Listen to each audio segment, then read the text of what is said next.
Across all time I see you turning the tides. And do you see now our time, our turn? We can still fight like the wind and fire. And wonder no more that now is the only time your heart is mine. Light has fallen, darkness grows, and yes, we fight for our destiny and fate. New days smiling for the past and future. Break those chains, lead the way, fight with me. And when you wake up, open your eyes, raising up your fists and smashing through time walls. Before the rift splinters again, we are rebels till the end. Rise up, open your mind, hold on to your powers, no one can stop us. We are rivals again until the end of time.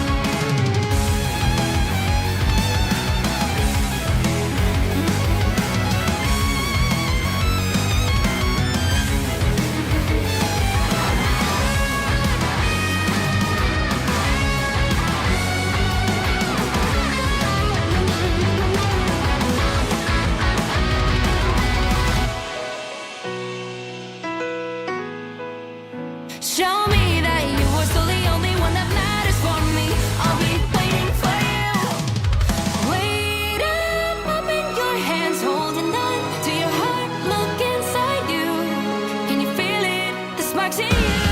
Add it up, unleash it up. Wake up, open your eyes, raising up your fists and smashing through time walls. Before the rift splinters yet again, we are rivals till the end. And rise up, open your mind, hold on to your powers, no one can stop us.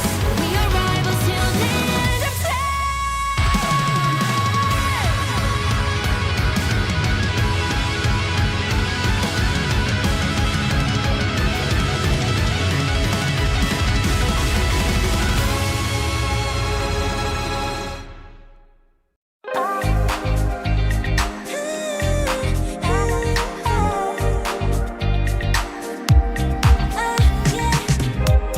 해가 더 높이 날아올라 내 누워진 밤하늘을 가로질러 Oh yeah, oh yeah. 필요할 때 내가 널 지켜줄게.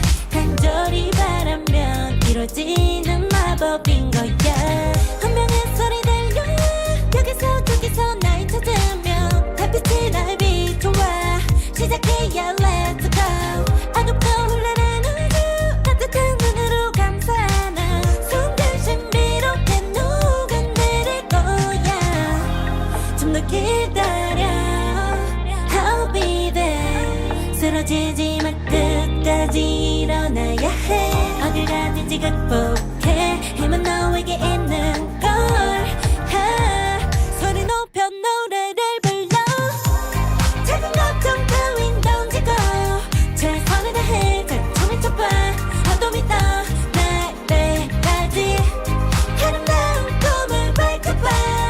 우리에게 달려서 그 세계 운명.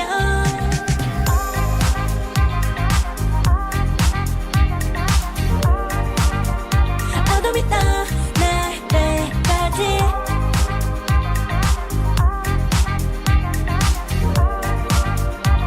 세계 운명. 오랜 시간 간직해온 열망 까만 밤의 빛빛처럼 빛나. 네 눈앞에 바로 어떤 하나 탑을 딱 봐도 superstar. 딱 보면 모든 널 지킬 나란 걸 더 지켜볼수록 점점 빠져들어 카리스마 넘쳐 흘러 oh yeah. 운명의 소리 들려 여기서 저기서 날 찾으면 달빛이 날 비춰와. 시작이야 let's go. 어둡고 흘러는 우주 따뜻한 눈으로 감싸나 순간 신비롭게 녹아내릴 거야. 좀 더 기다려 I'll be there. 쓰러지지 마 끝까지 일어나야 해. 어딜 가든지 극복해. 힘은 너에게 있는 걸. 소리 높여 노래를 불러. 작은 걱정 따윈 던지고 최선을 다해 자충을 쳐봐. 어둠이 떠 날 때까지 아름다운 꿈을 밝혀봐. 우리에게 달려서 그 세계 운명. 눈이 부신 모든 순간들 지켜내야 해. 내가 주었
Across all time I see you turning the tides. And do you see now our time, our turn? We can still fight like the wind and fire, and wonder no more that now is the only time your heart is mine. Light has fallen, darkness grows, and yes, we fight for our destiny and fate. New days smiling for the past and future. Break those chains, lead the way, fight with me. And when you wake up, open your eyes, raising up your fists and smashing through time walls before the rift splinters again. We are rebels till the end. Rise up, open your mind, hold on to your powers. No one can stop us. We are rivals again until the end of time.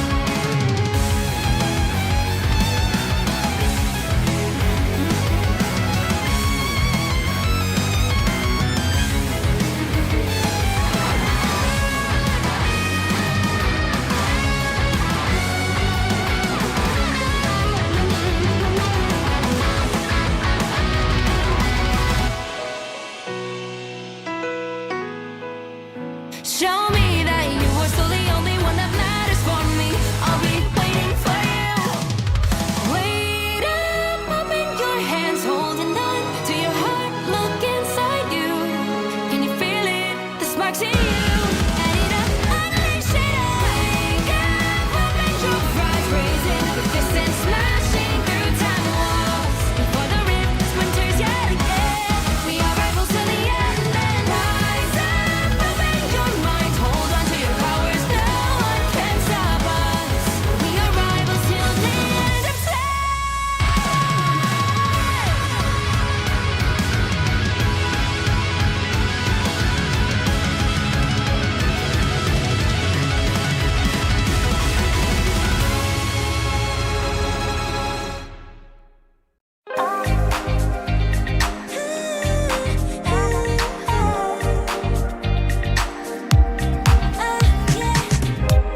한껏 높이 날아올라 내 누워진 밤하늘을 가로질러. Oh yeah, oh yeah. 필요할 때 내가 널 지켜줄게. 간절히 바라면 이루어지는 마법인 거야. 운명의 소리 들려 여기서 저기서 날 찾으면 달빛이 날 비춰와. 시작해야 let's go. 어둡고 흘러는 우주 따뜻한 눈으로 감싸는 순간 신비롭게 녹아내릴 거야. 좀 더 기다려, I'll be there. 쓰러지지 마, 끝까지 일어나야 해. 어딜 가든지 극복해. 힘은 너에게 있는 걸. 소리 높여 노래를 불러. 작은 걱정 따윈 던지고 최선을 다해 펼쳐을 쳐봐. 어둠이 떠 날 때까지 아름다운 꿈을 밝혀봐. 우리에게 달려서 그 세계 운명.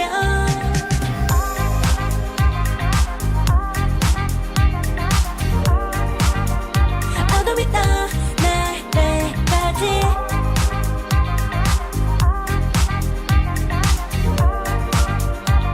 세계 운명.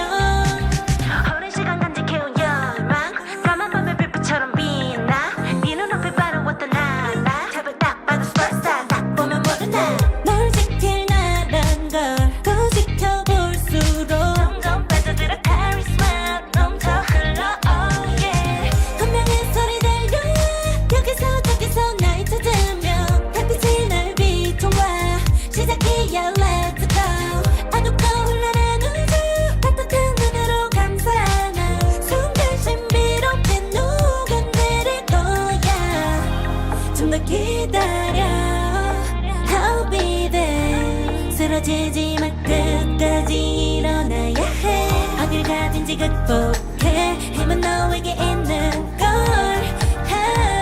소리 높여 노래를 불러. 작은 걱정 따윈 던지고 최선을 다해 펼쳐을 쳐봐.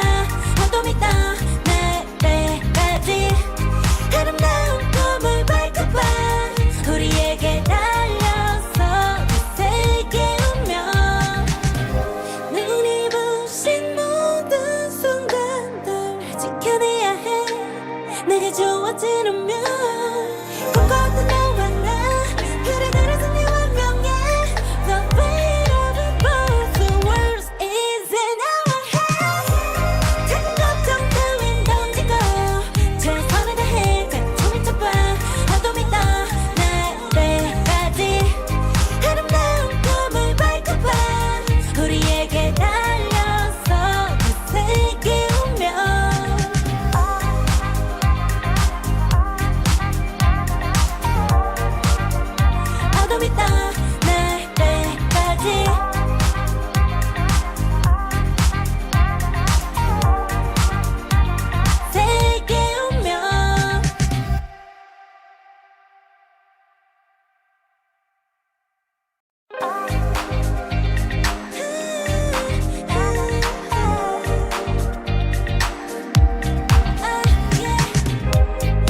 Oh yeah, oh yeah. 필요할 때 내가 널 지켜줄게.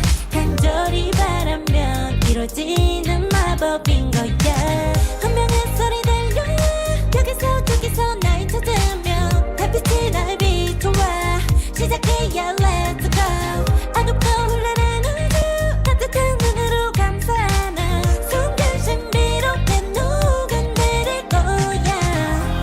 좀 더 기다려. I'll be there. 쓰러지지 마. 끝까지 일어나야 해. 어딜 가든지 극복해. 힘은 너에게 있는 걸. 소리 높여 노래를 불러. 작은 걱정 따윈 던지고 최선을 다해 잘 춤을 춰봐. 어둠이 떠 날때까지 아름다운 꿈을 밝혀봐. 우리에게 달려서 그 세계 운명.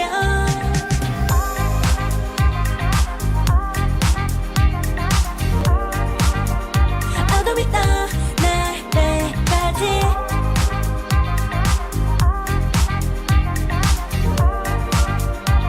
세계 운명. 오랜 시간 간직해온 열망 까만 밤의 빛처럼 빛나.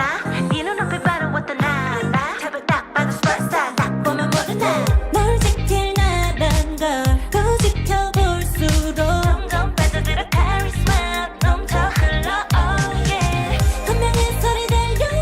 여기서 저기서 날 찾으면 달빛이 날 비춰와. 시작이야 let's go. 어둡고 흘러는 우주 따뜻한 눈으로 감싸는 순간 신비롭게 녹아내릴 거야. 좀 더 기다려. I'll be there. 쓰러지지 마. 끝까지 일어나야 해. 어딜 가든지 극복해. 힘은 너에게 있는 걸. 소리 높여 노래를 불러. 작은 걱정 따윈 던지고 최선을 다해 잘 춤을 춰봐.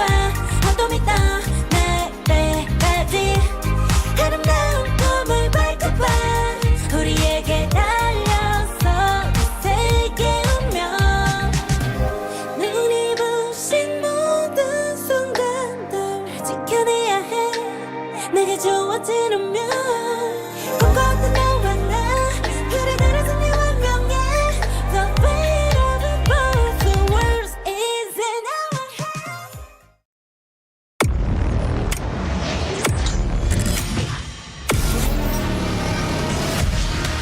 They can focus on to their task here because there's no more sustain. Now the feed is filled with versus throw. The bears that feast them. The timer slowly ticking, won't be able to touch me. He goes down, Corolla with a great set of push and damage here.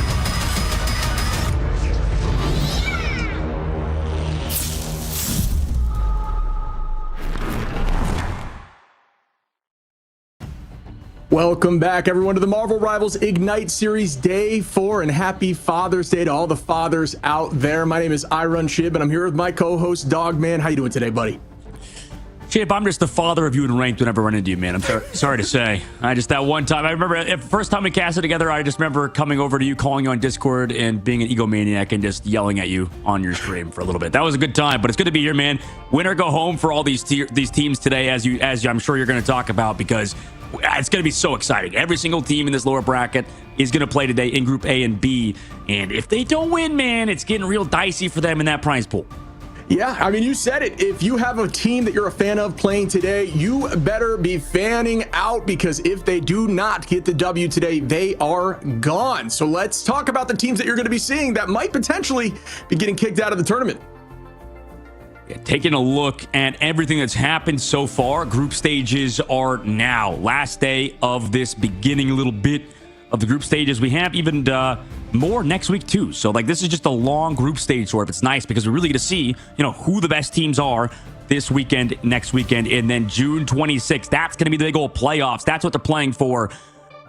All of the potential money, all of the prize pool is available there. But groups like we talked about, Group A, Shib, I mean, it's been amazing so far. Some surprises in this group for sure.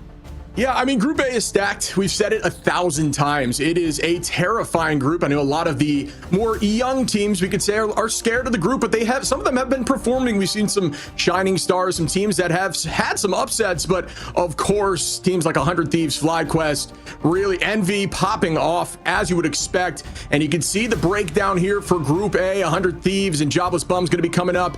Actually go through, excuse me, it's going to be 100 Thieves and Envy, but we look down towards the bracket on the lower side, the stuff that we're going to be witnessing today. So LG and Shikigami, we've got Solar and Fly facing each other today, and it is going to, it's going to be down to the wire. These games are going to be far more intense, at least from what I'm expecting, because we're now starting to get to that playing field where everything starts leveling out. And yeah, man, I expect a couple game threes.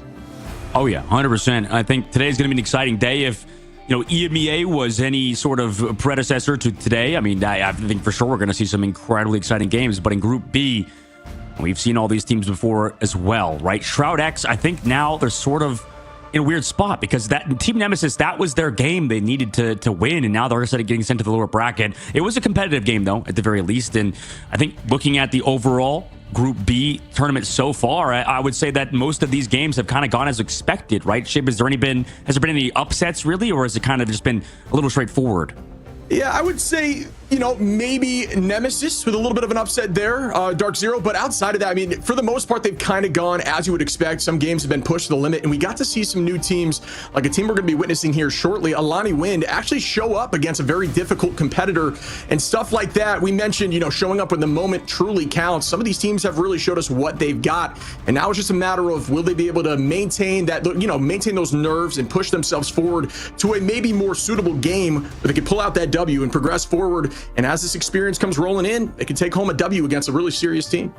Yeah, I mean, we're like you said, we're entering those, extremely intense matches, right? And I think everything is getting so hype as we go into today, right? Your intro, everybody's intro into today's match is going to be honestly kind of tense. I think we were talking about it. Me and you were talking about the green room. There's a little bit of nerves, even for us, right? Because like these players, they're win or go home right now for Alani Wind, Nightmare, Luminosity, Shikigami, Dark Zero, Techie, Solaris, FlyQuest. All these teams are competitors who have played through open qualifiers or have been invited, or they've been qualified through MRC. So a lot of different ways to get here. But now that they're here, it's all on the line, right? Every single game playing today, it's win or go home, like you said, Chip. Yeah, I mean, passion is the word we like to throw around. Every one of these teams is passionate. They want this W more than anything. This kind of money on the line. I mean, we've discussed this in the past, but 70K for the winner is no joke on just the early stages of this tournament. I mean, obviously, this tournament, $3 million prize pool is unheard of, obscene, especially for a tournament this early on in a game's infancy. That just goes to show you how passionate Rivals is with the competitive scene. Yeah, this is by far the biggest tournament we've had so far, and I think a lot of these teams are going to feel the pressure today for sure, right? I mean, it's win or go home, like you mentioned, and then also it's top 4 to get into that playoff. So not only are you going to have to win now, you have to win another game to get into that qualification top 4, and then obviously there's seeding and stuff involved, so we have to finish off the tournament in both Group A and B.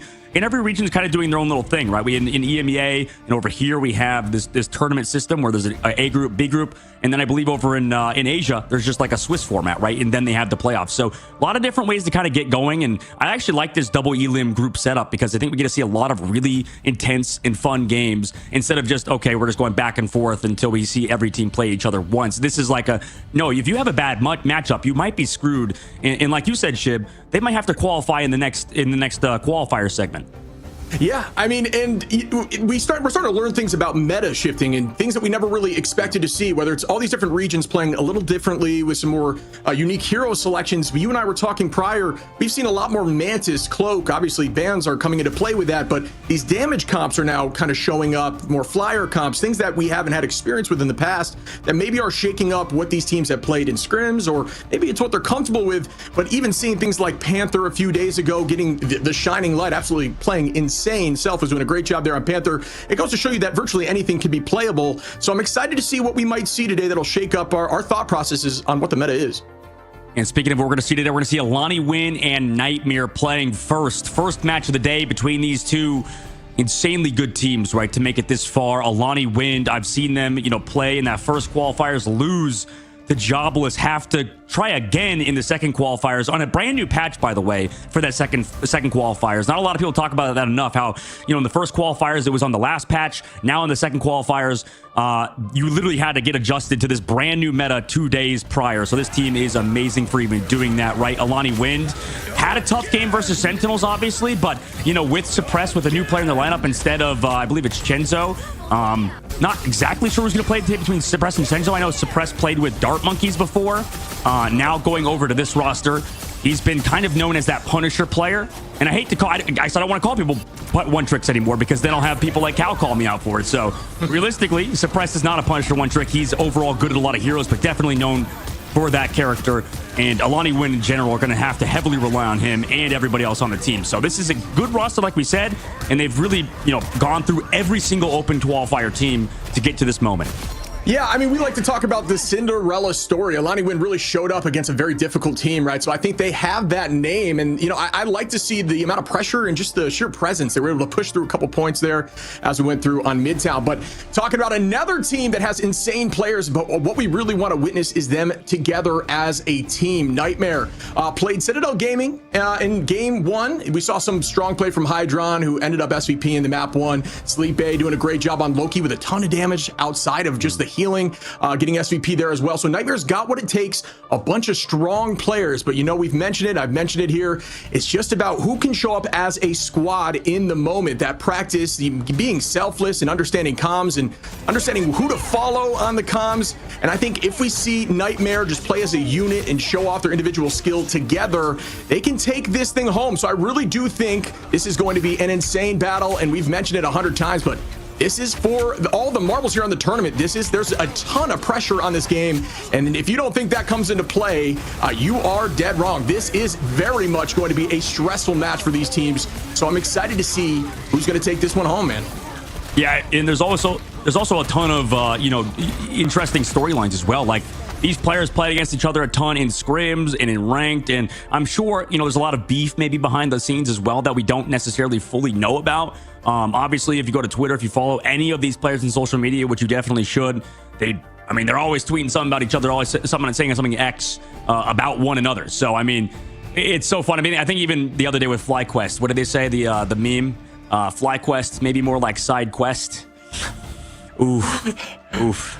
Yeah, man, people can be brutal on Twitter, right? But it just comes from a place of passion. At least I understand this. I want these W's as well. So everything is driven from wanting the win, and getting under each other's skin is all part of that mental game that can definitely take place behind the scenes there. But I believe we're going to be moving forward. We talked about how these maps designed, how that you choose each other's maps, right? So it actually starts off with a coin flip in terms of who gets to choose the map of domination, and then the side is then chosen by the higher seed, and from there it then goes to convoy and convergence based on the losing team then choosing map side, as well as the initial banning location, how that ban shakes out. And then finally, the losing team, if it goes to map 3, then chooses the final game mode. So it has to be 3 separate game modes, and then you push forward from there. So we will be diving in here shortly, checking out Hydron and Suppress, just some early, just some stat checks. And we did talk about how Hydron had a strong game 1 for Nightmare. We want to see something like that again. Suppress doing a great job, I believe, on DPS as well, on the duelist role, showcasing what they can do. So definitely going to be a strong matchup here today.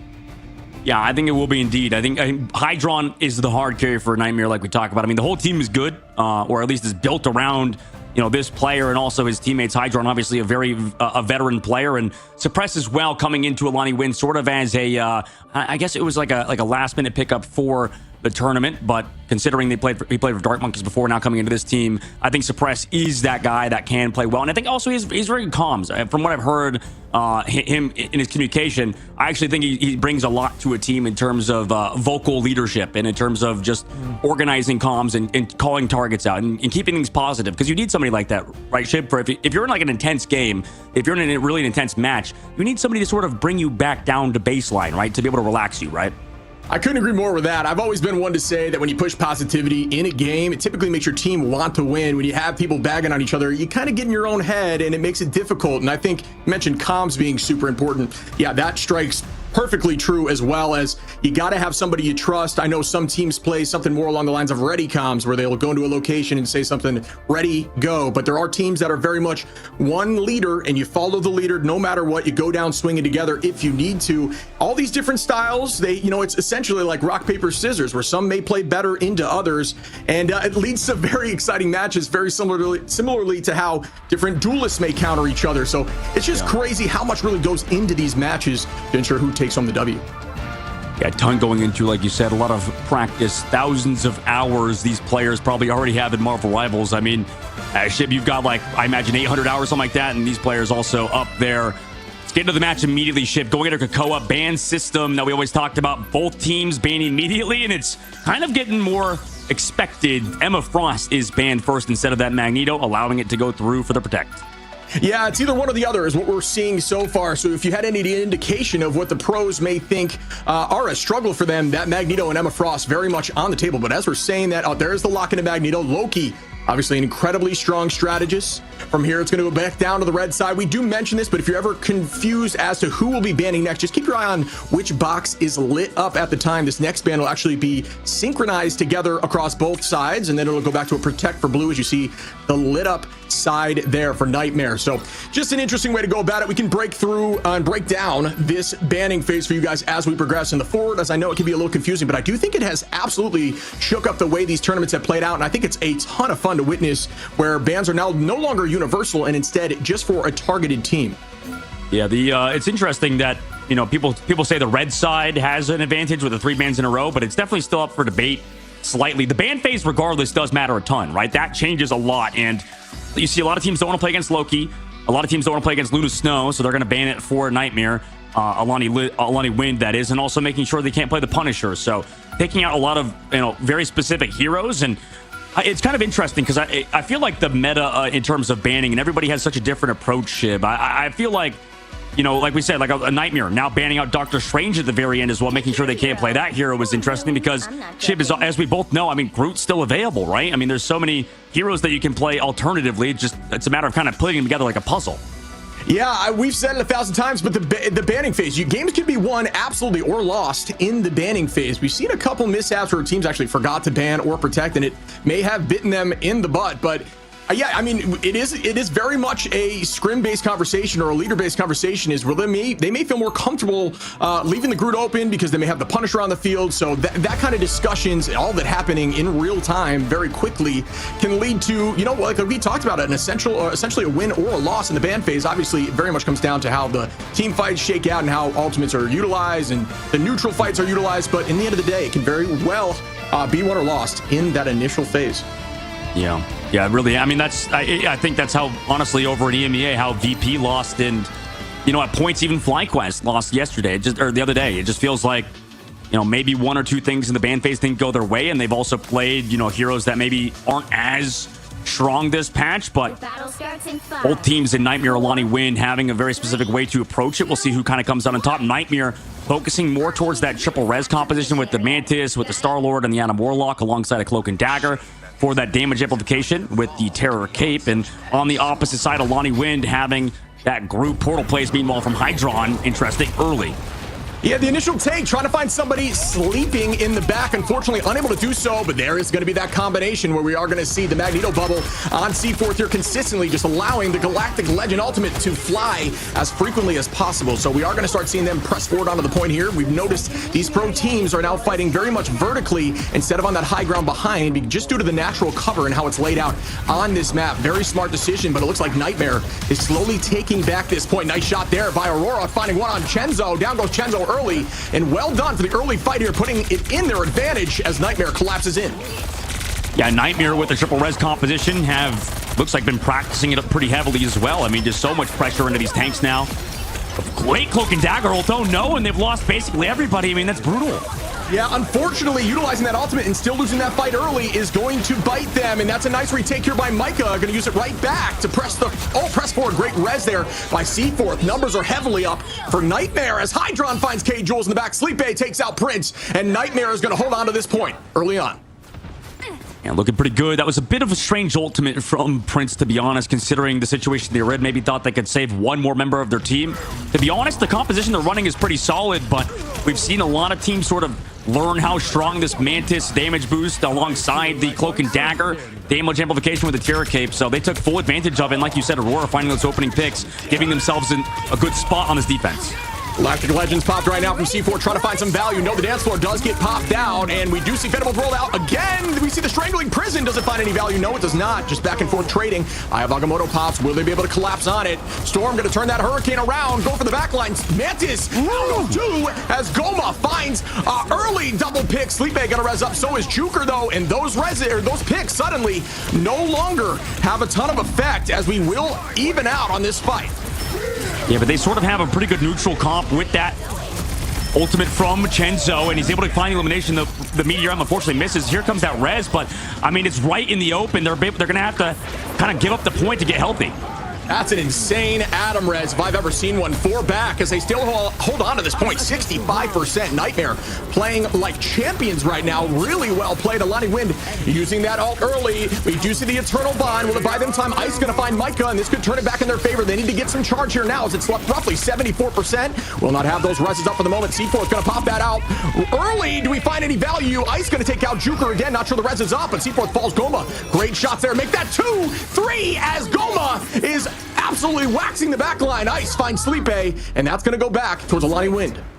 That's the tough part about dealing with this Cloak and Dagger, with this triple res composition, is when you come back. By the way, they do have a lot of ticks on the board, but we talked about this before, Shib, with the Cloak and Dagger, specifically in that Cloak form, or the Dagger form, rather. It's just so easy to stay alive there, with the Veil of the Life Force, with the Dagger Storm, right? You just play inside that Dagger Storm, and it's basically like a mini ultimate. So great work from Alani Wind there, but they're going to be against Nightmare on this retake.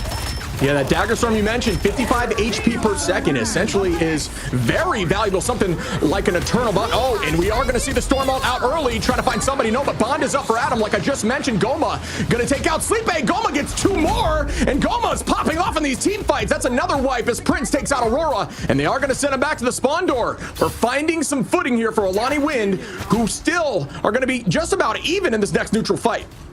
That's unfortunately the part about Cloak and Dagger that kind of is not, or sorry, not Cloak and Dagger, Mantis is not that good, right? You have this whole resurgence, you have that ultimate that just doesn't really do that much versus a lot of these extremely big duelist ultimates, right? From that Storm with the Tornado just did so much damage, and right now Nightmare have nothing to work with except the Meteor M. Yeah, we are going to see a reset completely here. C4 through the bubble slightly early, not able to get out there and spin on the back line. We do know how strong you can build ultimate when you use that Blaster Barrage. We do see the ult out now for Punisher. Aurora is going to take out Jules, though. Great early start to this fight as they lose the Luna, but down goes Chenzo, making that 2 more. Sleep Bay going to res up Prince and Jalen, and once again Alani Wind found their footing, and we are going to get them slightly ahead. A teleport play may need to come in here for Nightmare. Yeah, they res under to take the portal to come back, get healthy, in back to this fight, but now they're in the middle of the point, have that Cloak and Dagger ultimate. They need to win here and now, and they're finding the picks. Yeah, that was a great decision. Res under, reset as a team, and then use that Cloak ult to keep the team on with Eternal Bond, and they completely shifted the tides as they are now holding on to point, and we are going to be even in ultimates, actually slightly in the advantage of Nightmare in this next fight. Nightmare, what a good strategy, what a great play, and what an incredible res again by Juker. Yeah, I mean, now Chenzo coming in to touch the point. He just goes down for it, because that's what happens when you have to touch as a Punisher. But wait, do they even have the portal? So this is, I think, not even a retouch. It's just next round. Nightmare winning the first one. Yeah, they're going to hold on to those ultimates there. I think that was a smart decision. The touch was a great idea, but like you said, a lot of the time that just does result in you getting KO'd. And we all know in ranked, there's that one demon that's going to yell at you for the KO, but that touch was absolutely necessary. Unfortunately, not able to follow up on it. And I feel like this specific, and Cradle, the map they just played, the round they just played, it's actually very hard for this triple res composition. I think they played it perfectly. That's like the best I've seen a team play that triple res composition. They've just got every Adam Warlock ult res off. I mean, sure, they didn't win the fight that one time when they had to use Eternal Bond to stand on the point, but regardless, I mean, like you said, Shiv, going under the point that second time, to have that resurrection to come back, I mean, that was clean. And honestly, Cradle is a very hard map to play this. This whole map, honestly, Krakoa, I feel like for triple res isn't necessarily the best, just because of the fact that it's very hard to get good Adam Warlock reses off, because it's very easy to find you. Maybe that's more on Alani Wind. Maybe they have to do a better job hunting down Juker after these reses. But right now in this next fight, you mentioned Shib, how they saved on the some ultimates. They have that Meteor M. They have that Groot ultimate ready to go to counter C4 coming in. Yeah, I like the decision to reset there. We are going to have this portal play early again, trying to find one sleeping in the back. Will they be able to do this? Sometimes you can actually kidnap them. You put the portal right in front of one of the strategist lines. Unfortunately, not able to do that there, as they are going to be chasing. And here comes the spin again. Bubble out. A ton of all charges. It's already ready here. Galactic Legend popped. Looking for the back line, and we are going to see a ton of Qs being popped as the Hurricane comes out as well. C4 looking for somebody, but no, the dance floor is out. Once again, the fate of both worlds to buy some time. K. Jules with a roughly 75% accuracy there on the Luna is absolutely obscene. Really well played by Alani to get to that point and not have anyone fall from that early portal play. And Alani win. Not going to go for more because they want to cap the point. Nightmare waiting for the re-engage. Now they come through with that Ayawagamoto and it hits everybody. Hydron, are you kidding? An absolutely beautiful Eye of Agamotto there by Hydron, an incredible player. Have seen Hydron on some of the duelist lines, but playing this Strange very aggressively. You do know how strong that ultimate can be, and it just showcased right there with a 3-piece and allowing that team to sweep as Nightmare once again is going to hold on to this point. Yeah, right now, I mean, that was just a great re-engage by Nightmare. After strategist ultimates are gone from Alani Wind, you have to make a play with somebody's ultimate. Hydron, in this case, it's his. Aurora is going to keep saving that Meteor M for Chenzo in his ultimate, so it's a matter of Chenzo. Can he find the eliminations and avoid Aurora in that Meteor M once he gets that bubble? Ooh, and here we go. Final jump. Gets shut down. Aurora says, not in my house. Turns that right back and return to sender as they lose 2. Alani Wind down again. And Nightmare doing a good job in these fights, playing very patiently. But hey, it's going back in as Jalen Man is going to be using the Strangling Prison. Finds 2 of the backline. Great picks there. The rest could be up though. Jalen just trying to hold on here, make that 3. Really well done to taking this point almost on their own, but about 100 HP, make that 50. Still managing to stay on this point, but at this point, it could just be a stagger for time. Not sure how long it's going to go on here, as we do see C4 using that Galactic Legend. Goma goes down. Prince going to find Juker. Ice on Hydron. Super back and forth here, but Alani Wind finally takes this point. Yeah, that was insane. Juker's ultimate, the res, I mean, what even happened? He like rezzed 1 person or like 2, just couldn't get everybody. And that's the tough part about Adam Warlock comp, is sometimes you don't get those rezzes. It started off so well, like you said. Chenzo didn't get the bubble from Ice, and Aurora's Meteor M connected flush onto Chenzo, and I believe it was K. Jules. And now into this next fight, Alani Wind have to retouch versus Nightmare, who are lacking in ultimates at the very least. Ayawagamoto versus that dance floor versus that Storm ultimate. So Alani Wind have the advantage right now. And here comes the ultimate right now by Goma, heading directly towards the backline. Likely we'll see a bond. Yes, and the bubble. Ooh, great early pick there as Juker goes down. Ice finds 1. Just collapsing off of Goma. Goma going to make that 2 as C4 goes down. Will they find more? 3. Cleaning up the rest of the team and trying to get this charge back to even, as it is 62 for Nightmare and 57 for Alani Wind. And the big thing is efficiency. Only costs 1 ultimate. You have 5 for this upcoming one. Meteor M has to be built. Swap portal play ready to go for Hydron as well. They're going to retouch with some of their ultimates. It's going to be still a very hard fight to win, because we've seen Chenzo with that Punisher ultimate. It's so much value that he gets every single time. Yeah, you see Hydron using that portal early, because it does come back in 3 minutes. You can get multiple out in a round. Don't let that sleep. Okay, Jules finds Juker early, and that is a great pick. As we do see the dance floor popped out. Eye of Agamotto trying to slow down the pace. Again, Hydron finds 2. An absolute savage with these eyes, but it may not be enough, as they are just duking it out back and forth. Who's going to take this point as Hydron falls? And it is going to be roughly even, but not for long, as we are going to see potentially another Q. Yes, Sleep A going to launch the Mantis, but no, doesn't find any value with the collapse. Aurora taking this space, keeping them up off the wall, and it is just a stalemate at this point. And he's got the Terror Cape on him at C4. You can blast through it, and oh no, Prince is not there in time with the Eternal Bond. In fact, some members of the team are just not playing around it that well at all, but they're able to find Hydron. Also, Micah, finally, Alani Wind gets some amount of eliminations here. Yeah, that was a great call. I mean, the blaster barrage there by Starlord actually cannot be eaten by the Meteor M, so able to take out Ice during the ult there. That was a very smart decision, as Alani Wind takes map 2, and we're pushing it to map 3. Already, we're having a good game, and I love it. This is amazing so far. Now moving on to the Grove. I feel like what resulted in Nightmare made it easier for them to win on Cradle. Gotta use the words, obviously. They went under the point, like you said, with that resurrection. That was the big thing, able to get value of Adam Warlock ultimate. Second map, man, they didn't really get that, right? It was 1 ultimate, and then there was not a second one, right? Juker for this next upcoming fight. I was a little bit worried as well because Prince got picked off early. He was the one person that could have saved Alani Win in that fight.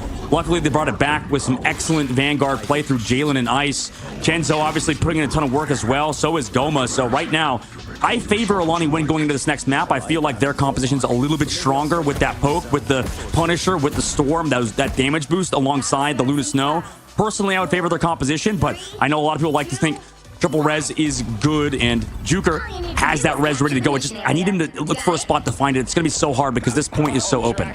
Yeah, a lot of the time you'll find in maps that maybe don't favor the res is that they'll use that res early and then walk in, because actually when you're using Warlock, if you move forward with your body, it'll actually be like an aura, a circle around you, where if any of your allies go down or get KO'd, they'll go back and actually be res where you place the res. So you can use it prior to fights sometimes, and it actually works out pretty well. Goma going to go in there as we see Bond being popped, and nobody going to take any significant damage. Up in the sky again, that bubble keeping everyone up. Good idea. Will it find value? One goes down as K Jules, and Juker finds Goma. Sleep 8 takes out 2, and Hydron onto Prince, and that's a full team wipe off the rip here for Nightmare.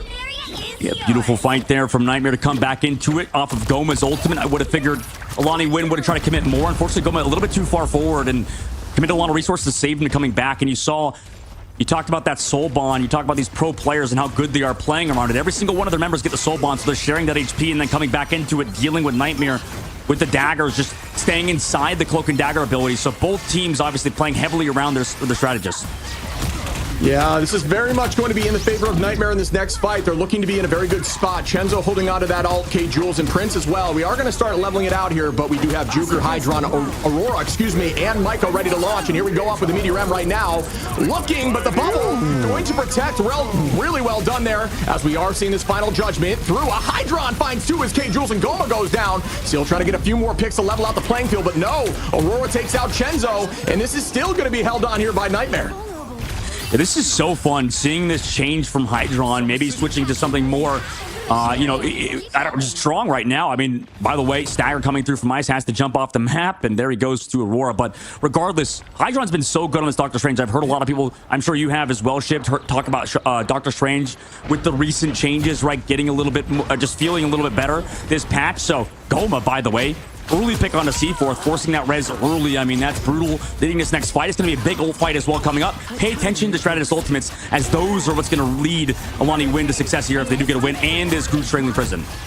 Yeah, off the rip, we do have the Hurricane coming in heavy. And will it find value? Mega Hurricane on everyone, countered back. We do see an ult here by K Jules. Ice going up with a Meteor. Jalen finds 2. Ice finds Sleep Bay, but the reses will be coming through. And that's what I'm talking about. Setting yourself up as a beacon. Now walking in to see how many people can be res. Juker gets 4, but Goma, and Jalen back and forth. Another set of reses as K Jules takes out Hydron and Sleep Bay. K Jules playing a mean Luna. It goes to show you how strong Luna can be in this current meta. Not only in the healing front, but also just on raw damage. Really well done there by the side of K Jules to find a few picks and progress through that fight. Yeah, I mean, you saw from the very beginning, Juker was setting up back left of the point, just hiding the whole time for that res, but Alani Win read it, right? They saw Juker's onto that fight. They know they have to stay string in prison for that. Now in this upcoming fight, both of these Cloak and Daggers has ultimates ready to go, but Hydron has been amazing before with his Eye of Agamotto, but he's going to have to go against Chenzo, who will be CC immune when he pops his ultimate. And here we go. Early on, the bonds matched on both sides. Will there be a dunk? No. An immediate Eye of Agamotto to slow down the pace, but you cannot be CC'd when you're in Final Judgment. Goma going to find Hydron. Ice takes out C4. Once again, Alani Win with great patience, finding a ton of value here through these ultimates. The neutrals will be even on this next battle. No major ult advantage besides Ice holding on here, and Sleepy on the side of Nightmare. Yeah, I mean, that was well played by Alani Win. Pretty much perfect. Aurora just missing the Meteor M as well. Forgot to mention that how important Meteor M is. Hippo, who's this? Hydron, he's ready to go. Maybe they can sneak up on a strategist. Yeah, and here comes the backline play. They do find one early. That is a massive play, as you just called out. Down goes K Jules, out goes the Mega Hurricane. Will this get value as Goma trying to turn this back? Goma takes out Juker, but Hydron getting 2 more. Hydron finding so much value here on Strange. Like you mentioned, this recent buff, just allowing his E to hit extended ranges at full damage, has been super helpful for not only his ult, but super helpful for just the neutral fights, dealing a ton of damage to everyone in the large AoE. I mean, maybe some portal plays can come through from Alani Win. They are stalling for time. Overtime ticks down. You have to stay on this objective as well, as Venom just comes in to stall. We do see a Jeff take here just to try to get back from Sleep A quickly. C4th in the sky gets picked out. Chenzo finds one there, but Juker gonna res everyone back. This is gonna be a very difficult fight. Back and forth again. Anyone's game here. Oh, the pressure, and there's that E-pop we see. Immediately again by Hydron, who's finding more and more value again from Hydron with the Eye of Agamotto, potentially getting some value. No. Storm with a great line of sight play, just dancing around that tree, not finding the eyes pop on anyone. Instead, just gonna hold on to this point here as then you see another Eternal Bond out for the side of Alani Wind. I mean, Jalen stalled for so long. Juker, meanwhile, finds K-Jules again. That's going to feel so bad considering they got picked earlier. Here comes Goma. Can they trade it? They have the overhealth. They have the damage. But will anybody fall? Man, it's just so back and forth here in this fight. The res making things so difficult. A Hydron on Chenzo, again on Goma. Just sweeping up in these last few fights. And Jeff trying to find some value. Gets a tackle, but no, goes down early as Ice takes out Sleep A. And Alani Wind might be able to turn this around again, but it's very difficult as Ice is one of the last few on point. We do see some healing coming through. Great positioning there by the back line as they cannot close it down. Jalen finds Aurora. What a play. Wait, isn't this his second ultimate? He's about to have a second one to stall. How the hell is he doing this? Chenzo is one, the Hydron finds one, C4th in the sky. Can you find anything? The damage output isn't there. Somehow, Alani Wind are still in this. Yeah, this has been a stall at 99 for minutes and minutes on end at this point. Oh my God! Damage boost! The E goes out early! Oh my goodness, what a feast of the abyss there by Jalen, who's been absolutely showing off what you can do on Venom on this stall. Alani Wind holding on at their 99% for Nightmare and now trying to gain right back. That's got to feel so bad for Nightmare. I mean, you got to find eliminations. You got to have good target focus there before Prince or K-Jules can come in. I mean, they screwed up massively. Nightmare, though, do have Strategist ultimate advantage coming into this. Ice can really ruin their day with the perfectly placed Meteor M. Yeah, it all comes down to that shield. Will it be enough to buy them enough time? Eye of Agamotto going to be popped here from Hydron. Ooh, incredible freeze. Not today, says K-Jules. Chenzo takes out Hydron immediately after, and that could have been game-winning, that freeze. Aurora finds two to turn it back, though. And at this point, it's anyone's game. Juker going to res up Hydron, and they're right back in the fight again. Jalen so low. Overtime takes down again. It's reset back to max, and there's nobody here. K-Jules and Prince, the last two alive. No portal as well. Nightmare are going to win an absolutely hard-fought map 1. Yeah, I mean, we couldn't have asked for a closer game. It got down to 99 map 3. Teams back and forth on the final fight. The res potentially wins it for them. But oh my goodness, was it anyone's game. These teams want it, and you can tell just raw passion here on these final fights. Am I crazy, or was that two ultimates? Was that two Feast of the Abyss from Jalen? I think I might be crazy. I guess I'm just saying things, because how did he stall for so long, Ship? That was crazy. Yeah, when it comes to Venom, you're holding on to two things. You want to make sure you have that Feast of the Abyss ready when your E is off cooldown, and you want to dance with that E as long as possible. Get down to, as little health as you can, pop that E, let that health be burned down, and then once again, cycle it with the ultimate, giving you more time for your E again. So just playing the long game. Jalen absolutely helped forever, but unfortunately didn't get the job done. 17 final hits right there for Hydron is insane. Yeah, that's crazy. I mean, he's made that transition from like a hit scan specialist to now playing Doctor Strange, and that's impressive. I think the amount of work he's been able to do on Doctor Strange definitely a hero this patch that a lot of people like to talk up how strong that character is, and you saw exactly why. Like you said, leading final hits on Doctor Strange is kind of crazy. I mean, that's so much damage that he's been able to do, secure his team a lot of fight wins, considering on the opposite side, Alani Wind's win conditions feel like they're a little bit more straightforward. Goma pops that Storm ultimate, Chenzo committing his final judgment. I feel like either you have to be more well-read, understanding when Hydron's going to come in with that Eye of Agamotto, or maybe just Hydron's just Timothy. Maybe he's just getting those perfect ultimates and he's just connecting flush every single time.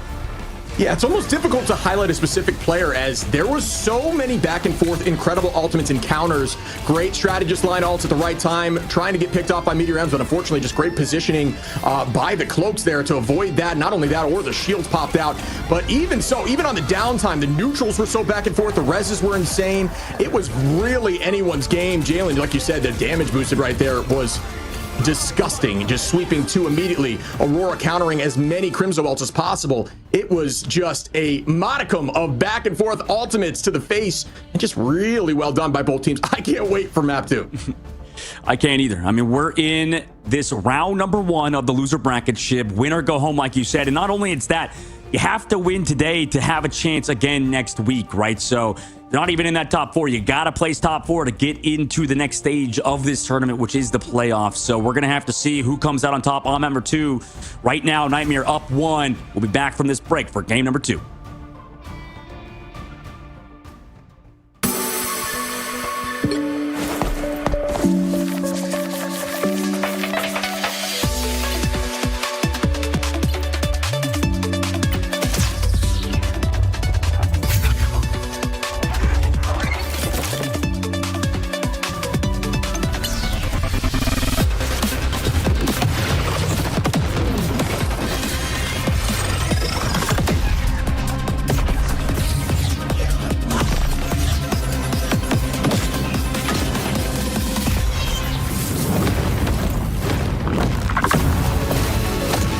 Feel the wrath of the goddess!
한껏 높이 날아올라 난 누워진 밤하늘을 가로질러 Oh yeah, oh yeah. 필요할 때 내가 널 지켜줄게 간절히 바라면 이루어지는 마법인 거야 분명한 소리 들려 여기서 저기서 날 찾으면 달빛이 날 비춰와 시작해야 let's go 어둡고 흘러는 우주 따뜻한 눈으로 감싸나 순간 신비롭게 녹아내릴 거야 좀 더 기다려 I'll be there 쓰러지지 말 끝까지 일어나야 해 어딜 가든지 극복해 힘은 너에게 있는 걸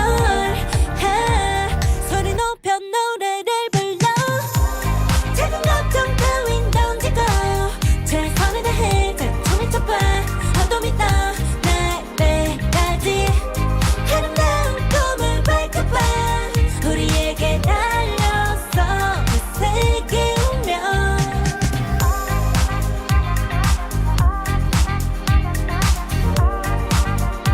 어둠이 떠날 때까지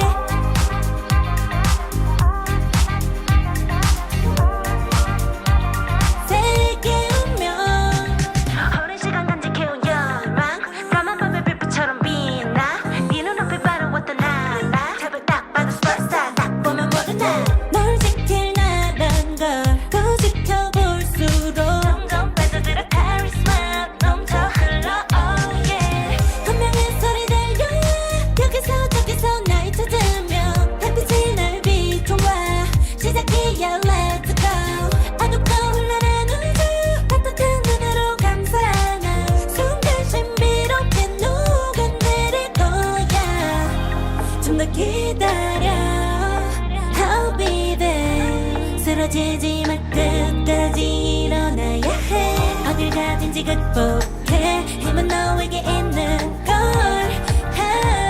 소리 높여 노래를 불러 작은 걱정 따윈 던지고 최선을 다해 작품을 쳐봐 어둠이 떠날 때까지 아름다운 꿈을 밝혀봐 우리에게 달려서 그 세계 운명 눈이 부신 모든 순간들 지켜내야 해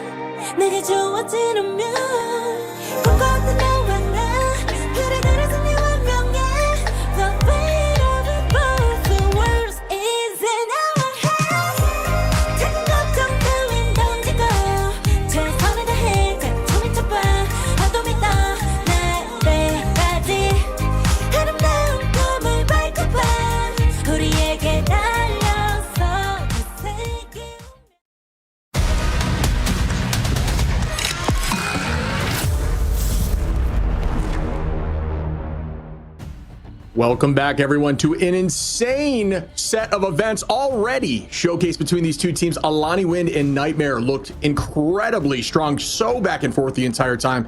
It was truthfully anyone's game. What'd you think, buddy? Absolutely. I mean, it was anybody's game the whole time, back and forth. I mean, they stalled for such a long time. They being Alani Wind. Now down a map, they find themselves against the wall, max against the wall. That is before, if they lose this, they're going home. Right now, Nightmare, I mean, they're looking good considering Nightmare, honestly, they kind of struggled leading into the, not Invitational, but the Ignite series, right? I think leading into this, they've had some roster changes, right? They've had potentially behind the scenes drama and stuff. I know there's a lot going on, and Nightmare has also been constantly changing rosters. First, they had Sentinels, then they had like a boot, like I think it's Boom Crew, that sort of roster with Mace and stuff, and then they pivoted away from that. Now they're this entirely new roster. So right now, I mean, Nightmare, I think if they even get one game win, that sets themselves up for the future very well, because I don't even think top four is I mean, it's within their capability, but it's going to be very hard for a roster that's so new. And Shiv, you talked about it with Alani Wind as well, how new this roster is too. Yeah, I mean, both teams, we've had this conversation. Great players, we just need to see them show up as a team. And I'll say during that game, they looked cohesive as can be. It was so back and forth. As we do see the early ban here, Emma and Magneto. No major surprise there, but we will lock in the mag here for the side of Nightmare, as we will see likely the same thing over there for Alani Wind, as the Magneto had a ton of value, or even potentially Strange. Honestly, Hydron's on that Strange was insane. I'm wondering if we're going to see a change in bans here, maybe to get rid of that Guardians comp. What do you think? Yeah, it could be. I think they could get rid of it. I think Loki's been a play so far to get rid of for both teams. Nightmare does have a chance to protect the Loki this time, but it was, I believe, last time double Emma, or sorry, double no, it was double Emma last time. Now it's going to be like 1-to-1, and then they protect the M, of course, just because that character is absurd. But it is interesting, the discussion between, whether to ban Magneto or Emma. I think that's always something that people were talking about, because of the fact that Emma, I think she does a lot of damage. She's got CC and stuff, but Magneto, I think, brings a little bit more utility. Also, one of the strongest ultimates in the game. Not that Psionic Seduction isn't, but just the Meteor M connecting is absurd. Actually, no, I think it was... Was it a double Emma ban last time? It was, right? Because they both played Mag, yeah. They were both running Mag. I mean, I'm with you. I would love to be a fly on the wall for that conversation around why they choose Emma or Mag, given the specific team. It always seems to be, it always seems to be back and forth. Maybe it's just a coin flip, or maybe they do some studying up. But either way, I am very curious, as we do see Wolverine get banned out here. And the Luna ban is obviously, very impactful, I would say, in this season. Punisher as well, as we may see maybe some Groot here coming up for the side of Nightmare. Or excuse me, for the side of Alani Wind. Yeah, I think that's definitely in the books, and I believe it's looking very similar to last time, because I think didn't this go the exact same way? Am I crazy? I think Wolverine was banned last time as well. Punisher on both sides going to go down. The only difference really here is that Wolverine, like you mentioned, going to be one of the bans, and then Luna Snow on the opposite side. So a little bit more focus on the strategist, and a little bit more focus towards the duelists on the other side. And Cloak and Dagger was also protected, so the duo, I think, with that Cloak and Dagger doesn't really matter too much, as long as you have the Cloak and Dagger for that Terror Cape. And for Alani Wind, they just want to play a lot of Luna Snow, so it didn't really pan out map number 1 though. Yeah, I'm with you. I mean, it definitely had its place and had its influence on, when you see Luna out there in the battlefield, just the raw damage output, the raw healing, the ultimate's obviously incredibly strong. The pros are now noticing the change in the alt charge, but I do think it's a bit of a trade-off, and I'm curious if they think the trade-off is more worth it with just the raw ranged damage that she can output as well. So curious to get the take on that. I'm sure we'll have a conversation with some of the strategists in the, at least in the upcoming interviews. So we are going to be diving in here to our second map, and this could, like I said, it could really go any way. I think this is very defense-sided on point 1. If the team's able to lock in, we will see some strange portals to retouch together, but this is a fun map and has the potential to have some more unique hero picks. Yeah, absolutely right, Shib. On Central Park is that, if you see Invisible Woman, you probably see a flyer alongside it, more than likely Human Torch, but some teams have played some Iron Man as well.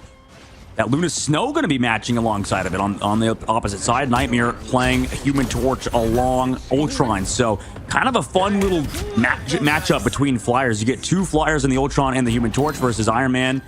Or now going back over to Human Torch. And then Goma going to be on that Psylocke without an Emma Frost, interestingly enough. That is definitely unique, considering the fact that, a lot of teams prioritize this Psylocke with Emma Frost, but these days it seems like even after the nerfs, people like to play a ton of that character. Meanwhile, Juker going really aggressive to Prince. Oh no, nobody's there to save him.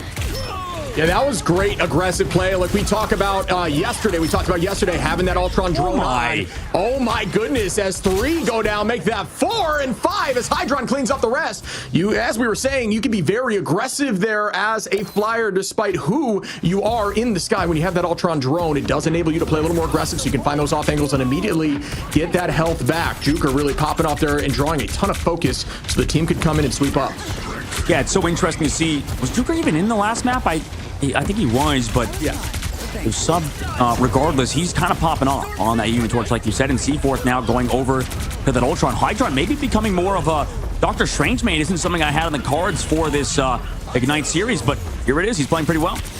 Yeah, we saw Hydron yesterday on Duelist actually running a lot of Storm, but now seeing the Strange change, obviously working together to try to find a way through this. Aurora going to take out Ice. Chenzo going to turn that right back on Seaforth, though, as the numbers are even for this fight. Goma says no longer are they even as they drop Juker, trying to keep the pressure on and shove into this point early, take that space, as we do have Human Torch just laying a ton of fire on the ground, making life very difficult for the defense. Hydron gets shoved in. They're still holding on with those shield as we do see the Eternal Bond. Out goes the Eye of Agamotto, and yes, Jalen gonna find Sleep A early. That's a nice start there for Alani as they keep the pressure, and Qs are being popped as we do see Aurora make that play as well. Goma gonna drop Aurora right back though and shut that down as Joker takes out Chenzo. These fights are always so back and forth as Hydron falls to Prince.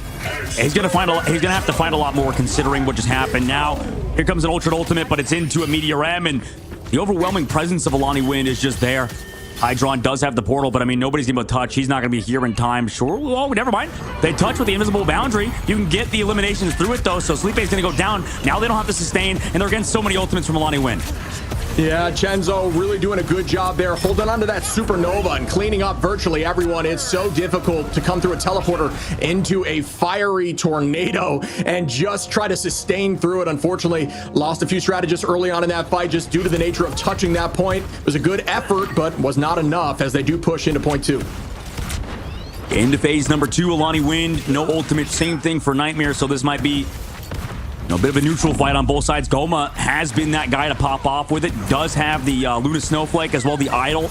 Stunned on the opposite, on the high ground though by Aurora, and that's a great pick from Aurora. Just grabs Goma on the side, just surprises him and just sandwiches him to a wall. So right now, Nightmare just in the neutral, taking full advantage of that Psylocke, maybe looking for somebody else, getting a little bit tunnel vision. You know what's more scary than Chenzo having a Guardian Shield is also having the Snowflake, and that can be terrifying. Imagine an Ultron drone there too. You can really put your healing into flyers in Season 2.5, and that can, ultimately lead to some really strong fights. Chenzo showcasing what I'm talking about with some hyper aggression, but Hydron turns it around on K. Jules. Down goes Prince as well, as 2 of the back line now falls for Nightmare. Alani Wind just trying to hold on with a few, as Jalen is there, Goma and Chenzo trying to get a few more. Hydron takes out Jalen though, and it's still right back on the side of Alani, who are back in their spawn door, but are up in numbers. Hey man, Juker's played this so well on this character, on the Human Torch, but it's that tandem, like you said, between Ultron and Human Torch. Both of these guys kind of play together in a little tag team duo. They go for flanks together. They do everything together. They go to the bathroom together. Ultron's watching over the Human Torch, changing, maybe cheating on Tony Stark. And right now, Alani Wind, they have to deal with that presence on the height.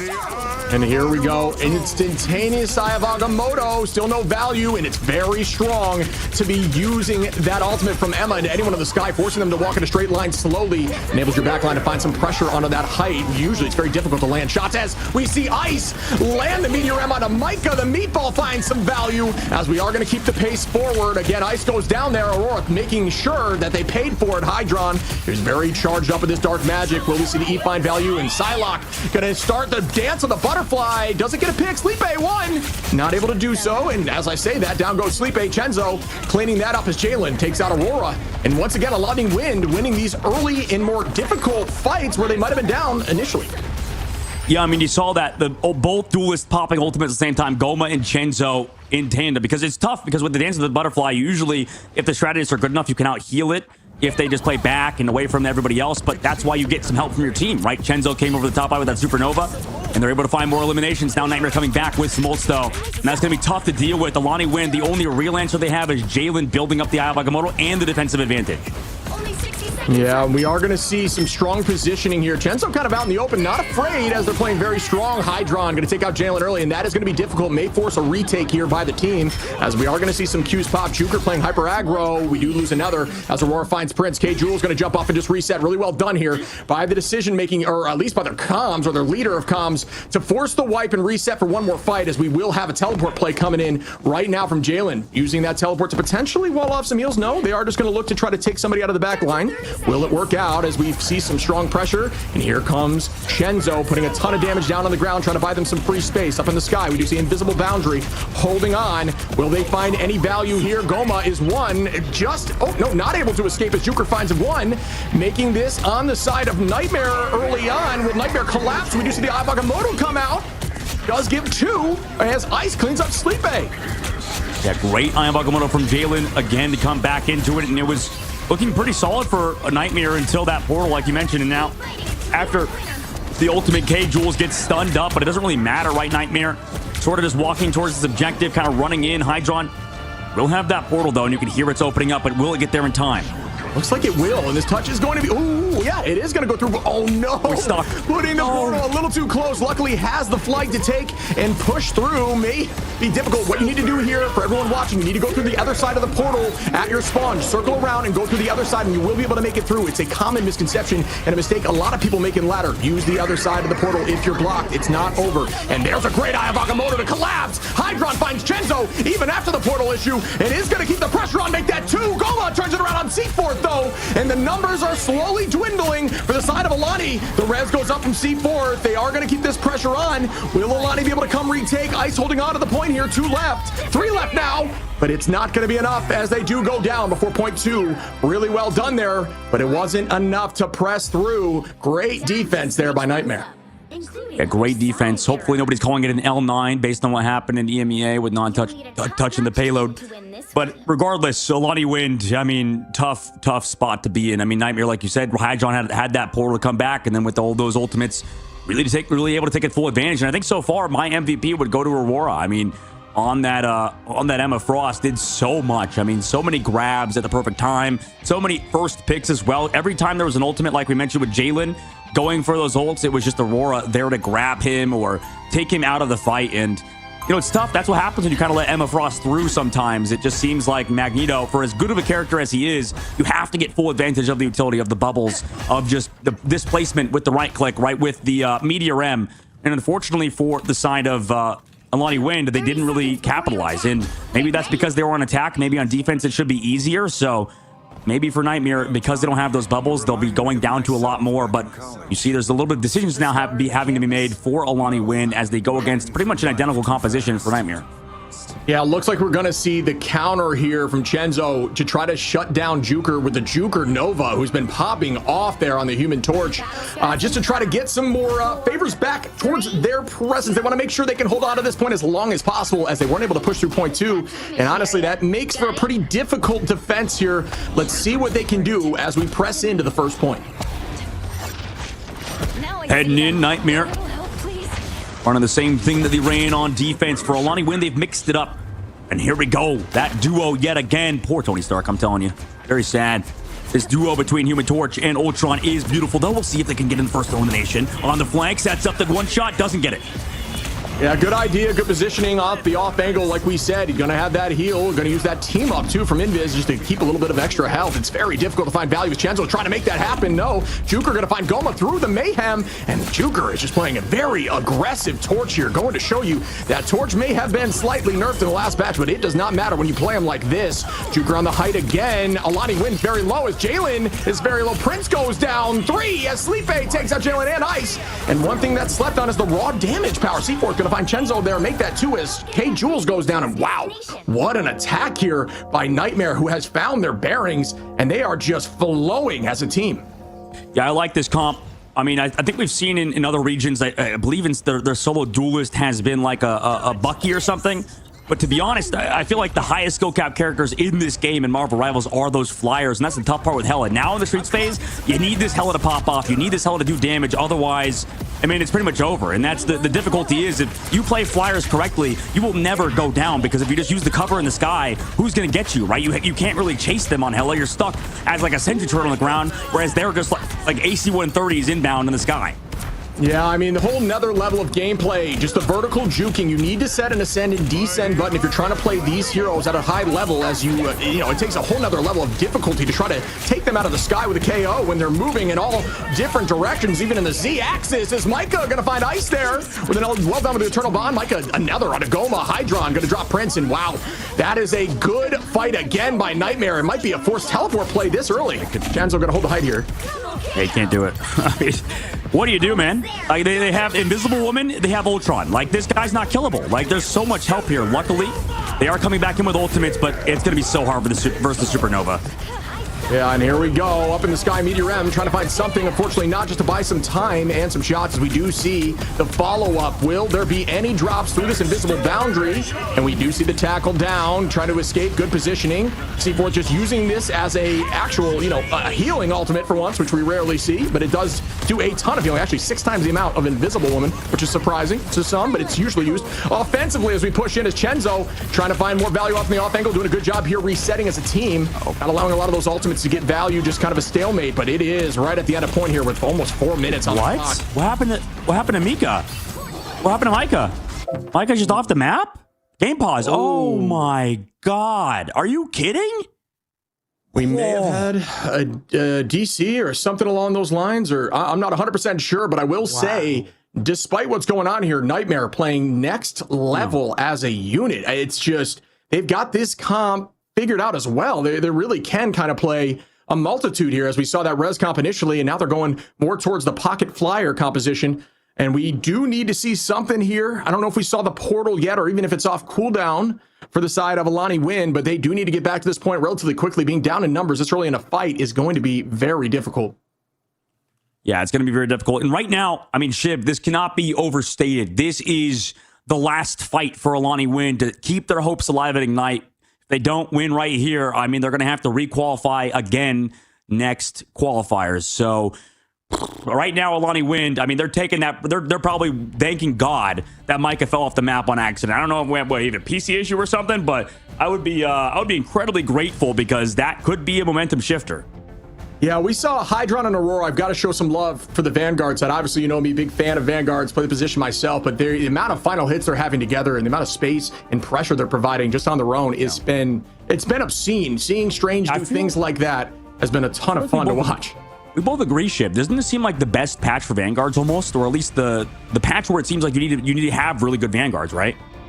Yeah, I mean, it's difficult, right? Because there are 2 or 3. I mean, Strange is maybe in the conversation for being an A-tier Vanguard in my opinion, but Emma in a very strong state, and so is Magneto, who has been recently buffed as well. Emma with more of a change. The additional range of the laser has been surprisingly effective into flyers, which you may not think. And now you can actually use that laser, one of the additional changes, on a Groot wall, so helps with the Groot conversation, which used to be a large counter for her. So a lot of shifts in how things are played. So yes, it may be difficult to be a Vanguard right now, with just due to the strength of duelists, but yes, they are definitely strong.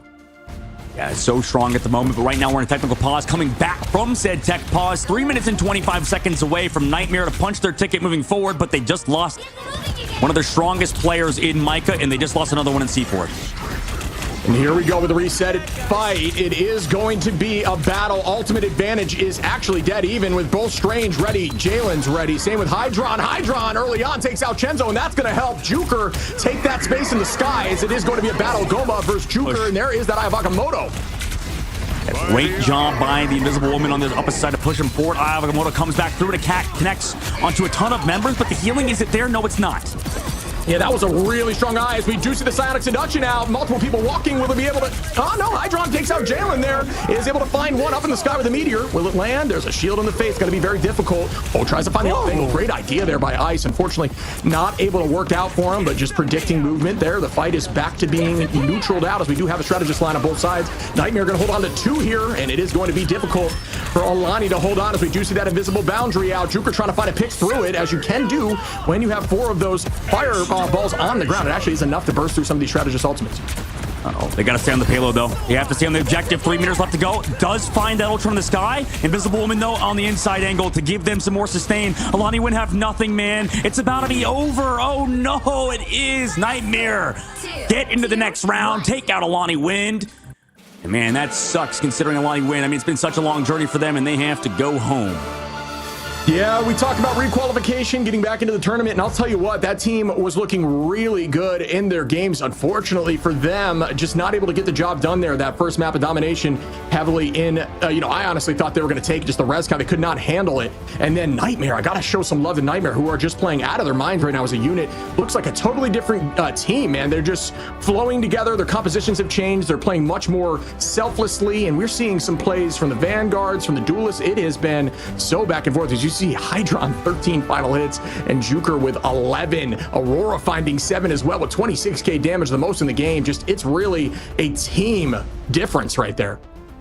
Yeah, I mean, I guess it's map dependent for sure, talking about whether Emma Frost is worth protecting or rather worth banning, or the Magneto. But to be honest, from what I've seen, I would probably favor the Emma Frost. I don't know about you, Shib. It just feels like to me that Emma Frost is a little bit more impactful on most maps than Magneto. Both characters obviously incredibly strong in the current meta, but I feel like you should prioritize Emma Frost, no? Yeah, I mean, it's difficult because we talk about the advantage of when you have Magneto, it can also shut down things in the sky like Human Torch with that ultimate and buy you an additional. It's very similar to Galactic Legend, where you can actually get value out of it being more of a strategist line ultimate rather than just raw damage under a backline strategist where you can just counteract them. But so it is very dependent, but when you have this much focus in the sky, it may not be enough. You do get to see that, Aurora using that Psionic Seduction did find value out of the flyers, but for the most part, it was mostly used just to stall the fight and allow somebody to get KO'd, just do it, even if it was a frontline Vanguard. So it is very dependent on the map and very dependent on the lines of the enemy. So it's such a tough decision and discussion to have.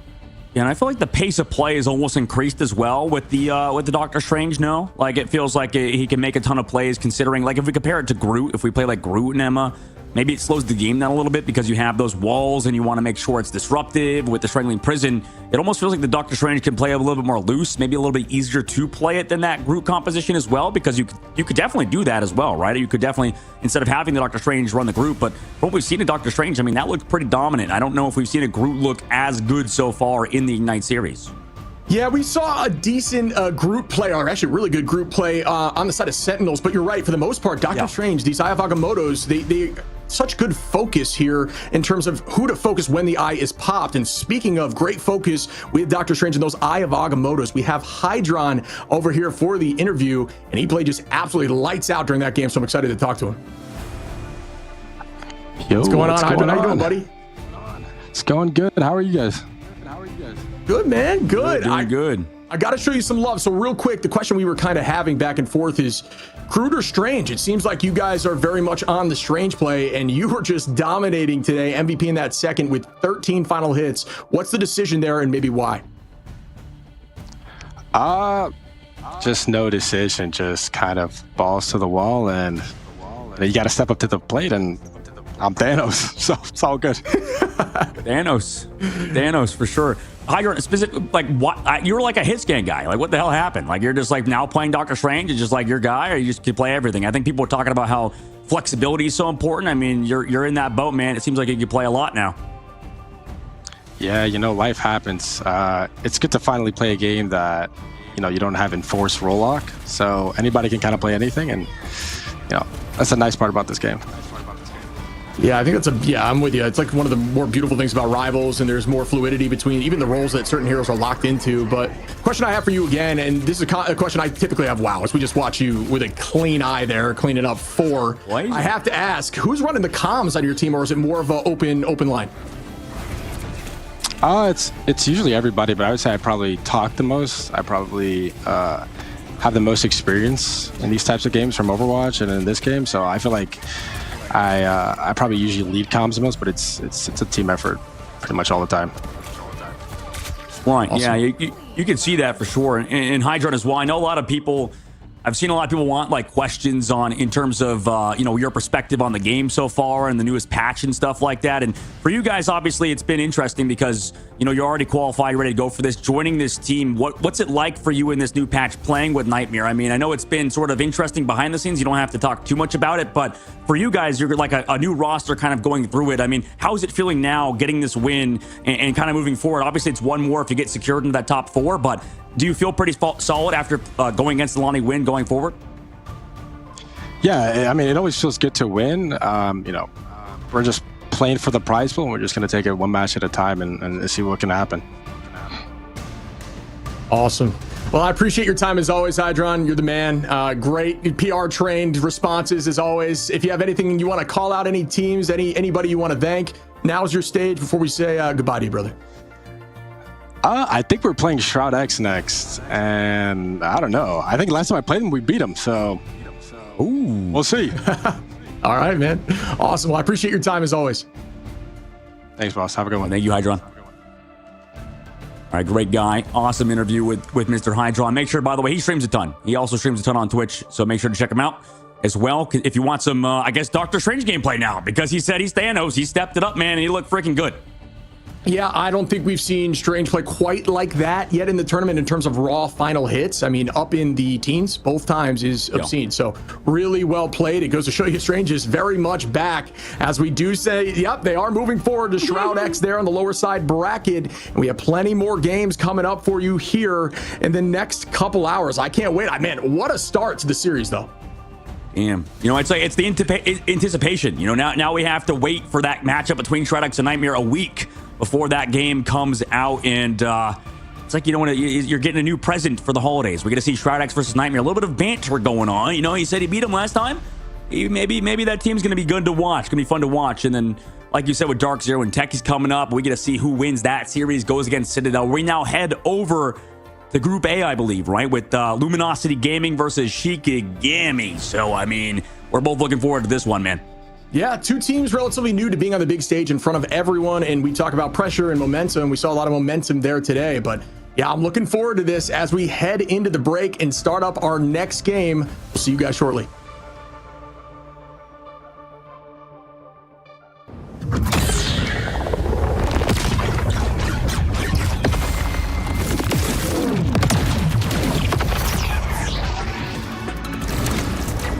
This is my unnatural selection.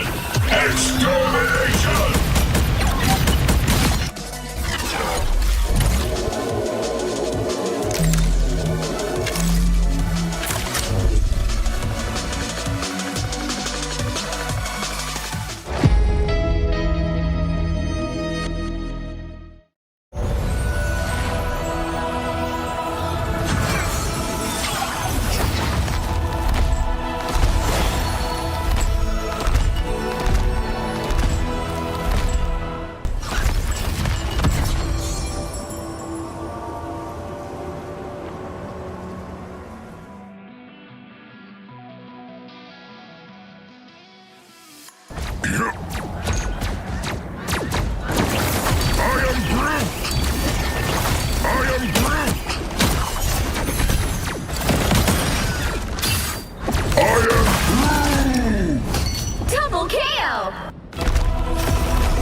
Welcome back, everyone. And I've got to say, that did not feel like a 2-0 series to me. That was a ton of fun to watch. And congrats to Nightmare for taking that one home.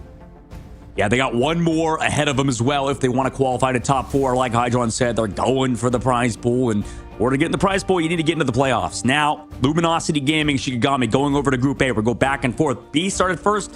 Now we're headed over to A, and LG versus Shikigami. This is a big game for both organizations because both are esports orgs supporting their players. And, you know, for LG and Shikigami, brand new roster. Luminosity, not as much. They've been around for a while.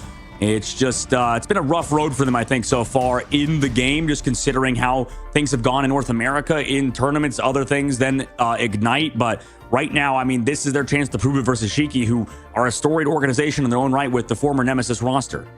Yeah, I mean, we talk about LG quickly. They just, you know, drew kind of the short end of the stick there. Game one, we didn't get to really see much of their improvement. I mean, going into 100 Thieves, first time on the big stage in this tournament, is got to be quite the tough thing to tackle. And so we didn't get to witness maybe as much of their presence as we might see in a game like right now against Shikigami. Shikigami, obviously a brand new team, like you mentioned. Similar storyline. So I do think both teams are going to come in here with a little more aggression. We're going to really see their, you know, hero pool roster and what they can pull out, and maybe we'll see something different from them today.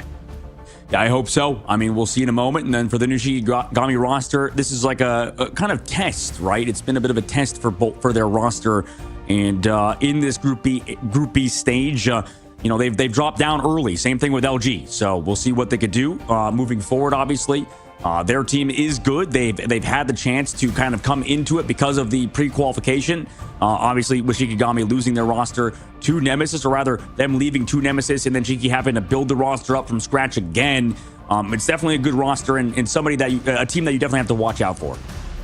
For sure. I mean, we've seen MVPs across the board, you know, across all these different roles. I mean, at least SVPs where teams are, it seems like it could virtually go anyway. Everyone kind of showing up in the moment. We saw, for example, just LG alone on Luminosity. Haluk had the MVP with the Thing during Midtown. We had Alfie popping off on Mag, showcasing how strong they could be on Mag. So there is a ton of potential there. The duelists, unfortunately, going against 100 Thieves, which, you know, in the conversation for some of the strongest duelists in the game, maybe not able to showcase what they can do, but we've seen them in ladder and they are very strong. And, you know, some of the things you see in ladder, we may talk about some skins, right? Some of the things that are coming back, like the 616 bundle. And I've got to say, this vault right here has a ton of some of the coolest skins, in my opinion. A lot of people looking forward to grabbing that cap, that Venom. I know Magic's is awesome. The winter skins with Groot. Ton of people, even Hawkeye, right? So ton of people looking forward to this. I know if you didn't get your chance to cop these skins, now is your time, because I've got to say, they do a great job with these skins and how they change the abilities in the game.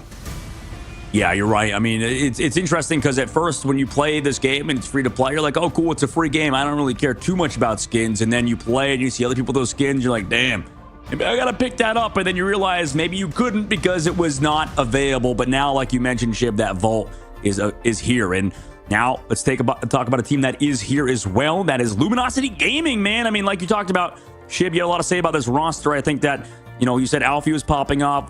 You know, the whole team is sort of coming into their own, but now in this tournament, can they do it? Yeah, I've seen a lot of this team in ladder always playing incredibly well, right? It's just about playing together as a team and overcoming a little bit of these, you know, maybe more difficult matchups. This one, I think, is more in line to just to kind of wake them up as a team and showcase how strong they could be. Very similar to Shikigami, both like relatively new teams out here on the big stage, but still, they can definitely get the job done. As you see Alfie here popping off, and right before we saw March over there on the Hella. But March also plays a mean set of flyers, so not afraid to pull that out if need be. Brady, a great DPS. I think it was just like we mentioned, very difficult to go into 100 Thieves. Those duelists who just do a great job of finding value on off-angle picks prior to every single fight, making the odds heavily in their favor during the team fight. And listen, I always appreciate players who have the real gamer tag in game as well. You know, Brady, formerly known as was 6'3" Dreadhead, so very funny guy he is. Shikigami on the opposite side, that is their opponent.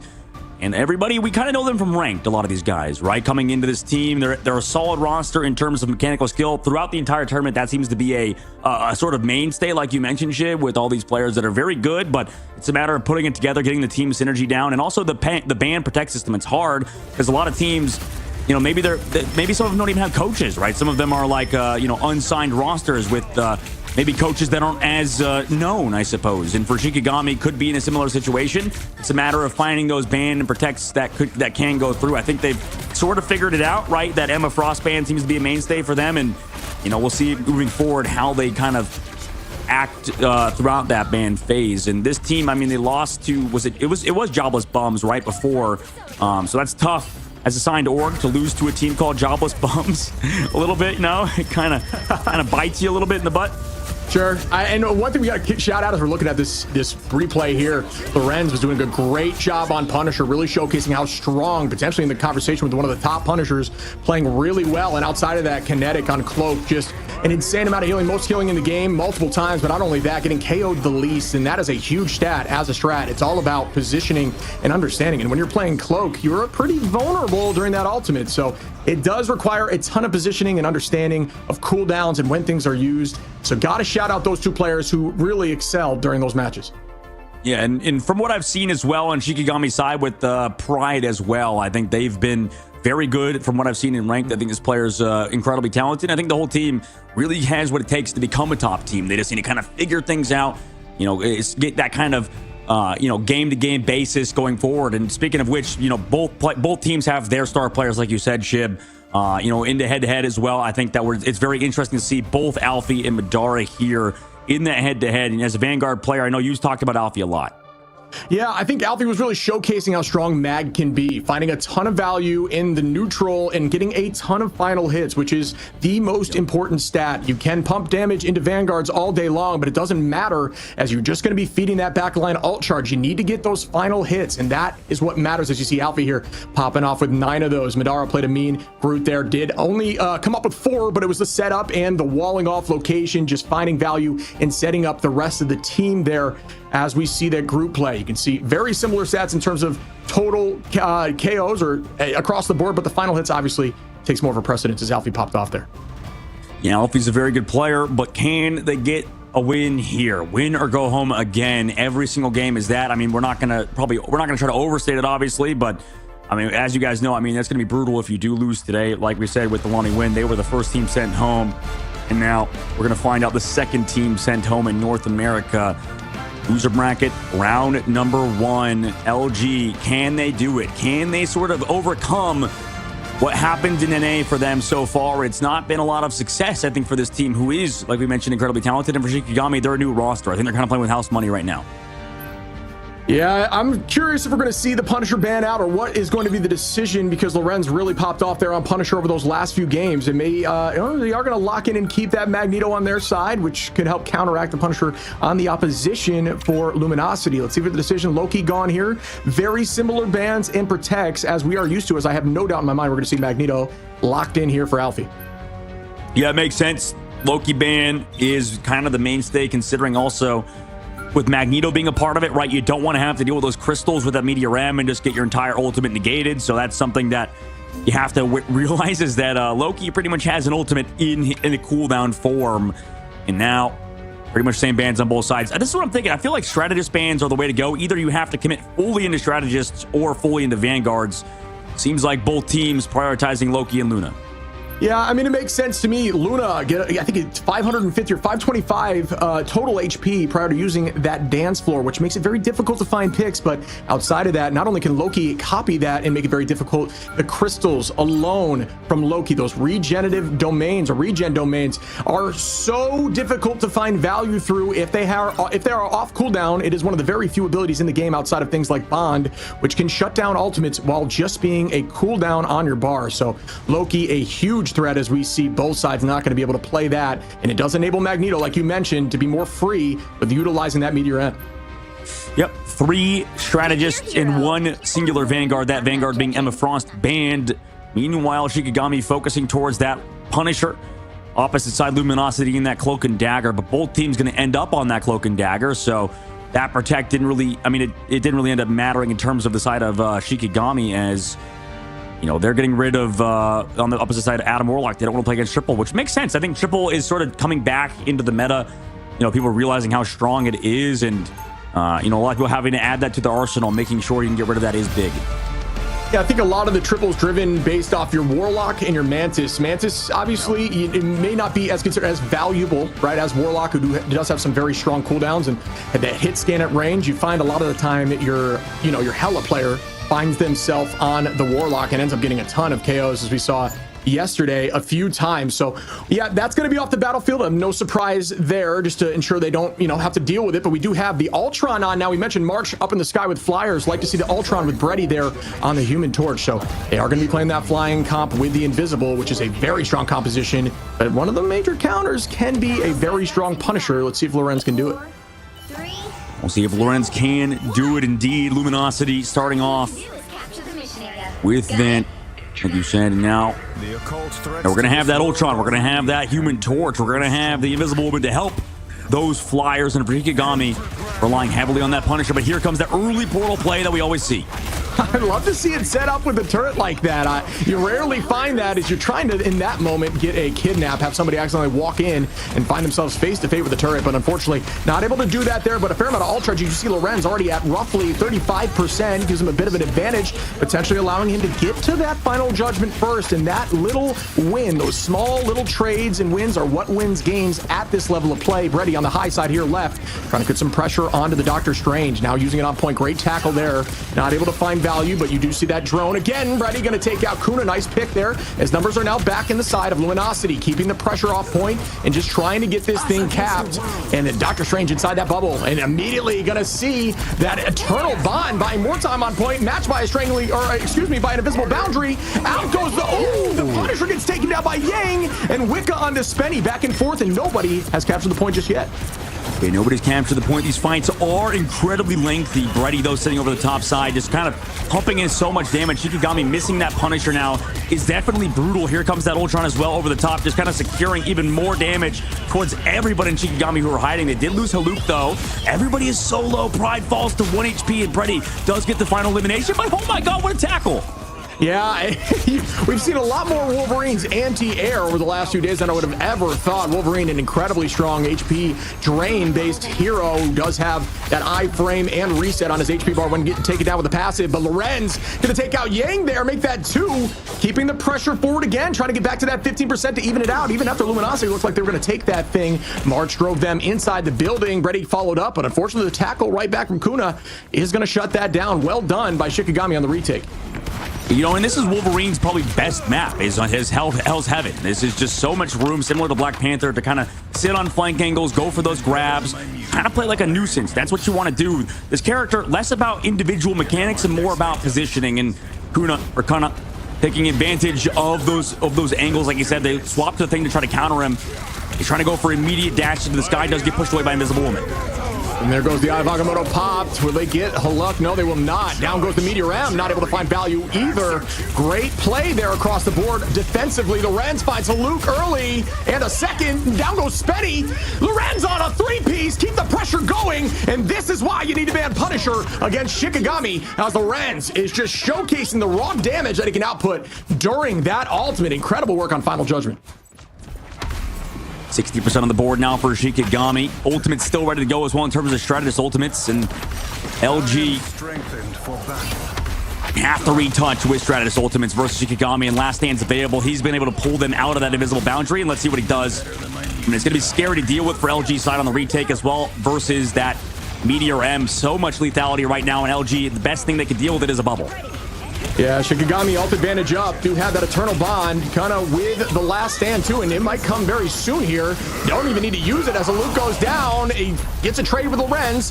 Pride finds Spenny. Back and forth it still goes here as Luminosity trying to hold on to the point. Yang using that bond onto the middle of the point. Wolverine trying to tackle off, and the push to follow up onto Alfie. That's a great play there by Wicca. Kinetic too, as they do sweep. Oh my god! Beautifully well done there by Medora. You gotta love to see it at this level of plays. It's not really as expected. So well done. What a vibe killer.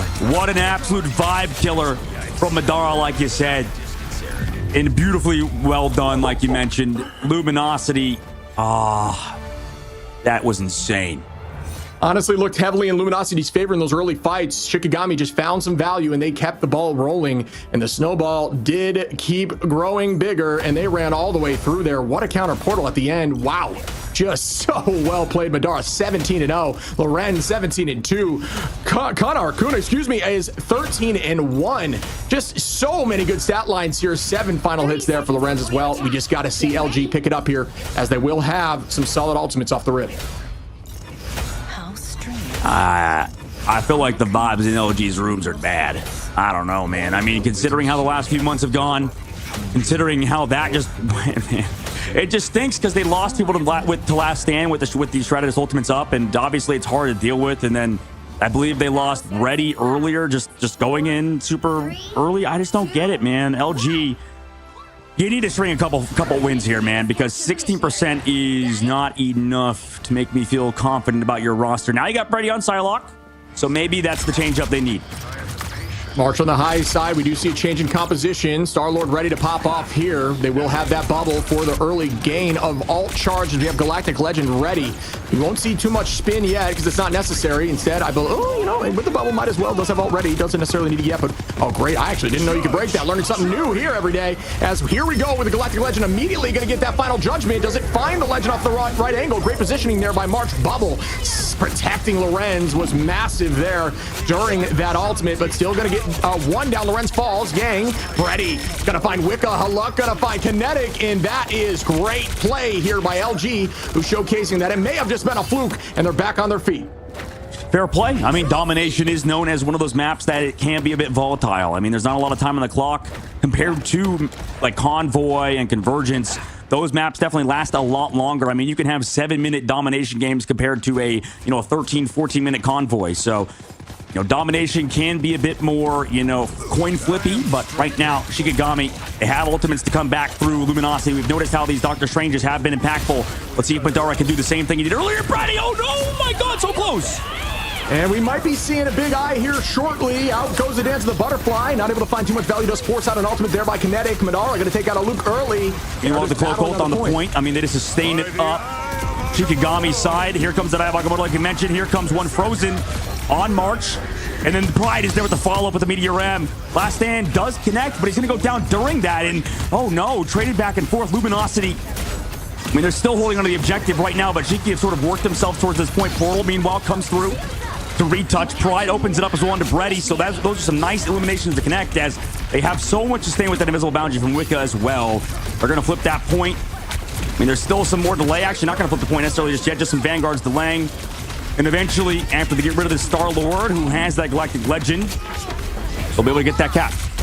Yeah, great pick there again. March goes down Brady as well, as they are holding on. It's 19-64. Luminosity doing a good job here maintaining this point. They do have ult advantage in this next fight. Is my casting partner gone? Is Shib gone? Shib! Shib, get back here! Am I dead? Or are you dead? Willing to help? We'll find him. We'll find him. I cannot hear Chibi. Maybe that's on my end. Oh. My brother, Shib, you've been muted in Discord. That makes sense to me, brother. I was casting out. I think they heard me, but you did in March. Gonna take out Wicca. Alfie on the Kinetic there, too.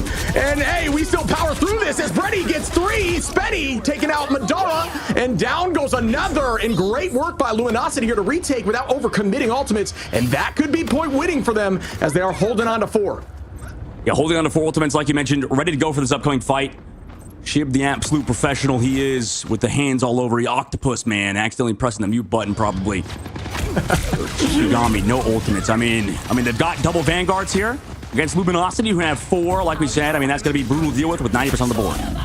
And here goes the retake again with the Dance of the Butterfly onto the back line. It might find Punisher early. Does. Lorenz goes down. That is a giant pick off the rip here as March and Brady are now on one, popping off together, potentially winning this for him as Logan just trying to make that touch. Will it happen? Weapon X, more of a subject than a human at this stage of the comics, is able to get on there, and they do touch, as we do see the Venn diagram up for the invisible boundary. Out goes the Eye of Agamotto. Great play there by Haluk to show that you can still get the job done through that. If you're a solid Strange, March and Alfie gonna find Kuna and Pride, and that is a ton of early damage, and that could be enough to shove them in and end this round, giving Luminosity the W they needed to push this to point 3. Pushing to point 3. The vibes might be back for Luminosity, just like the vibes are back between you and me. I was worried. I mean, I thought I lost you, but I didn't lose you. It turns out I lost myself in the network. I mean, you're still a doofus for that one, Shib. You're still a doofus. No wonder you dropped down to C3, man. No wonder you dropped down to C3. All I'm saying is if you're doing stuff like that. We bounce back, baby. Just like, much like the comms bounce right back to where we needed to be. But yeah, no, good call out there. Very similar to the comms. I think it kind of flowed either way, man, as we get the job done despite the situation. March, look at that. 17-5, but 8 final hits there from Brady. We do have a 19-7 to look there. And yeah, you got to show Lorenz 9 final hits, most in the game, as has been tradition for him. That's the problem, Shib, is that every time I don't hear you, I get like really worried. You know, it's like a dog with, you know, that once their owner leaves for like an hour, I'm like, where did he go? Where did he go? Please come back, Shib. I miss you. Oh yeah. For some, it's like a sleep paralysis demon. For others, it's a buddy. So I love to hear that. But we are going to start here again, potentially with a teleport. Nightmares about Shib. Nothing major here from Madara, who is going to hold on to that portal. But we do see the counter portal. Luke going to say, nah, I'll do that. And they are going to try to find one just to kidnap, as you can see, maybe right here onto a backwards. Madara, no, not able to do that. It did get wide as Lorenz. There it is. You love to see the kidnap play, and it does work out for him as LG gets the early take, but tackled right back into the last stand and turns those numbers right around. Make that 4. Really well done by Kuna to find a 4-piece on an insane ultimate, and Shikigami getting that early point. I'm sure Lorenz feels bad, but Kuna there with that 3-man last stand, and I mean, nobody's going to save that, even the Eternal Bond from Yang. And now coming to this one, here comes Madara into this upcoming fight. That's a huge eye, Wakamoto. Okay, and here we go again. Kuna gonna find Brady early on in this fight. That's 2 in a row. You can't have that happen here if you want this W. Alt advantage are in the favor of Luminosity, but the more these fights drag out, the more that goes away. So it's very much a matter of using your damage to be pointed and find picks rather than just stall here while you're waiting for your team to retake. So you gotta be paid, you gotta be strong and smart and have a good line of sight without forcing too much damage out onto the front line until your team is ready to fight. So we are gonna start again. Wolverine gonna try to find another early pick here. Kuna doing a great job of that, and here goes Lorenz with the final judgment, but there is a counter ult here from March trying to find a play, not able to get it done. The Meteor M not finding purchase either. Well done from the countering on both sides, but Kuna gonna find a Luke early again. Kuna finding these early picks without an ultimate even, and yes, Brady gonna come right back and just have the judgment returned as they take 2. Brady looking for more, but no, out goes the Eternal Bond to stall a little bit longer. Almost made something huge happen there as it is matched, but Kuna gonna find Spenny again. Downing Spenny again, just able to kind of do so much work towards the point on Wolverine, kind of how this character works in the passive. He does so much, but Brady trying to find these strategists, just playing in that Cloak and Dagger ability just makes it so hard to get them, and both Brady and March gonna fall, get KO'd out of here. Shikigami have an absolute death grip on this point. Yeah, I mean, this is a tough look. LG looked so good during that last map, but it seems like their confidence may have taken a little bit of a beating here as they are going to try to get the invis touch, but they've got to protect Strange here on this teleport, or they may be in trouble. Actually, 30 seconds to teleport, unable to do so. It's going to be all about the natural take here. They are dropping back to try to find another good position. Alfie is going to be on the Captain America to help with that stall, but ooh, that's a tough look. They're going to lose Spenny early there as we do see the invisible boundary popped. It's all about using these ultimates now. No reason to hold on. Loren's gonna find Alfie early, and that is a huge pick. Una onto Haluk, and that could be enough here for Shikigami. Yeah, that could be. I mean, Brady all alone, everybody inside that Eternal Bond as well. I mean, it's pretty much hopeless at this point. Everything is done for LG. They looked good on round number 2, but round number 3, they just got smoked by Shikigami. The slingshot right back in their faces. Map number 1 can go in their favor on Hell's Heaven. Yeah, I mean, we knew these games were going to be close, and I've got to say, they have been a ton of fun to watch. I sure hope the audience is enjoying it as well, as they've been so back and forth here. Both teams looking very dominant. I truly do believe this second map, being now in the favor of Luminosity, could go their way, and we could push to a map 3, may have cast or cursed it, but Brady, 11 final hits there on the side of LG. Great play there. It's matched by Kuna and Lorenz on the opposition, so really well done by the duelist line of Shikigami, but we saw some really strong play from both March, Brady, Alfie, Haluk, and everyone, Yang and Spenny even, on the side of LG. So I really do think it's anyone's game. Yeah, this is in stark contrast, I think, to the series we just watched with Nightmare, right? I mean, both of these Doctor Stranges being a little bit more supportive. You know, I love how Doctor Strange can sort of change the pace of play. You know, in this game, obviously, I think with Magneto involved, it's a little bit harder with those shields and stuff. And alongside the fact that Wolverine is involved, it's a lot harder to get anything going for Haluk. So, pretty tough for the side of LG to really get the ball rolling. And like we said, oh, by the way, that was just beautiful. I mean, what an amazing counter portal in the spot. I mean, usually we see that as a bit of a gimmick, but like you said, Chip, I mean, that doesn't happen in pro play too often. Yeah, I mean, things like those kidnaps, the counter portals are not as expected because they tend to fall off when you expect them in ladder, right? But as you get to this level of play, that kind of gets washed out. So maybe those plays that you would consider, I don't know, maybe early ideas before they became understood and knew how to counter back are now back into the fold because it's almost unexpected for something like that to happen and be quote unquote that easy. But really, really well done there.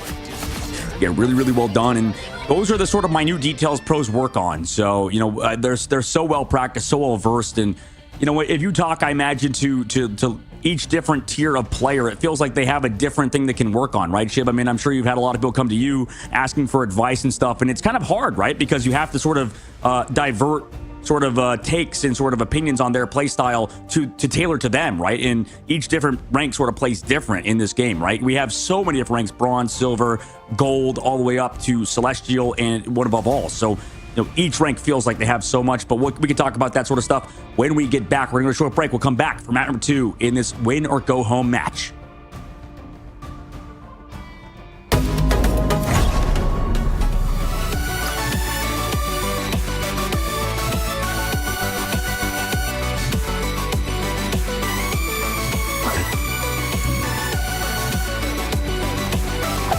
Nowhere to hide. Woo! I never miss.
Trapping all those fighting souls, but yet across the world I see you standing in my way. And remember the time, the place we used to fight, like the sun and moon. And I wonder if ever there was a time that we were friends. The night has fallen, shadows looming, and yes, that time has come for me to seek you out. We are set now for our last reunion. Break the chains, find your way, come fight me.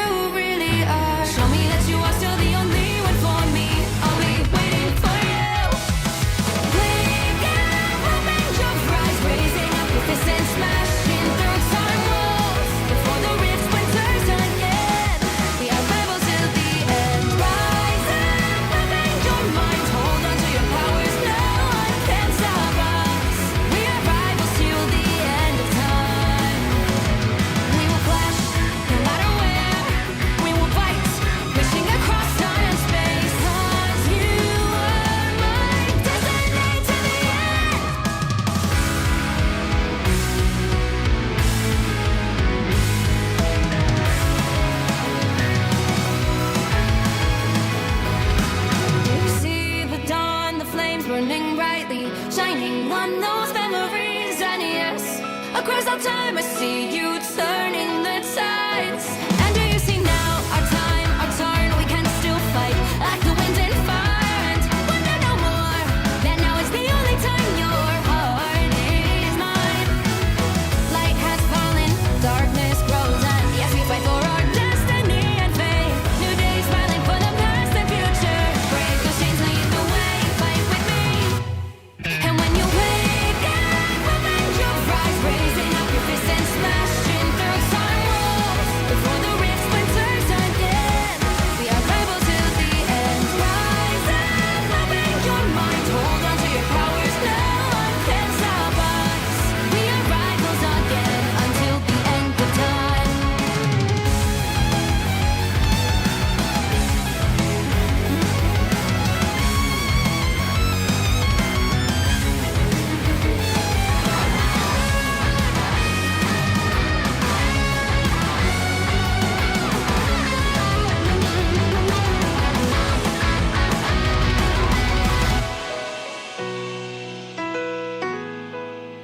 Show me that you are still the only one that matters for me. I'll be waiting for you. Wait up, open your hands, holding on.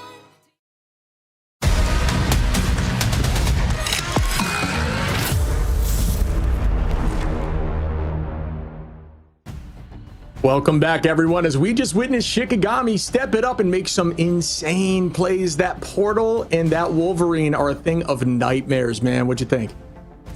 Ooh, Nightmare made it forward too. I mean, I'd be having nightmares as well if I just lost and went home like Alani Wind, oofy. But that's old news now, like you said. I mean, nightmares from that I would be as well. I've had so many. I told you about the one with Guru on Solaris. I think I told you about that one, right, with the Penny Parker mines and stuff in the spawn. Have I said this? Have I told you about this one yet? I don't know. Let's hear it.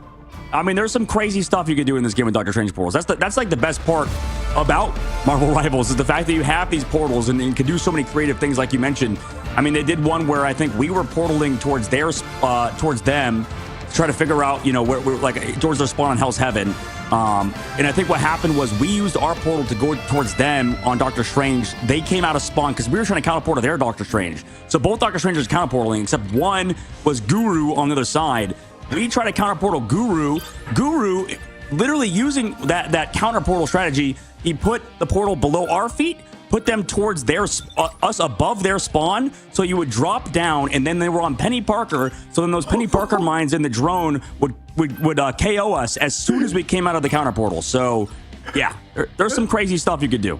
That is the biggest brain thing I've ever heard in my life, dude. And my simple mind, dude, I'm just putting those portals out, asking Punisher to set up turret and trying to make some rush plays. that's all I've got. That is insane, dude. Yep. You gotta love to hear it. I mean, and that's one of the things about Strange in this game that I personally love. The skill ceiling, the understanding of Portal is literally limitless. There's so much of a chess match just with the F button alone with those portals, man. So I'm a giant fan of this character in the game. I love how every single new hero seems to bring something. Like even with Emma, they implemented the way of forcing people to walk towards you, and they implemented a tackle with one hero, two new things for the game, a charm, excuse me. That kind of idea, and still having it work so fluidly with the game, that is some next level development, and I just love how they handle each one of these new heroes, man. Yeah, I mean, you know that if any character as well is a very attractive girl, you probably should main them. You know, just saying, just because of the fact that we get a lot of good skins, and the developers understanding that, maybe they balance them in a good way to make sure people play them with Emma Frost, being buffed and stuff. Hopefully Ultron gets some, like maybe I want like an Ultron in like a bikini skin, even like a bathing suit. I think they go kind of hard.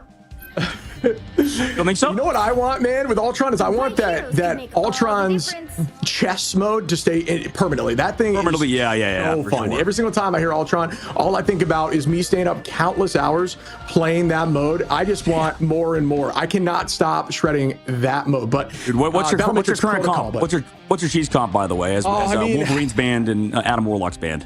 So I've won a multitude of ways. I chased Chop 500 for a while with a buddy of mine. We got up there, but running that Wolverine, I ran Wolverine with 5 strats in the back. I've run 6 duelists. I've run 6 vanguards. 6 duelists. All of which can work if you just commit and you understand when to make the full swap through the comp and try to counter people. It is, dude, there's so much counterplay to it too.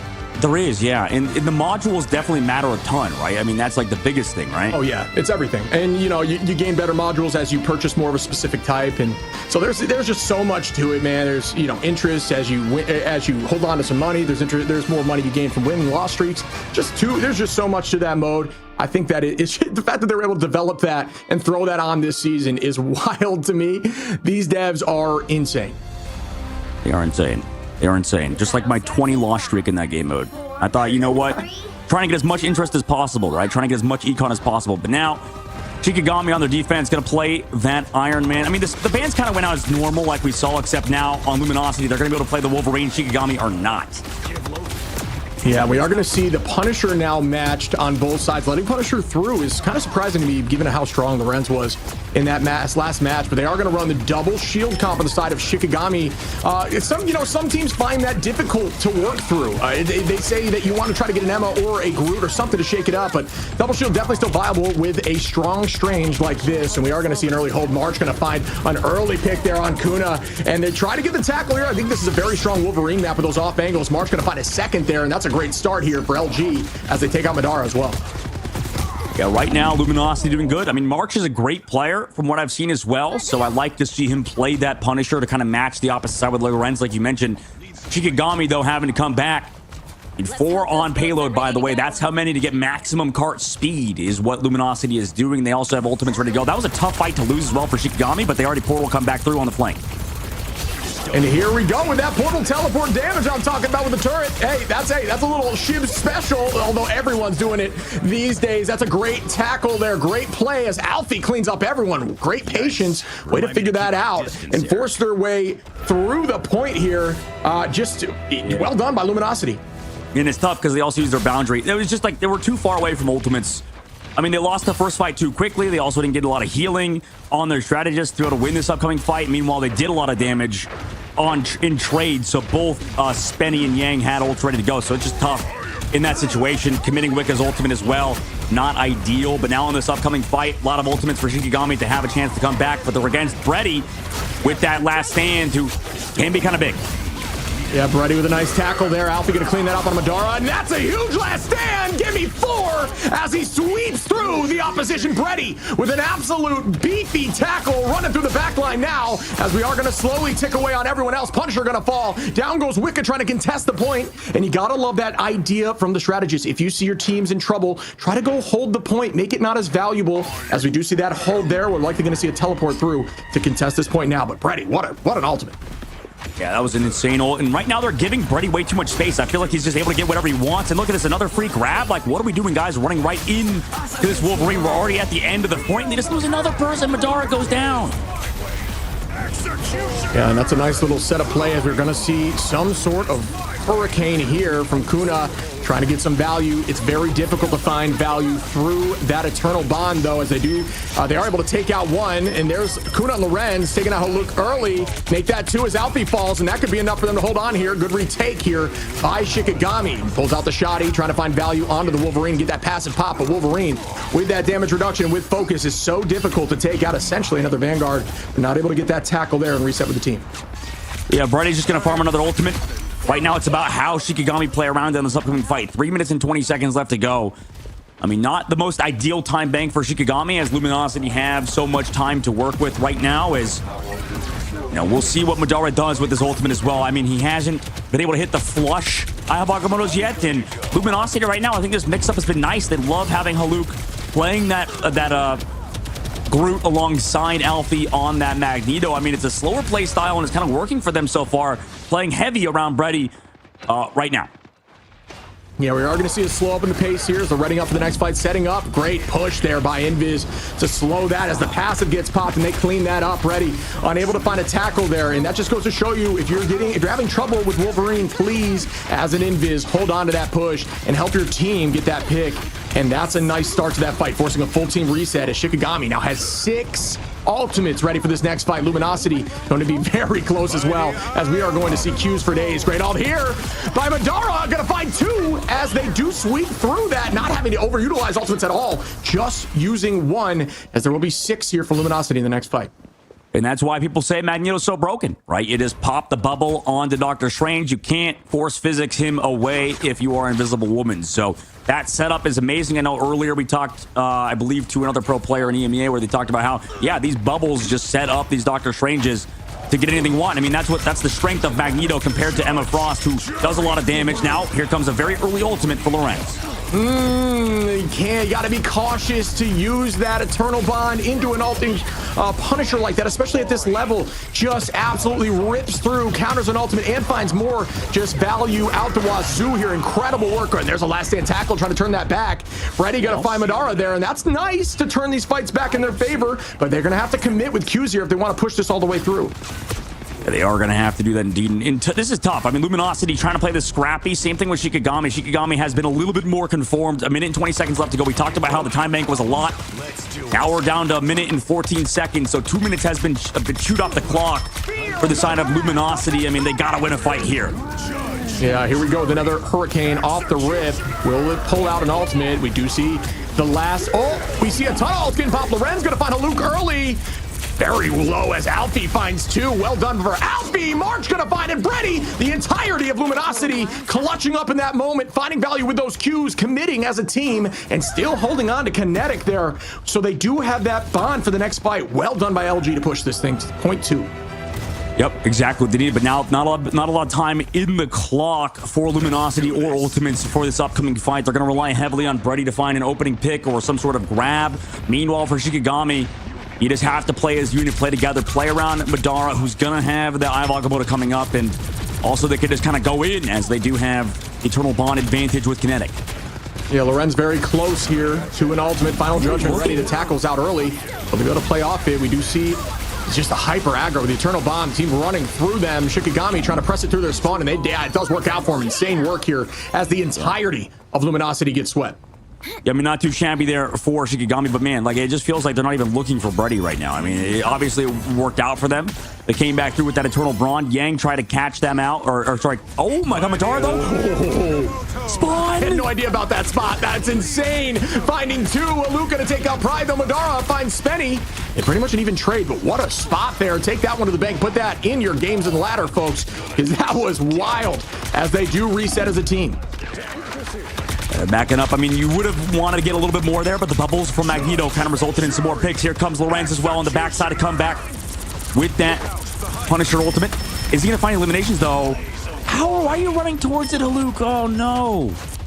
Difficult position to be in there. That reduced HP on the Groot walls, making it a little less value to pop that E up, but Lorenz going to take out 2, stagger them a little bit more. 40 seconds on the clock. Now things are getting a little dicey on this push. Holding it right here is actually very strong, as I do believe once you get the point pushed into 3, it's much more advantageous for the defense on that first bend. Holding it out here actually is a little more advantageous for the attacking team, but not able to get it done just yet. But Luminosity, look at all these Qs ready for action. Pride going to be close, and here comes the Hurricane. Gonna force out Yang, potentially.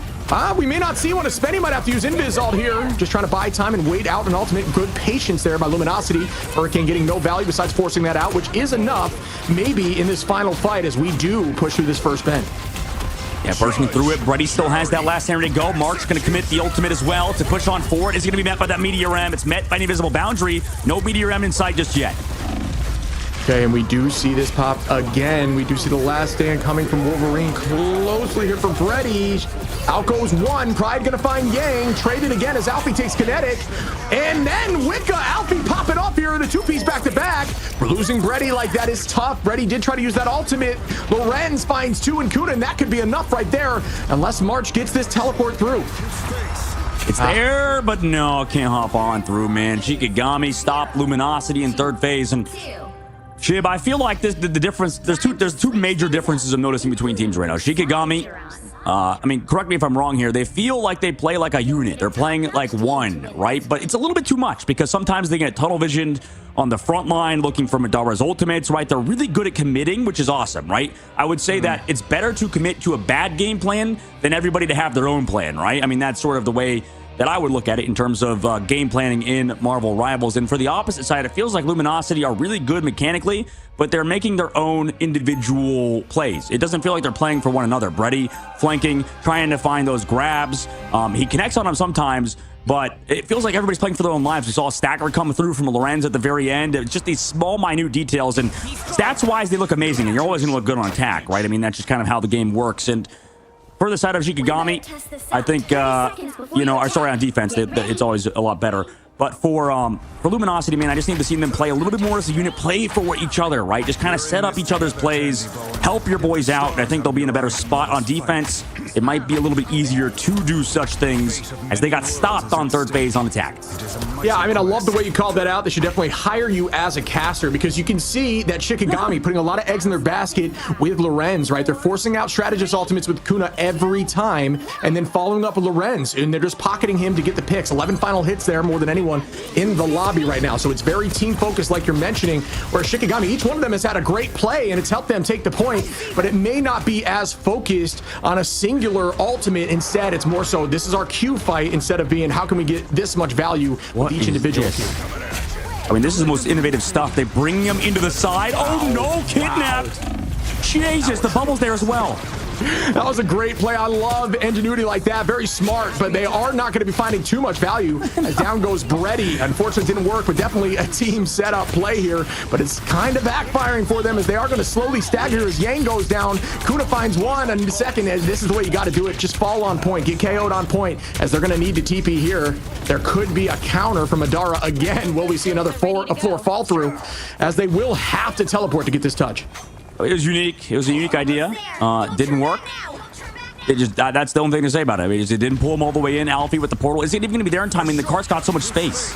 Ooh, yep, they do get the touch, I believe. The push out. Spenny falls early. The Rams with an early pick, and yeah, down goes Haluk as well. And this is not going to work out for them. This portal was more desperate just to try to get that time. It goes to show you that backfiring off that initial play. I like the idea of the play a ton. And it had a ton of potential. Unfortunately, losing that play and that fight and all their commitment to being on those off angles allowed them to just kind of walk the point after, and it gave them the entirety of point one, which means 5 minutes here for point two. That's crazy.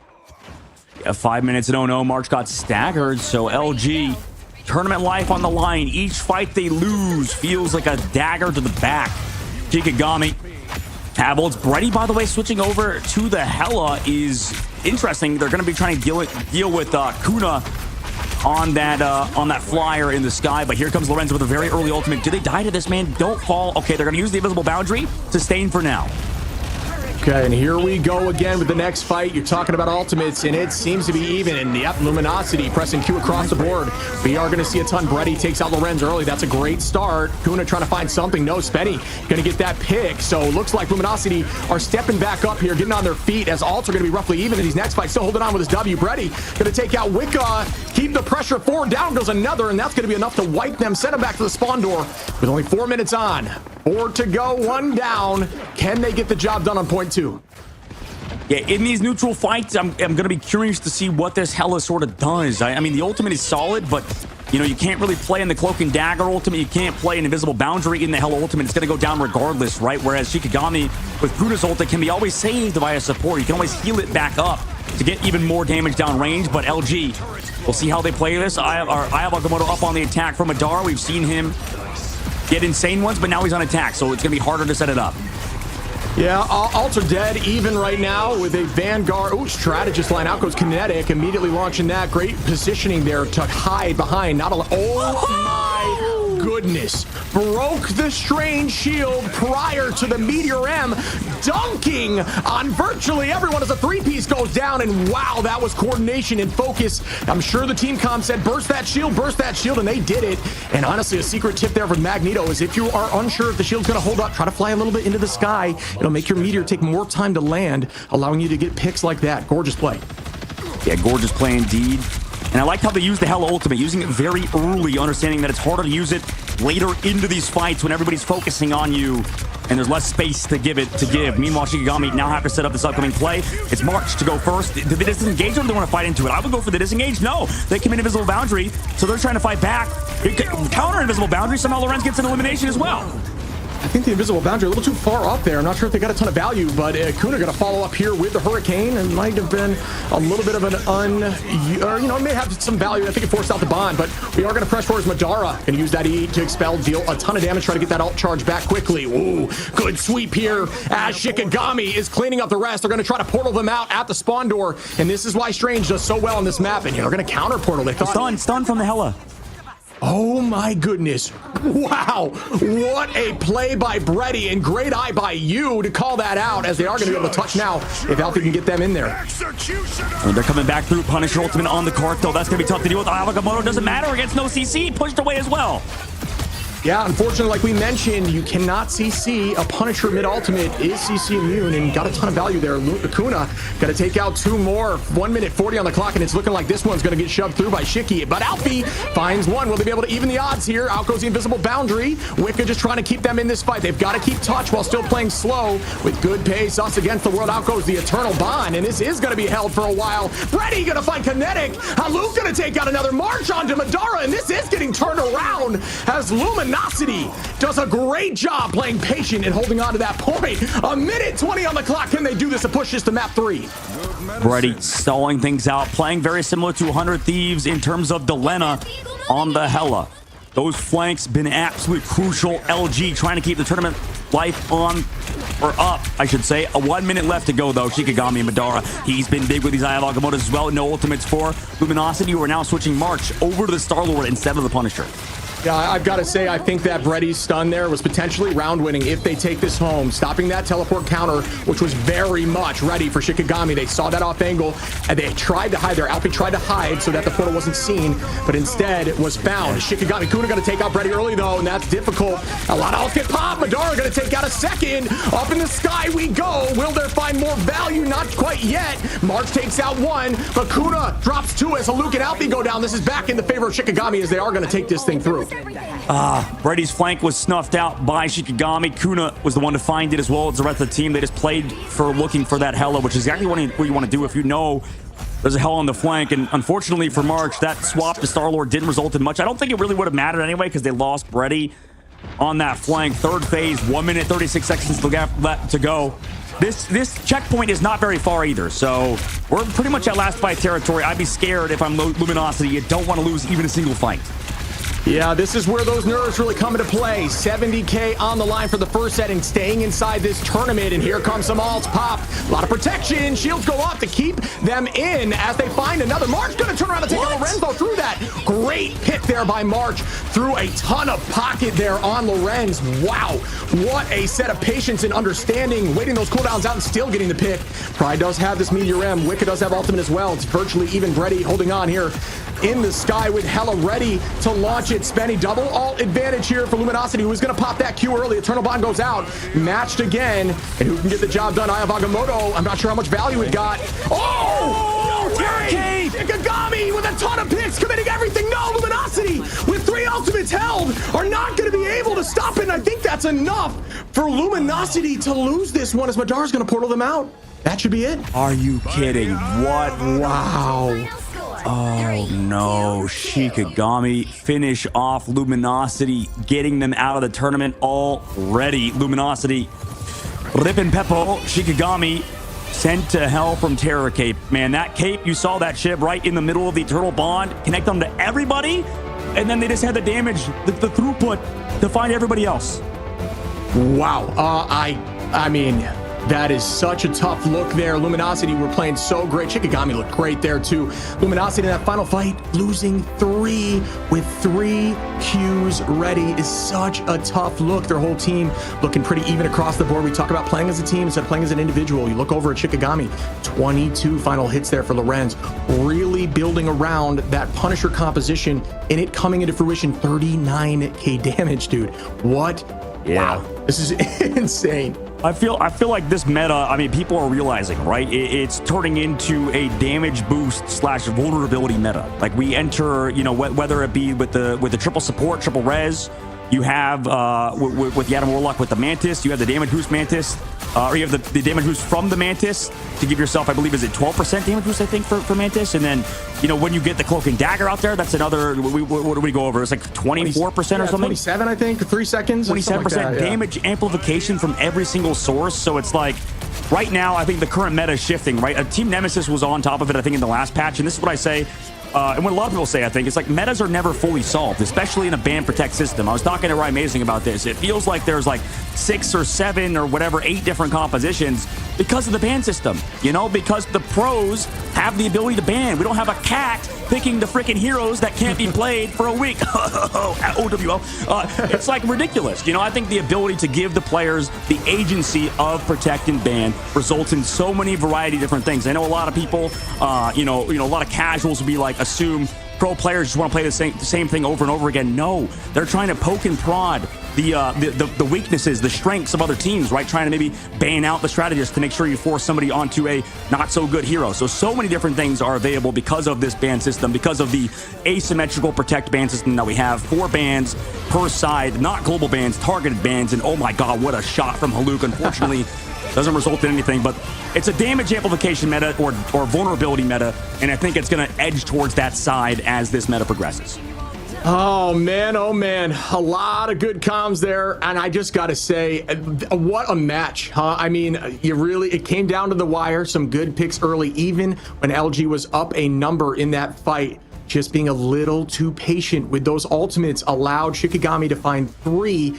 And that's just, that's difficult. As we are going to press forward and get into the interview with Madara, who played a mean mag. Well done across the board there. Hey, what's up, guys? Thanks. Hey, man. I mean, you guys, sorry, Ship, for taking your first question. I apologize, man. You played amazing, Madara. Obviously, we saw you had a lot of awesome plays, specifically with like spawn camp portals and stuff. But man, you were going for a lot of creative plays. I think the pacing that you guys put on them was so fast, and it was very clean. Can you talk about that from your guys' perspective? I mean, what's that like setting it up for your team? Was that intentional? How fast you guys played with this Eye of Agamotto and in general? Yeah, a lot of the time when I'm using my ult on Strange, it can be a little harder to use it in the mid fight, especially against a Sue, because she can just push you out if she's holding it. So what I like to do, especially on that Hell's Heaven map, like we do it a lot, you just like fly around a corner, and then as they're coming through, you just drop on them 3-2 on it, and it's a lot harder for them to push, especially when they're not just like staring at the ceiling. Yeah, you were showing some crazy spots there. Not I said Matt, I meant Strange. You were showing some crazy spots there with drop alts, but one of the things I got to shout out is that portal cancel that you had was disgusting. So can you give me the thought process it's like a chess game, right? But nowadays you can pull that kind of stuff off because people just don't expect it to happen at this level, correct? Yeah, I mean, anytime like on a King of the Hill map, there's like 80% left and you just killed 1 or 2, like their only chance of winning the game is to portal back, right? So like I see we've killed the Strange, like I hide in a spot and I say, don't worry guys, they can't portal back, and the game's over. Yeah, it was so well done, man. It's awesome to witness. Strange is taking it, he's climbing back into this meta, and I love it. Yeah, and Madara, I think for you, by the way, and your whole team in general, right? I think this means a lot to kind of get into past, a solid team in Luminosity, right? I mean, that was a 2-0. It was hard fought on map number 1, but after that, I mean, you guys kind of put things together, figured it out. And then obviously that Terra Cape. I kind of want to get your take on the meta. I know a lot of people that are watching are very curious about your take, about your team's take at the professional level on, such things as like Terra Cape on damage boost, damage amplification. How do you feel like this meta is going? It's only been a few weeks since the new patch dropped, but what's your take so far on the meta and what you're seeing? Well, the meta seems very flyer dominated with the Ultron release, like Ultron Iron Man, Ultron Torch, even Storm is like back in the meta. So as a tank player, that's really annoying because you actually like can hardly ever click those characters. But we've started playing a lot of Cloak the past couple weeks.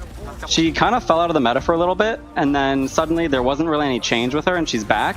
I think a lot of that is because people kind of realize the damage amp from Cloak is just so strong for like killing through support ults. I don't know if you guys saw in that last fight, but Kinetic hit a 6-man blind, and we just blew them up in the middle of their Sewell. It's actually really good. Yeah, it was surprising. It's almost like we talk about Loki crystals, we talk about Bond from Warlock, but that blind essentially stopped 3 ultimates. They had 3. I don't even know if you knew that at the time. They were holding on to 3 as they got KO'd through that. So that was a massive blind and follow-up. And we're talking about damage in this meta with Mantis even being on the table, even Storm's damage boost alongside of that. I do think, especially with you guys running a lot of these like Punisher compositions, really focusing on keeping Punisher through the fights, it seems to be working out for you guys. You're heading now, I believe, into Ego Death, who has been known for more of a dive composition, which can be difficult when you're running something like Punisher to protect a lot. Do you have any thoughts on what you may want to do? Have you been practicing against dive comps? Obviously, I can't leak anything, but yeah, we've been practicing against a lot of dive. Even our warm-up today, they ran full dive against us, and we did pretty good into it, I'd say. So I think we're ready for that matchup, and I'm excited to play against them. Awesome. Oh yeah, that should be so much fun. I mean, we can look at the bracket as well for you guys. I think you could see it on your end. I mean, coming up, you guys, I believe it's just you need 1 more to qualify, right? So if you beat out Ego Death, get into that top 4, I mean, that sets you guys up to get into those playoffs, and obviously that's what you want, right? And obviously you said no leaks, but Team Envy said, I mean, it seems like they kind of figured out Ego Death a little bit, no? Like they just kept kind of playing, Wolverine anti-dive almost, like he just kept, I think it was Cal said he was like trying to play anti-Black Panther himself. I mean, obviously that guy's pretty good. I mean, what's your take on Self so far from the match you've seen from Ego Death? I imagine you guys have done some research. Guy is insane on BP. It's the first time we'd played against a BP in scrims, and the first time he just rolled us, and you're like, wait, what are we supposed to do against this character? He's insane. But we figured some stuff out, so I think we're more ready for him now. Sound like me in every ranked lobby when they're always against me but never with me. Yeah, I've got to say quickly, I really appreciate your time. You've been awesome to talk to. Do you have anything you want to say, anyone you want to thank, anyone you want to call out before we progress through this tournament? I'm looking forward to seeing you guys again. Yeah, huge shout out to Shikigami. We came into the tournament, a lot of people expected us to get knocked out 0-2. I'm really glad we didn't do that. I think we can really make it. Hopefully we don't fly too low under you guys' radar, but again, huge shout out to the org, huge shout out to my teammates, huge shout out to our coaches, Grezin and Duncan. They've been a huge blessing for us. Also, a big shout out to the group of 6 players that we got for our warm-up after our original one canceled. That was really helpful for us. Well, that's awesome. That's so nice of them. Thank you for coming, Madara. I appreciate you. Great shout outs as well. Good luck in your next match. Thank you. Good talking to you, buddy. Thank you. All right, that was Madara for Shikigami. The, well, honestly, kind of carried him on Doctor Strange a little bit at points, right? Just kind of sent LG packing. And, I mean, it's not like they had to go far. Like, I mean, most of them are probably home, but still, that was a big win for them. And to go against Ego Death, too, that's not a bad matchup for a team like Shiki. Yeah, I mean, that was quite the battle. We knew these games were going to be tight today, some 2-0s, but they're not 2-0s, right? They have been very difficult, hard-fought wins every single time. And speaking of hard-fought wins, we're moving forward here. Dark Zero and Techie XD coming up next. Another elimination games. Like we said earlier, each one of these is very, very much going to be stressful because if you lose, you're out. No prize pool for you, and you got to try to find your way back in here into the Ignite series. Man, what a game. Yeah, what a game indeed. Let's go to that break and come back for that 3rd game of the day, guys. Don't go anywhere. We'll come back. Winner going home matches. 2 more left to go.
tapping all those fighting souls. But yet, across the world, I see you standing in my way. And remember the time, the place we used to fight, like the sun and moon. And I wonder if ever there was a time that we were friends. The night has fallen, shadows looming, and yes, that time has come for me to seek you out. We are set now for our last reunion.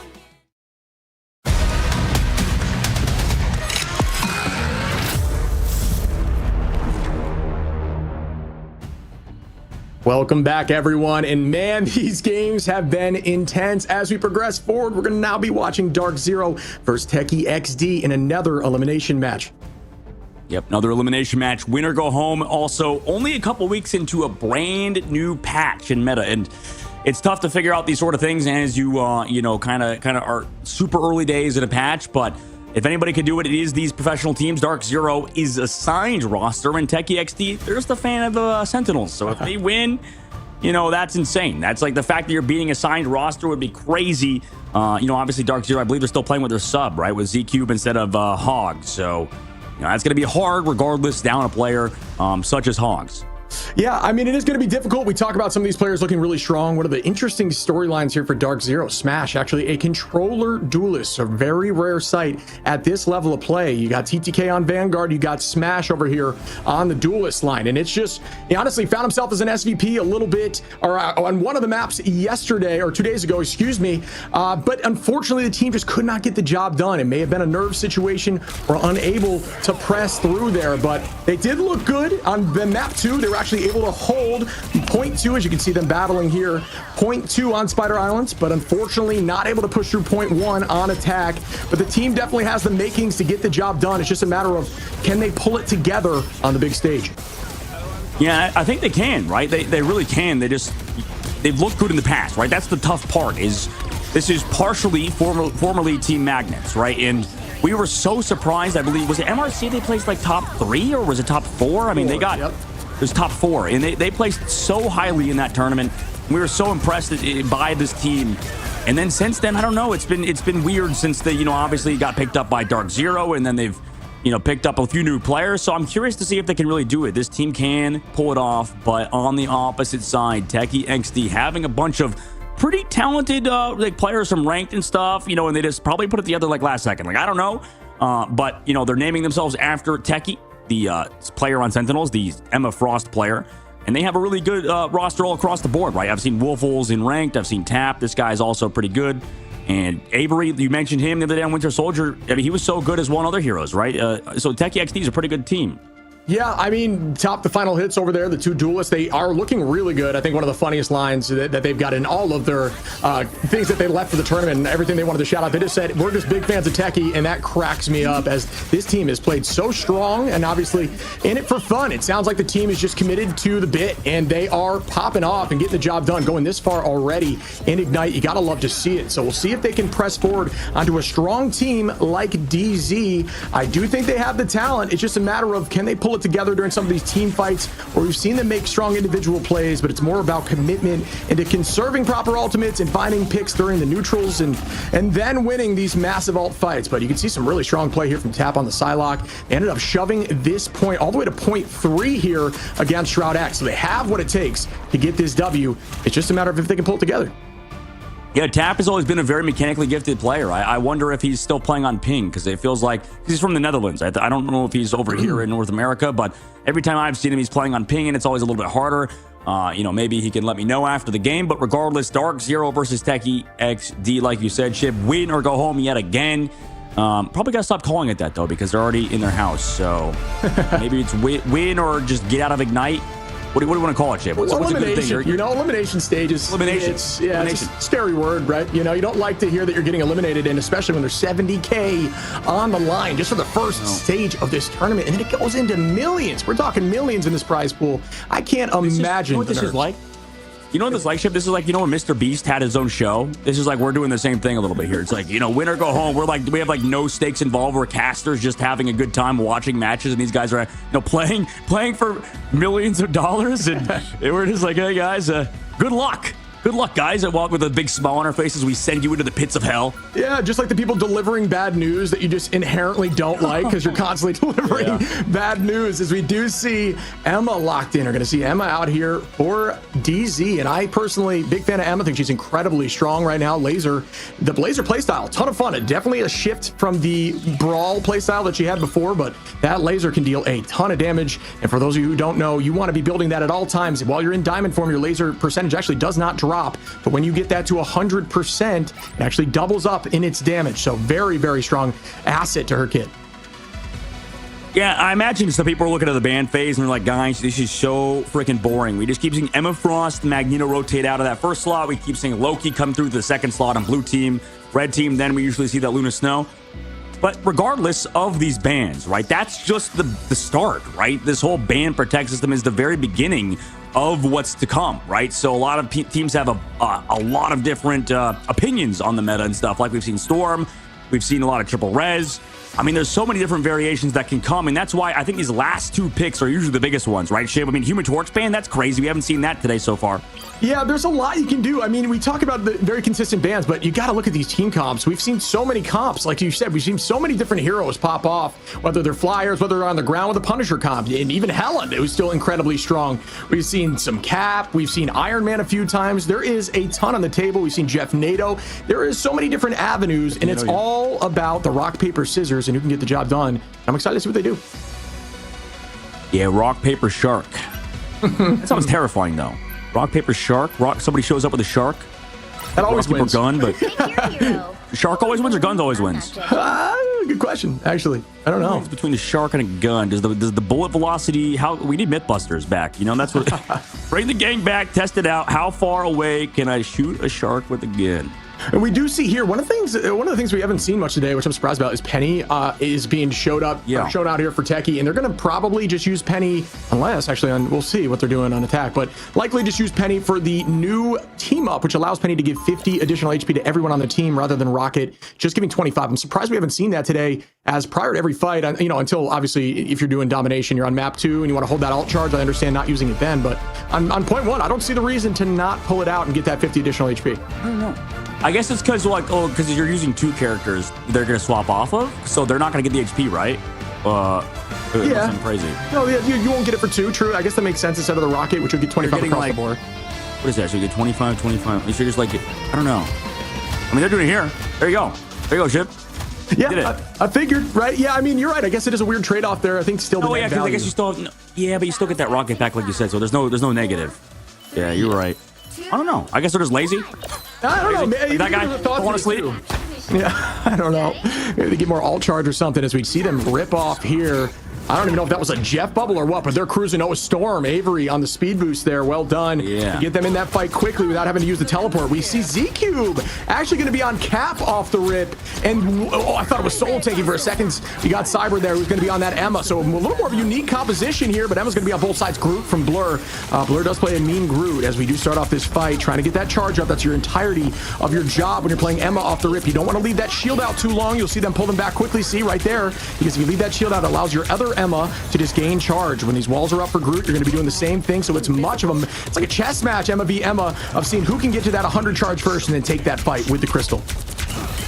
Full dive comp, meanwhile, for Dark Zero alongside the Mantis with the damage boost. That's what we see, I think, a little bit more. Like, it's those 2 healers. Most people don't really think you want to have a Mantis as a second one, and maybe that's why. Both Cyber and Chime fall. The healing a little bit lacking, and everybody just kind of collapses. Yeah, Techie doing a good job there of taking that fight and then not really, they just kind of played confidently and slow. They really didn't press in too hard. They just stacked together, utilized the damage and speed boost from Avery here and won those fights. Got an early pick and then it turned into 4, right? So you got to love what they're doing. DZ is playing a dive comp though, like you're saying. So we'll see if that changes up. Yeah. I don't know. I just don't know if the Emma synergy. I mean, you get the team up and stuff too. I mean, this is a decent composition. You just have to 3-2-1 and not take too much damage because you're just gonna be lacking a ton of healing with that Mantis. But you have so much damage with the damage boost. Meanwhile, oh no, just too much heals with the Invisible Woman and the Cloak and Dagger, keeping that Storm alive even through all of that damage coming through from Smash. Yeah, Smash ready to use that butterfly, but it is going to be countered out here as we do see an immediate bond, Eternal Bond here, pressing it on both sides. Ton of damage coming out. Nice tackle there. Z-Cube going to find Tap early. Avery going to take out Baser, though, and that is back and forth here. Baser actually actually subbing in, I believe, from the last few matches. They do a great job on support. AAD going down. Brute gonna take out Chime, and it is back and forth again, but Techie at roughly 60% this early. 60% indeed. They're trying to just capture it here and now. Avery with the Storm ultimate. Is there anything to counter it? No strategist ultimates here. So I mean, it's surely going to run people over. No, able to get away. Is that Cloak and Dagger? Nice job evading all of that damage, but here comes Tap on the backside. Smash able to get one though. No targets here for Tap as well on the point, but at least those are carrying objective. Smash goes down. Yeah, it's difficult because I like what they're doing where they're not using they're focusing on having a little more of sustained heals, correct? But the problem is they're playing a dive comp, so they want to try to do it quickly, but unfortunately these fights are just lasting too long, so you're starting to see the negative effects of having things like Mantis and Cloak only out there without a triple. Chime gonna find two as I say that. Smash gonna take out Blur, but even so, 90% and no ults on the side of Dark Zero for this next fight. Yeah, it's a lot of resources taken, but now they set themselves up. I think on this defensive push, or defensive hold, I should say, you know, it's a little bit easier to kind of pick and choose where your dives are because Techie are going to group as a unit, right? Coming together, you know exactly where they're going to be at all times. So if you could force out cooldowns as they force towards that point, maybe you could find an early strategist pick where they have no ults. Yeah, they're going to need something here early on for sure to sway this fight, and I think they're trying to stack together. Good idea here to get onto the backline quickly. ZCube just trying to mark that Punisher to deal a ton of damage and find an early pick, which did happen last fight. Smash just putting some strong damage into Storm. Here comes the ultimate for Johnny. Johnny going to try to find something with a Supernova, but no, matched immediately by Eternal Bond. But look at that damage output. It is strong. It's just not going to be enough. Chime going to reset. Does get Groot ulted. Strangling Prison out. Avery going to follow up and take out Chime right after, and that could be enough here as they are holding on. Invisible Boundary pop too. Smash try to find something. Avery and Brute going to clean up the rest, and I think that might be the swan song until we get a teleport play as Chime is switching over to Strange. I mean, it's going to be hard. They're putting all the resources into Chime on that Human Torch, and once he goes down, I mean, all that damage boost from the Mantis is pretty much negated. Here comes Avery as well with the Storm ult. Yeah, going through the portal and just blocking off the back line is kind of genius. Dancing in and out to force the team to stay separated. Brute going to take out Chime early there, and that's going to be a problem. Numbers back in their favor. Techie still holding on to Brute's ultimate. Will they try to hold it from map 2? And here we go as we get the judgment out. Final judgment onto Emma. Diamond form potentially to reduce some of that damage here. Not going to matter. Good pick here on the back. Cap is 1 HP. Does almost escape DZ. Doing a good job. Cube, Z-Cube, excuse me. Tap finds 2 more. And wow, that is a good W there for Techie, who looked clinical on that point. I mean, I like the idea from Dark Zero. This is what I was thinking. I feel like this is the evolution, just not played that well, honestly. Like the Mantis damage boost and stuff with the Human Torch. I mean, I like the idea.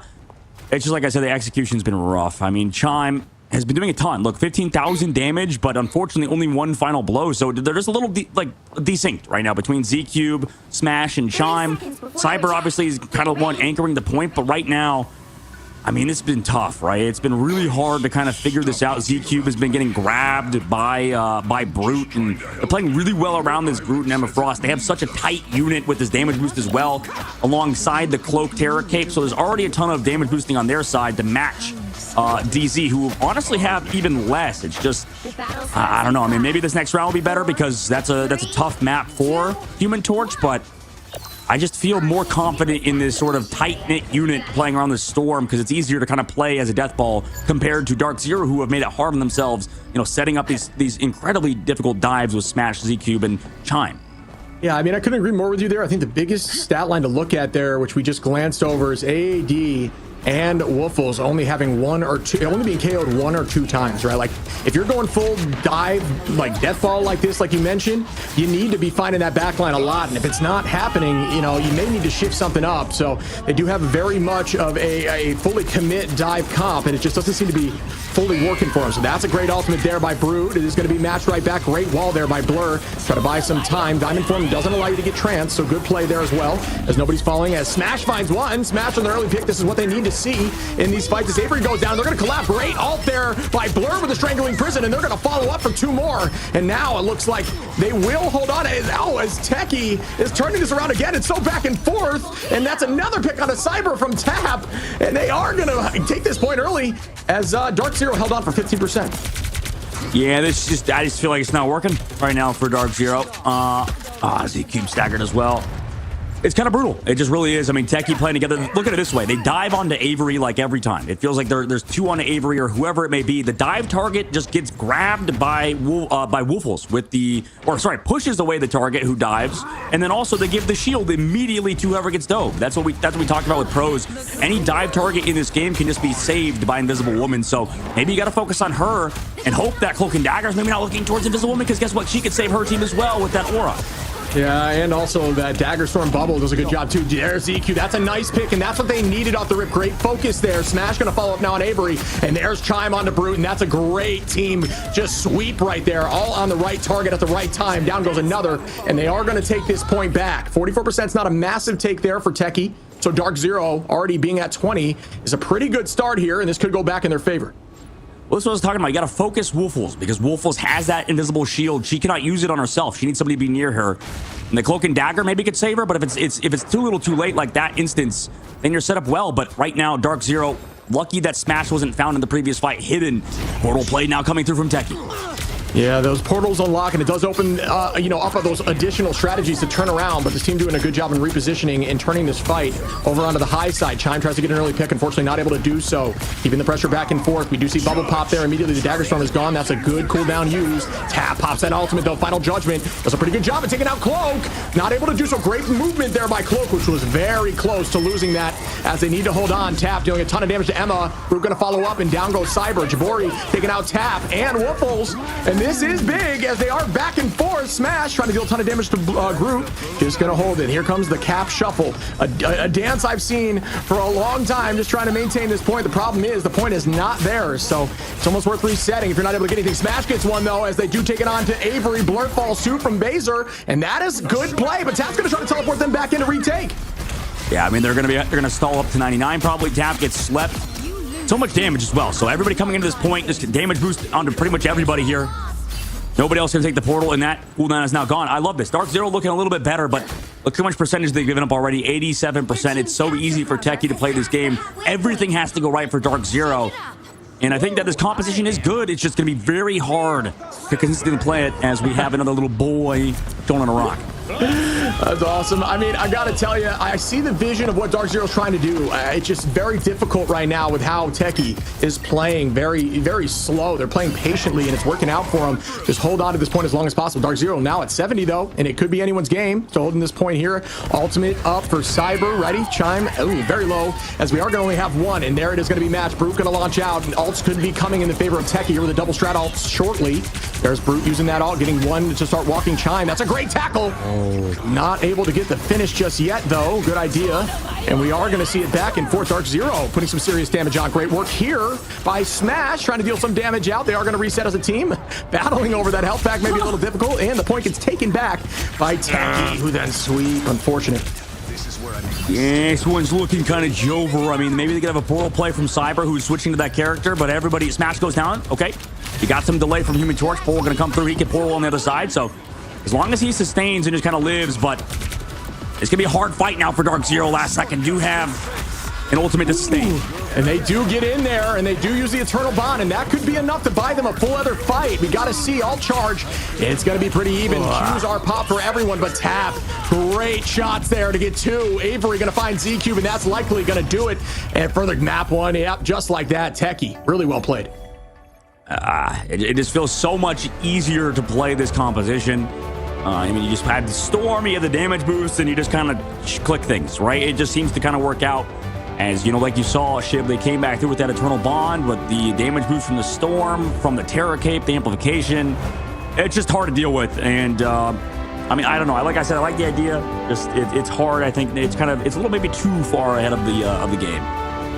Yeah, I mean, like I said, I saw the idea. It got some value, but I do think with this damage boost comp that you're kind of referencing, doing things like Terror Glow with the Storm, right? The Storm damage boost, your raw damage you're putting out there, even with Tap over there on the Punisher Shoddy, finding, instant one-shots just with this raw boost of damage on everyone that's diving. The entirety of the team has final hits. If you look, almost everyone roughly even on the strat line and the duelist line. So everyone just focusing on whatever target was diving, and they did not have the sustain to fight through those fights as they pushed to the limits. It kept going long, and you can't have that happen when you're committing full dive to the Mantis comp like that. Yeah, I mean, you have to also bear in mind as well, like the fact that Chime doesn't even get that Invisible Woman team up as well. You know, there's a lot of things that kind of a lot of the small things that sort of add into this, right? And the dive with the Captain America and Psylocke, it can be worth it. I felt like that would be a good composition, but realistically, I mean, Techie XD, all they have to do is kind of walk at you with that Storm and then just kind of play together as a unit. And you saw the sustain in Marvel Rivals is kind of absurd, right? It really is. The amount of healing that comes out from, Cloak and Dagger, from Invisible Woman. And on top of that, it doesn't matter because Cloak and Dagger, for how much healing that Cloak and Dagger does, Cloak and Dagger also enables a ton of lethality, right? With that Terra Cape that we keep mentioning. And that's, kind of something we keep repeating, but it really is the case, right? Cloak and Dagger, like you saw, did like 40k healing, but I mean, how much damage did they amplify, right? How much damage did Tap do through support ultimates, through Stratus ultimates to get eliminations? It was kind of clinical from Techie XD. Yeah, I'm with you. It's a tough look. It's a tough look. And look at this. I mean, we talk about a difficult comp. They're going full dive, right? So if you're going full dive, or at least your power in your comp is running dive, going into Emma Groot is kind of difficult. Emma does a good job in tackling anyone that's vulnerable on that dive, including things like Cap. It's actually one of Cap's biggest counters, in my opinion. So you got to get rid of the Emma if you're going that way. I almost think it's more worth trying to keep Mag in the game, in my personal opinion. Groot also cutting off line of sights every time they dive, getting the healers LOS out of the way so they can just focus. It was a tough look. I like the idea. I just don't think they played the comp they wanted to, or into the comp they wanted to.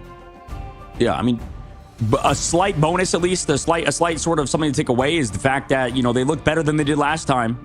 First game in the upper bracket, not ideal. Second game as well. And now coming down to the lower bracket, they look a little bit better. So maybe they can use the momentum to come back on map number 2, which we'll go to after this break.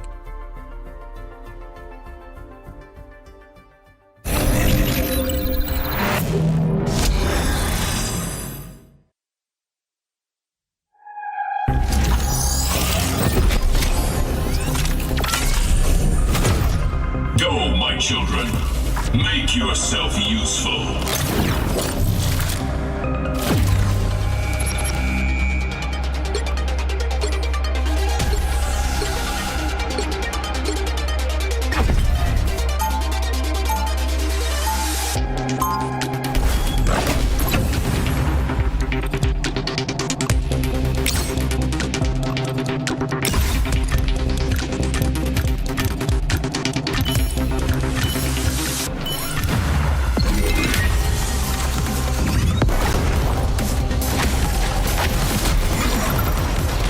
By the eye of Agamotto!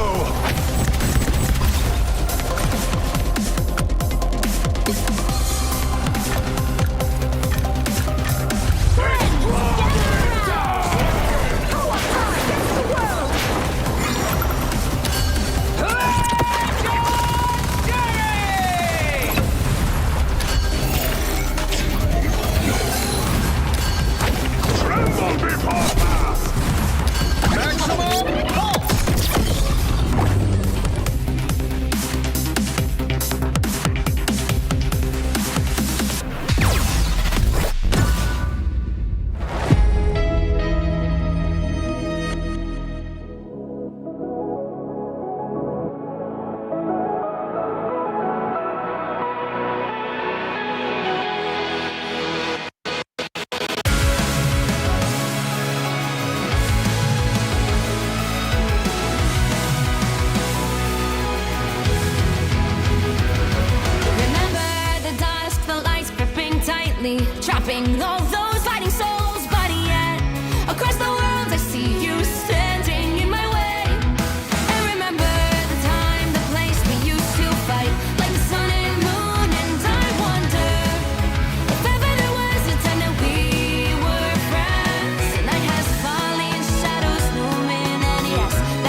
across all time, I see you turning the tides. And do you see now our time, our turn? We can still fight like the wind and fire. And wonder no more that now is the only time your heart is mine. Light has fallen, darkness grows, and yes, we fight for our destiny and fate. New days smiling for the past and future. Break those chains, lead the way, fight with me. And when you wake up.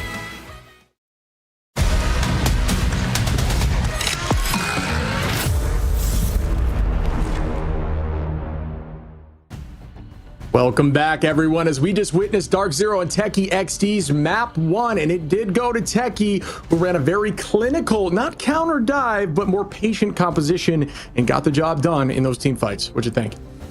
I mean, I think I'm surprised. I didn't think Techie XD would actually win. I mean, that's ridiculous. The fact that they were able to take a map off of a signed roster bodes well for them moving forwards, and to put themselves a map away as well from regressing in this loser bracket into the next round is huge, because if Dark Zero loses, they're going home, and Techie XD's moving forward, trying to get that top 4 into the playoffs. That'd be massive. I think Dark Zero, they looked a little bit not so good on that previous map, and that's only because I think they were trying some things, right? I feel like you mentioned, they put Bazier in. They're trying some things with that Magneto, or sorry, with the Mantis and with the Captain America, so you can see there's at least effort given, right? Yeah, I like the idea of the comp. Like I said, I saw the vision. Some of those plays looked really, really well executed. It's just in those long sustained fights, it was almost a guaranteed loss, just because they did not have the time to get to those ultimates. They did not have the sustain to hold on to the point forever. Cap can do a pretty good job of sustaining on his own, but it clearly just did not work. I mean, I just think the Emma Groot is very difficult to fully commit dive into, as they can shut things down. And we saw it there. So I do expect maybe a little bit of a change here coming into this next round. I wouldn't be surprised if we do. And I mean, well, we won't see a change probably first. Maybe it's still going to be Emma. Maybe it's still going to be, maybe. Okay, Mag ban this time for Techie, and Emma ban this time for Dark Zero. Yeah, I mean, you said, right, Chip? Last one, that's what you wanted? Yeah, I assumed they were going to make this play here and get rid of the Emma, right? If they're trying to, it seems like they actually might lock the Emma coming up here as well. Yeah, so they might continue with that comp, but instead force the enemy to not have the Emma potentially, which maybe will change things. I don't necessarily dislike the idea. I think, like I said, they were close. There was moments of brilliance. It just did not come together for the total W, and they do lock in the Emma here too. I think they have no fear of Cap getting banned out at this moment, so they're going to let that kind of fly for a while. I'm curious to see if they get rid of Invis too coming up here in the next ban. Yeah, it's a good call. I think you're right. That's their catalyst. That's their way to win. But the problem is, this is a best out of 3. So right now, map point for Techie XD. So if this gamble doesn't pan out, I mean, Dark Zero is going to have to go into the next qualifiers yet again. Luna ban, Punisher ban this time though. So Cap's not going to be able to play that character this time. Yeah, get rid of the shoddy, right? Like it was really valuable on that last set of fights. It just did a ton of raw damage through ultimates. It also helped counter Cloak there. So they're trying to take some of that stuff off the field, as they do lock in Cloak as well. So I like what I'm seeing. If they're going to run a similar comp, I think this is the way to go about it. Maybe ditch an Invis if they don't lock Invis here on this next keep here for Techie. But I do think Techie was kind of on their game. They looked really fluid, and they lost only major ultimate fights. They didn't really lose any neutrals. So I do think that they're in a good position. But sometimes we've seen it before. Teams like Dark Zero, once they get Emma kicked into a wall during round 1, turn around and stop the opposition. So I wouldn't be surprised if we see something different here. I wonder what the ban's going to be, because a Human Torch ban again. They did that again. They did Human Torch ban last time. I don't know if I like that too much, to be honest. I feel like shouldn't you get rid of like the sort of anti-dive characters in terms of strategists? Like the Invisible Woman's still available. The Luna Snow now is available. I mean, obviously get rid of Loki, but regardless, Invisible Woman is kind of hard to deal with. Yeah, I mean, the thing about Invis is you actually can take Invis out in relatively more easily in comparison to something like Luna Snow, right? Like you can find value with Emma. Emma's going to trance something along the line of Invis, find some value there. And so you're keeping the Emma. Maybe there's a conversation to say it's a little easier now to take out that Invis, but even so, I think Invis is in such a good state. Can deal a ton of raw damage too, which we're seeing here from these players at this level. Every single Invis that's getting MVP is dealing like 14k damage per round, which is just obscene. It's Loki numbers. So really a strong hero.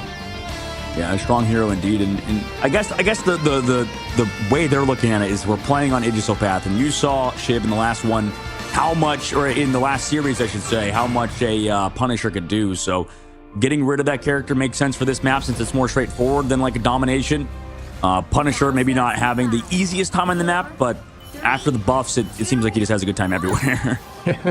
Yeah, Punisher is, I think Punisher is a very balanced meta hero where you can really, you know, he's got a big body, right? So he is counterable by things like Psylocke getting fast enough and able to put out the damage, but him having that additional HP puts him in a very strong spot alongside of the reduced spread of his ammo, of his weapons. So he's just in a great space right now. It's really about keeping him up while he's using that ultimate, and we are going to see some strong damage start here from Chime on the high side of Dark Zero, putting out a ton of damage, but they do seem a little uncontested pushing this thing up to the corner. Yeah, they're just playing full range smash. That's why they broke that middle pillar, just setting that smash up for the back of the map, force their flyers into an undesirable position. Avery gets shielded though, and just kind of can take this duel and get so much poke, but still alive, playing with his cloak and dagger so well right now, and Dark Zero has to give up all this space. This goat, these two goats, already at the very end. Yeah, I mean, great focus there on Iron Man in the sky. Just that reset. He was getting hard focused, and this strategist said, nah, not today. Great ultimate here by AAD. Avery going to find one on Chime, and that could be enough. Oh, and there's that blind. So well played. Great positioning by AAD here. Smash going to take out Woofles to try to turn around, but it's just not going to be enough to touch here as they shove through point one very much uncontested. I mean, cooldown management, right? They walk up. Once Avery's out of cover, it gets bubbled by Brute. Then once the bubble's out, it's saved by Ad in those daggers, right? In the dagger storm. So really just using those cooldowns perfectly, just playing within those abilities. And unfortunately, for as good as Hela like seemingly is this patch, it feels like the sustain and the overall like cover is far too much to deal with for Flyers. And Iron Man specifically, I mean, he's like kind of like not hard meta, he's sort of on the edge of the meta as well, so it's cool to see him do well. Yeah, we've seen Iron Man in this tournament a few times. I think Iron Man's in a strong position. He's also one of those flyers that has a good amount of movement and can escape, but that additional health on his E has been a massive change for him. It helps, you know, him sustain a little more into things like, you know, say the Spider-Man that gives you trouble on ladder, or even the Hela now, just being able to press that E and try to duke it out prior to getting picked. It just gives him more sustain, and it does help a lot, but we are going to see the pressure and the space taking. This just goes to show you, look at this space by Blur. Throwing a wall out, and that's a great ultimate here. I'm not going to lie. Really well done here by Cyber, trying to pull a lot of people in. They're going to try to match that up in the sky. We go through. Looking for the, oh, downtown meteor. No, not sure what stuff that. Could have been an invis shield. Not quite sure. Up in the sky again. Got us a death, dealing a ton of damage, but still not going to be enough to push that through. But what I was getting at is these walls, they almost seem uncontested. It's very difficult to press through walls without something like a Punisher, especially when your main source of damage is going to be by a flyer up in the sky, and Chime's main focus is on that backline. Yeah, I mean, they're heavily reliant on Smash right now. Chime, like you said, he needs to set up those fences, the firewalls, kind of making sure Techie doesn't walk in, but they did use that Luna Snow dance floor previously. At least they'll have another ultimate in the side of Ad, but they're going to walk up aggressively with that bubble. Him first. Brute finds Z-Cube already. Okay, and here comes the next fight. Brute finding one. Here goes the South. The dance of the butterfly. Not able to make anything happen just yet. Techie looking really good together again. Their play is strong, and there is an eternal bond out, shoving them right through that invisible boundary, keeping the pressure on. There goes the Terran. Kate finds one as Baser goes down. Wow, and I'm seeing a ton of value by Cloak here, who maybe had been taking his backseat in the last few metas, is right back to the top here, where the Vans are looking like this, looking very clean on the battlefield as we do have this pulse cannon ready. Will it find value? A lot of Iron Man are playing low to the ground, so there's not a lot of time to react to it with a shield. They're trying to kind of set that up, but at the moment, not really able to find much. I mean, you have that ready to go, like you said, maybe waiting for a Stratus ultimate to come alongside it, but Z-Cube, maybe he'll be there to deflect it. Here comes Blur, by the way, back from spawn with the portal. Dark Zero does have Jabori's ult ready, and that's going to be it, as Woofles is going to launch that dance floor out early. Avery ready to counter, and here it goes. Will the shield be able to protect that eternal bond? Oh, it did not protect it, as Avery finds that pick early, and that is massive for Techie on this push as two go down. We lose another. Smash goes down. Ad is popping here on the cloak. Just raw damage here, and they are going to keep pressing forward through point two. Yeah, so the strategy there, I mean, he doesn't want to use Iron Man ult, obviously. You saw, like, in the previous part, like, why is he not pressing Iron Man ult? Why is he not going for the quantum pulse, or the maximum pulse? It's because he's waiting for the Fate of the Worlds. He's waiting for that or the Cloak and Dagger Eternal Bonds, right? One of those sustained ultimates alongside his Magneto Bubble to be able to get a free ultimate off. And It resulted in them finding Jibbery, so that strategist ultimate is totally removed because of them being patient, waiting for the dance floor, playing around Avery, or Avery rather, playing around Wolfles just one-to-one together. You see a lot of these tag teams. This game at the highest level is all about playing together as a unit, not for individual plays, but to set up each other like we just saw. Yeah, and Techie banning out Magneto makes those Eternal Bonds so much more difficult to protect. So they do go to the thing to help get that damage reduction, which also can counter out that maximum pulse. It does give you enough reduction at full health to be able to hold on, and that's what I think their goal is here, to not allow Iron Man to just have free Qs onto Jabori every single ult. And here we go in the sky. Oh, what a throw. But I believe either with damage reducer or just wasn't enough as Tap finds 3. Tap with an incredible dance of the butterfly there, shoving him into the spawn door. Tap trying to find another. Will that happen? Shoving him. You can actually deal damage through here. A lot of people think that they're getting healed through this door. And as I'm saying that, Tap gets a pick on Chime, and that is a giant pick there, shoving him into point 3. And ooh, CQ not able to touch, and that could be it. The swan song is no. The pulse cannon again. Does not get value, but good idea. Can you move faster with one of the Eternal Bond dashes as well? Regardless, Jibbery goes down. Here comes the Invisible Boundary just to stay in a little bit longer. But again, it's an Eternal Bond on the other side. Techie also don't have any ultimates, so they need really good target focus right here. Yeah, I mean, you're seeing the power of Iron Man in a comp like this with these bans. It's just having some struggles finding him as he's picking off everyone with that right click. Woofles on Cyber as well, and they are going to take this with 2 minutes and 5 on the clock. You gotta say, I will say, in ladder, a lot of the time you get rolled on this map, a light turns on in your head, and for some reason you can shove it right back. And I'm hoping to see that to push this thing into OT. I mean, that was there. You didn't even need the match. Dude, this is brutal. This is brutal, man. I mean, Techie XD looking to close it out. Dominated versus assigned roster in this loser brackets. Dark Zero, they need to do something. They're just going to keep trying to run cap 24/7, I suppose. I mean, I don't know if that's the vibe. I don't know if that's the play. To be honest, Chibskis, I don't know. And by the way, yeah, so like that second dash, is it the second or third dash in the Eternal Bond that's like quick or something? There's like a strategy to avoid, you know, these one shots like Meteor M, Maximum Pulse. Or neither of us are Cloak and Dagger mains. Yeah, So I was going to say, as a Vanguard main, honestly, I'm not sure. All I know is they did reduce the time as a Vanguard, like me play Emma Frost. Me grab enemy team. And I don't play a lot of Mag. I do like Mag. I just, you know, I'm cheeks with Mag, if I'm being honest. But anyway, Mag is, Mag finds more difficulty in landing those ults, especially due to the fact that there was a recent change. Well, not as much recent anymore as I think it was season 1.5, where Cloak and Dagger had a reduced time in between each dash, no matter what, despite which dash it is. So it does make it more difficult to find value, even with Iron Man, as we saw the missed Iron Man out there too, just due to the raw understanding. I mean, and you'll see great Cloak and Daggers players like these, like Jabori here. Dodge, yeah, still finding a way around it. So 3, 2, 1. there's a lot of gameplay around it. Okay, wait, we got some cheese. Okay, wait, please do this the whole time. Yo, this is actually kind of crazy though. The Mantis, Black Widow, I know we always see this. There's like a cheese thing. If they ran it, oh no, they're off the Mantis. Okay, they're gonna swap off this. No.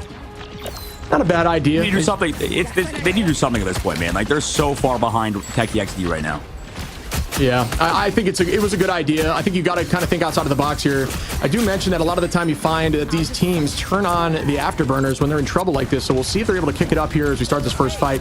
Z-Cube off in the off angle, already taking a fair amount of damage. We lost Jabori early there. Brute, nice shot there to get the early KO. Oh, the bubble pocket. I know an Iron Man juiced out is scary as two more go down. Make that 3 and 4 as Smash falls as well.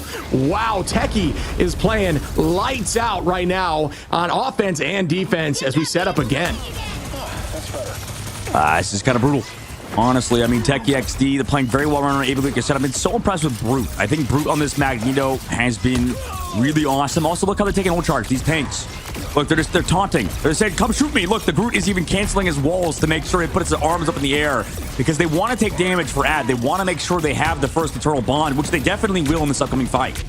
And here we go with the laser up on the high side, trying to get that pick early on to Johnny. Johnny escaping there as we are still battling on point. It looks like the teams are now finally grouped and not as much off-angle play. Seems like a little bit of a switch in understanding, maybe not of the comp, but we do have Q ready for Avery. The maximum pulse is ready for any sort of counter, and they do not have a shield. I mean, the hope now is that you get Cap in front of it to try to deflect, but even so, man, not having the Magneto ready when you have this Cloak and Dagger makes it very difficult, especially when they have an Iron Man and a Magneto to pummel that thing down. And good juking there as Chime tries to put some damage out. Yeah, that was some nice juking indeed, but they're waiting. Maximum pulse available. Going to be able to match it as well with the Shredder's ultimate. We'll see what they do. I mean, Supernova committed by Chime. doesn't find anything. I mean, they're just kind of creating space. Here comes an ultimate as well on the low ground. Oh, Avery just shoots into the wall. They saw the rotation. I think Avery expected Cloak to move forward, and that's what you got to do as Cloak into a comp like this. You got to play a little bit of mind games. Did work out for him. Cyber finds one there. Avery is going to find Chime after the fact. Tap on a Jabori. Finding a lot of value with these ultimates. The man on the sticks here with the controller. Smash and Cyber then turning around and getting 2 more, and Avery finding Cyber as it is a little bit back and forth. Smash getting 2 more, and that could be enough here to push them towards point 1. I do expect to see a teleport here from Blur, but we do see some forward momentum, which could be enough, as momentum is everything in this game. Avery over to the Buck Chime as well, switching over to it. So 2 heroes we haven't seen so far in this series in particular, changing off those characters. Brute still having his Meteor M to be able to find Bazier, who only has that invisible boundary, and they also have Captain America able to sustain. Okay, and here we go again. The good teleport in. Team just playing slowly around point, using that portal to defend, actually, protect their backline a little bit instead of trying to play hyper aggro with it. Brute trying to put some damage into the backline. Chime kind of weak. Does get the shield up there. Wolffull's going to pop that Q. The dance floor is out. Fate of both worlds. Turning it into damage here, trying to find a little more value as the team's playing nice and slow. Brute does have that Meteor M. Not a lot of here for Dark Zero, who's slowly working up to Smash with the Dance of the Butterfly, but that's about it. Chime as well with the Kraken Impact. We haven't seen a lot of Bucky here in this tournament, but Bucky, well known for incredibly strong into front line and things like Groot, as well as Flyers with that double E now, that double ball just to pull him out of the sky. But there is the Kraken Impact. Everyone gets hit, but it is going to get countered out. Avery got to find 2 though. Gonna keep pushing forward as Dark Zero gonna match that right back. I mean, this is gonna be over. I mean, they'll touch the cart. Yeah. Maybe they'll have a chance, but I mean, they're finding that the cap they're looking for him. 2 seconds. They might just give up. What do they have somebody touching? Okay, just kidding. They haven't given up, guys. They're touching the cart. Here comes EQ. I was a little worried about that too. I saw the cap run away. I was like, wait, that may not happen, but they did get the touch somehow. Jabori falls from Avery as well, and the Meteor M not finding too much purchase. Just kidding. Down goes Cyber. Smash. Another pick with that ult, finding a lot of value. Tap gonna take out Smash though. Brute gonna drop Baser. Chime goes down as well. Tap into Z-Cube, and that's gonna do it. Techie XD looking clinical out here, unsigned. 2-0, man. Moving on in the tournament. I don't think I was expecting that. Dark Zero, I think the biggest thing, especially on that map, is that you saw they had Captain American ult, and then like everybody was surprised they used it. It was so strange. Like they were not ready to go with the Captain America on the ult, so they wasted that ult, and they had to commit a defensive boundary that played so passive. To me, this looks like a team that is not really like well practiced or like practiced together yet. There's a lot of time that they need to work together with. Like, this is obviously a very good team, you know, mechanically speaking, but there's a lot of kinks they need to work out. Maybe they can do it in the next qualifiers, because as a unit, they were just a little bit too passive at points, and I think not on the same page. So right now, Techie XD, a better team. I mean, moving on into the next round is huge for an unsigned roster, and especially one such as Techie XD, who, you know, in their heads, they probably want to play against Sentinels. Yeah, I mean, I think you worded it pretty perfectly. I would say that you gotta look over at the stat line. Avery on the Bucky there at the end, but 17 final hits there. Was up in the sky for a while with Torch as well. We saw Brute popping off 8 final hits there. Tap on the Psylocke with 9. And you look over in the opposition with DZ, they just could not find any value with those picks. They found 4 on Cyber there on the Emma, but Smash on the controller, on the sticks, finding 7, which is by far the most on the team. Is we couldn't get any other across the board for the team there.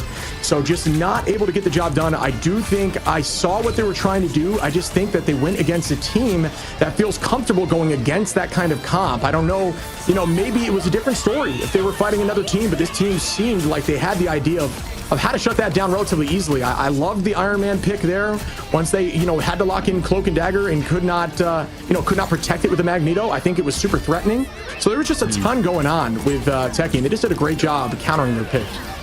Yeah, good point. Techie played very well. I think their strategists were phenomenal. I think Wolffull and Odd definitely deserve a ton of credit for the sustain they were able to have. And the whole team, I mean, congratulations to them for sure. I think that Dark Zero definitely needs to go back to the drawing board, but damn, I mean, what a series for Techie XD moving forward. And I think that this team, Techie XD, is well compared to Dark Zero. I think, like you said, they were so well prepared for a team such as Dark Zero, who just kind of need to figure out some stuff and kind of go back into the next tournament and figure some stuff out as we prepare a little bit of the interview with one of the Techie XD players. I'm sure you have a lot of very interesting questions to ask them as well, considering how long Techie XD has been a team, which is like literally a month, maybe, or 2 months. So it's fun to see a team like this do well. Yeah, absolutely. As we dive into this interview with Blur, and I'm excited to have a conversation just about the team in general and how they got together. I'm excited as well. I mean, we'll see in a moment. I think it's still getting ready. But for the side of Techie XD, right now they're going to go against Citadel, right? So Citadel looked like a scary team. They beat out Nightmare, who just won today versus Alani Win. So, I mean, that's going to be interesting to see that matchup as well, Citadel versus Techie XD. And right now, like we said, Techie XD sort of playing with house money. I mean, they just beat a pretty solid team, assigned team. They also did decent versus Shroud X. So right now, I mean, this roster's kind of scary. I wouldn't want to play against them if I'm Citadel. Yeah, I mean, I think their strength when it comes to Citadel is their communication and their commitment to following comms. They stay as a team. We saw a lot of team-focused plays. So, yeah, I think it is going to be a battle because I do think that this team does the same thing. They play really well off each other. As we dive into this interview here with Blur, how you doing today, buddy? Hi, man. I'm good. How are you? Good, man. Great. The first thing I have to ask is just in general, how did you guys come together as a team? Because you guys kind of came out of nowhere and you're looking really good out there. Well, we just have like a core of me, Tap, and Brute. We've been like friends for like many years. We played Overwatch together. Like we went to Insomnia Land. We played that with each other. We've just been good friends for a while. And then our friend Avery, he kind of got the other half of the team together. But yeah. It's awesome, man. I mean, it's like you know what I mean? It's like a dream team with friends. That's what you hope happens. You know what I mean? Getting to this stage. It's awesome. Yeah. And Blur, man, so for you guys as well, I mean, just another quick thing. So on your guys' name, because, obviously you're named after the player on Sentinels, right? Was that just a bit of a meme, a bit of a bit? What's going on over there? What's with Techie XD? Yeah, it's because Avery is friends with Techie, and none of us are creative. We're all a bit dumb. So we just went with the name Techie XD. I'm not sure if it was Avery's like suggestion, but we just kind of went with it. Yeah, I've got to ask. Whatever. Oh, yeah, sorry, Shib. No, go ahead. I was going to say, I got to ask, too, you guys looked so fluid into this comp. Do you think this was just a, one in the pick ban phase where you guys felt confident into a comp like this? Or what was it that helped drive you guys to this W? I mean, they just kind of ran it down on cap, to be honest. I don't really know what they were doing, like especially second map. First map, they forced on like Cloak Mantis, which isn't like ideal for them, but it's still like sloppy. Like first map, you could like maybe blame draft, but I mean, we kind of expected like the 2-0 today. In our last match versus Shroud X, we was forced on the Mantis Cloak, so we actually was the team having to deal with that, and it felt like horrible. So we just learned from that, and obviously today is how it turned out. Yeah, I mean, obviously you don't want to reveal too much about the draft strategy because things are still really early on in the meta and stuff. We're only like a few weeks into this patch, and overall, your take so far, Blur, what is it? Like, I mean, obviously you guys have played it so well, but we're only a couple weeks in. I mean, is there a defined meta, or just because of the bans? I mean, I was talking to Rye about it. It just feels like because of bans and the protects and how many characters can get removed, like you said, it feels like there's so much variety right now. Is there like anything that's standing out to you about this patch? Is there any one defining mechanic or something that's changing the dynamic in the pro scene? I wouldn't say there's like a set meta. I think most teams kind of agree that it's always first ban Emma or Mag, and then you protect like the other one that wasn't banned from you. And I feel like that could be playstyle thing or map. I mean, we're like one of the only teams that is like happy to play Venom Psy and things like that, but that's mainly because like we have Tap on Psy, and he's just top 2 Psylocks in the world, like maybe even the best. So it's really fluid to just 3-2-1 and insta kill someone with him. But I'd say like every like few weeks there's like some team playing something and everyone's realizing this isn't viable. Like with like Hulk and stuff like that, like that's kind of niche, but some teams like think it's good. I don't think anything's really defined. Yeah, with things changing so frequently, it does really shake up the scene, this pro scene, which I think is super exciting because teams are learning every week. It's not just consistent running into the same things, face checking the same things every match. And speaking of the next match coming up here, we've got you guys going into Citadel. We briefly talked on this. I think it's going to be a crazy matchup. That team known for really good, consistent comms and getting the job done together. How do you feel about your next match? We're happy with it. I think everyone on the team's happy to face Citadel. Obviously, we'd rather face Nightmare, like we would rather be in like Shroud X's position. But I think we're like pretty happy with Citadel. Hopefully we win on Thursday versus them, and then we get the rematch. I think that's kind of what I want to play for. But that's just because like we played sloppy. Like when we played Shardex, and it's just like a personal thing where I just want to win versus them again. That's cool. No, I like it, man. I like it. Blur, awesome interviewing you, man. Do you have any real quick shout outs and stuff? Because obviously you guys are like a unsigned team that's kind of working their way up in the ranks, and obviously you're very confident. So I love that. I love to hear it. Any last words? Any maybe any things you like to say to your opponents, or maybe shout outs for you specifically, maybe on your social medias and stuff? Not really. Just Techie, our owner of the org. Like he's just the GOAT, really. He's the GOAT. Go. Appreciate it. Laura, I appreciate you coming by, man. Good luck in your next match. Good luck Thursday. Yep. Thank you very much. What a nice guy. Interesting. Interesting to have he's from Wales, I believe. So it's interesting to have a guy from Wales over here. And then they have 3 Europeans. That's what he was saying. So him, Tap, and Brute, they're all buds. And they're playing in North American region. That's kind of insane, no? I love that story, man. I always talk about how I think Rivals does a great job with the MRC, where you can just put a team together if you're above, I think it's plat, and you can try to run through the gambit together and get to the pro scene. That the ability to be able to do that in-game client is so cool to me, and it's always been like a dream. You know what I mean? When you're playing all these other games, you were like, how do I get into the pro scene? I want to do that, or at least try, right? And you have the availability to do that here. So really, really cool. We'll talk more about this as we get into our final game of the day, the final elimination match, right after this break.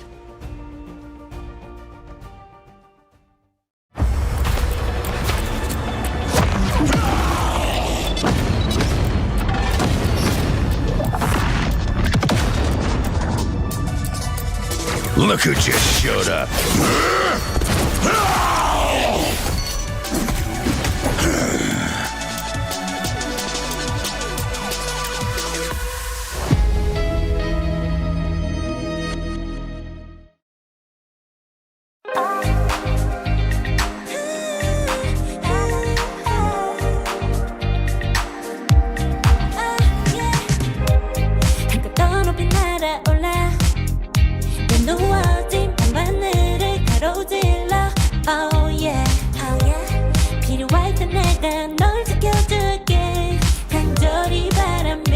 이루어지는 마법인 거야.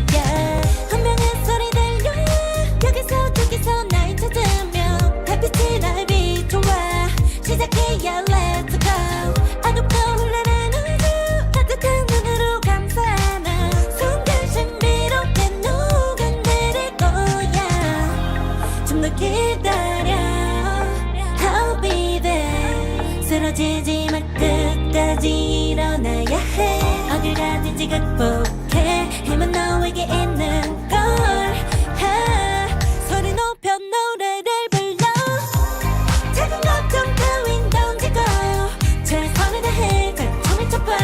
어둠이 떠 날 때까지 아름다운 꿈을 밝혀봐. 우리에게 달려서 그 세계 운명.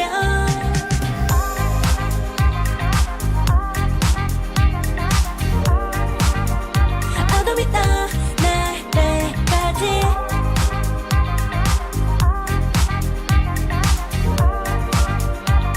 세계 운명. 오랜 시간 간직해온 열망 까만 밤의 빛처럼 빛나. 네 눈앞에 바로 왔던 나 탑을 딱 봐도 superstar. 딱 보면 모두 널 지킬 나란 걸 또 지켜볼수록 점점 빠져들어 카리스마 넘쳐 흘러 oh yeah.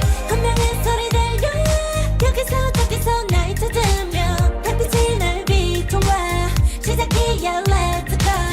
어둡고 흘러는 우주 따뜻한 눈으로 감싸는 순간 신비롭게 녹아내릴 거야. 좀 더 기다려 I'll be there. 쓰러지지 마 끝까지 일어나야 해. 어딜 가든지 극복해. 힘은 너에게 있는 걸. 소리 높여 노래를 불러. 작은 걱정 따윈 던지고 최선을 다해 잘 쳐봐. 어둠이 떠 날 때까지 아름다운 꿈을 밝혀봐. 우리에게 달려서 그 세계 운명. 눈이 부신 모든 순간들 지켜내야 해. 내게 주어지는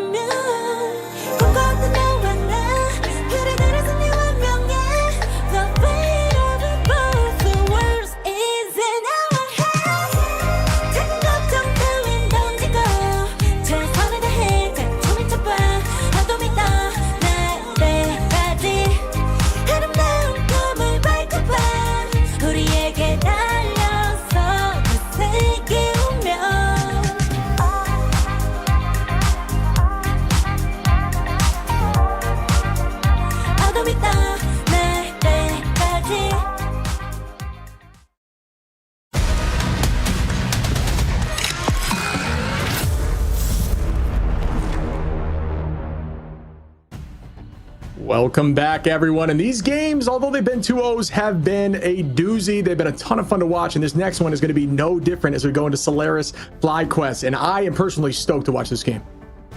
Oh, yeah, absolutely. I mean, Solaris FlyQuest, this is the game of the day. I mean, we have a lot of hope in both teams. FlyQuest kind of flubbed up, honestly, in their match versus Ego Death, and now they have to come back against Solaris. I know that I've talked to Light before when he was streaming on the Twitch platform. I said, good luck. He said, yeah, I mean, we yesterday, we messed up, right? They screwed up. They let Self kind of get too much value on Black Panther. They said they learned a lot, but it's a different team. I mean, Solaris, the stream team, some might say, and they're looking pretty good. I mean, people are giving a lot more respect to this team, Solaris, as they were, they had a close game in the upper bracket versus Envy, who were the favorites to win the whole thing.